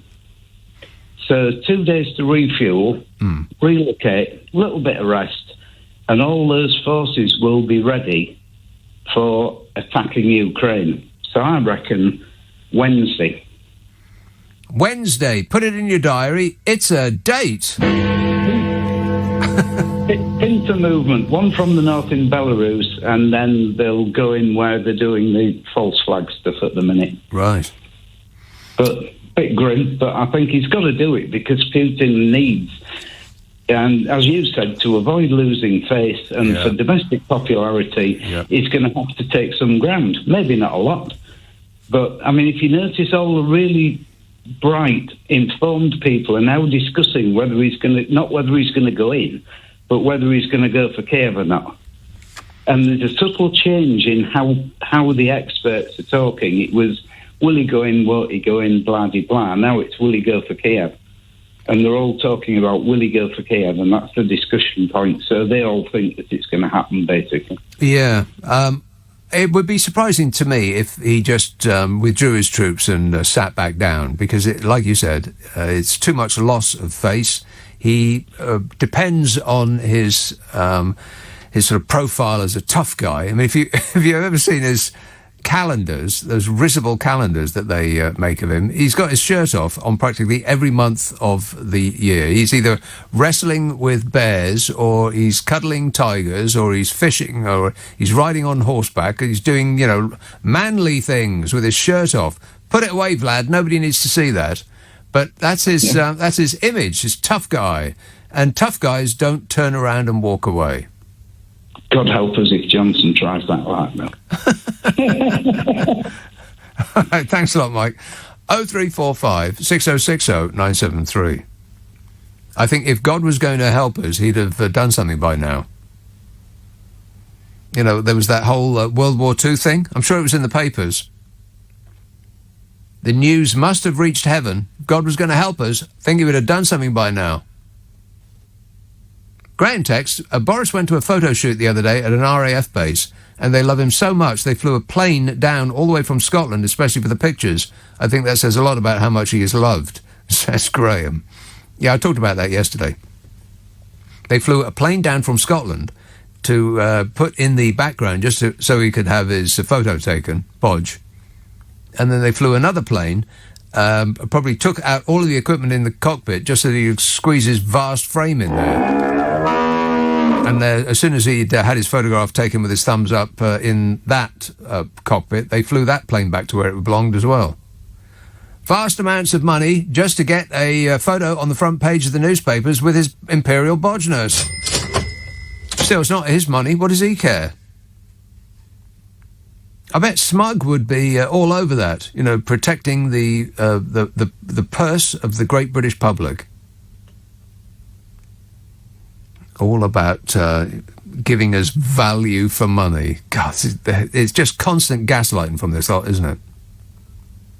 It's amazing. 2 short years is what it's taken this regime to turn this country into this mess, into this catastrophe that we see before us.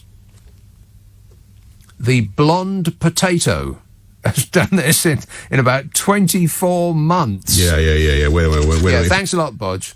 I do believe you've delighted us enough. Brian tweets, is it true that if you don't say anything for 10 seconds, the emergency Steve Allen tape will kick in? If so, shut up, says Brian. It's longer than 10 seconds, but it will kick in. What will Steve Allen be talking about on that tape? I think I've heard it maybe a couple of times. Because, you know, I do remember a couple of times things got beyond our control and we couldn't do anything about it. And so it kicked in. I think he's talking about biscuits, something like that. I could love a couple of 3 biscuits right now, as a matter of fact. Southampton, hello, Simon. Nick, hello. Simon. I had to call in. Did you have a guy on earlier on who was reciting the Brexit playbook?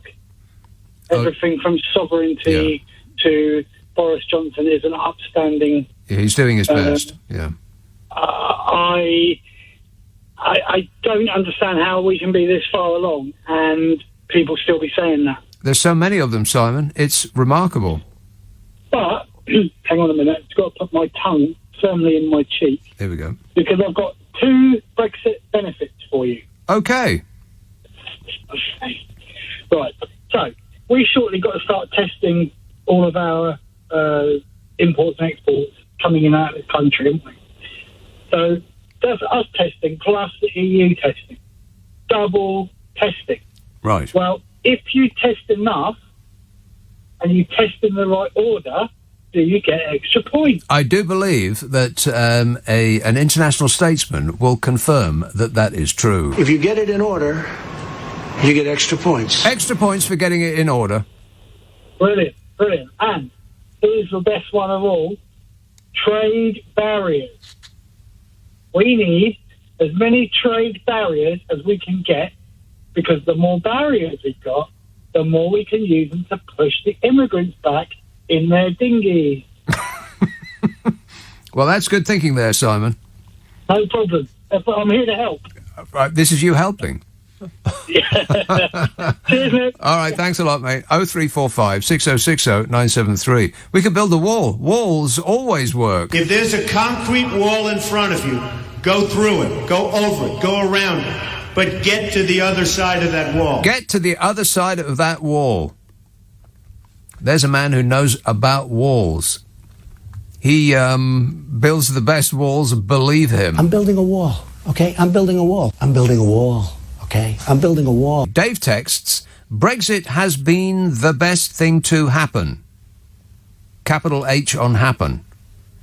Immingham is thriving, is a free port. If we went back to having the EEC, I would be happy with that, and the EU is a corrupt, useless organisation. I knew what I was voting for. Knew spelt wrong. I am not a Tory, says Dave. No, Dave, you're an idiot. And I mean that in a helpful way. Walsall. Hello, Mick. Hi, Nick. Mick. How are you? What? I said, how are you? Oh, great, mate. Thanks for asking. Oh, nice. Doesn't cost nothing to be polite. What?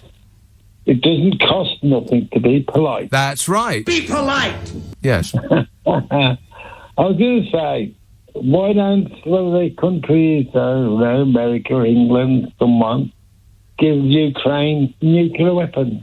Why don't we give... Excellent idea. Why don't we give Ukraine nuclear weapons and then just stand back and watch the fun begin? It wouldn't happen. Nothing would happen. Nothing would happen. That's why the Russians took Russia, with America's help and a few others, signed the treaty, took the Ukraine nuclear weapons away. Yes. On the terms that Ukraine would stay a sovereign country. Independent country. To do what they want to do. That was obviously the Russians lied through their teeth. Yeah. They just didn't want to go into Ukraine if Ukraine had got nuclear weapons. Right. Well, we can't complain about another country lying through its teeth because, you know... Yeah. Wait a minute. Yeah, but like I said, if they'd got nuclear weapons in Ukraine, you think Russia would still attack them? Sure they would. I don't think they would. Well, I do think they would. I mean, how many nuclear weapons are we talking about? Because Russia's got a boatload. Well, you need a few to take out a city. No one's going to use no one's going to use nuclear weapons anyway. I mean, no one's going to use them. Yeah. But it will also make Putin think twice. I bet it wouldn't. Because you never know that if someone's going to use them. Of course it... They're under Ukraine control. I mean, it's no good having American cruise missiles that are under American control, but you've got to put them under their control. So the Russians know the Ukrainians can set them off if they want to, but they're going to as long as Russia stays out their country. Well, let's go the whole hog. We should give them to some unstable person in Ukraine, and then rootin' tootin' Putin wouldn't know what might happen next, so he'd be really concerned about invading. Well, yeah, probably the same as if Trump had still been Prime Minister. Well, yeah. If Donald Trump had still been the President of the United States of America, had been the world leader, then we would probably already be looking at the smoking ruin of the planet. Don't be rude. You know it's true, Donnie. Yeah, well, like I said, I mean, this country's not fit to fight the war. No, well, our armed forces are diminished. We've got aircraft carriers with no aircraft on them. It's a small detail, but an important one. We've got ships that leak. What else? All our armies are in Ukraine. In that area. Your phone skills leave a lot to be desired, Mick. I think that you need to remember to speak directly into the phone. Oh, sorry. There you go. What I was going to get at is that Russia should invade this country because we ain't got an army because they're all over the middle. Russia should invade this country? What for? We already take care of all their money for them. Because we got no one here to defend us. Yeah, but why would they invade their own bank? They don't want to blow anything up here. They own everything here.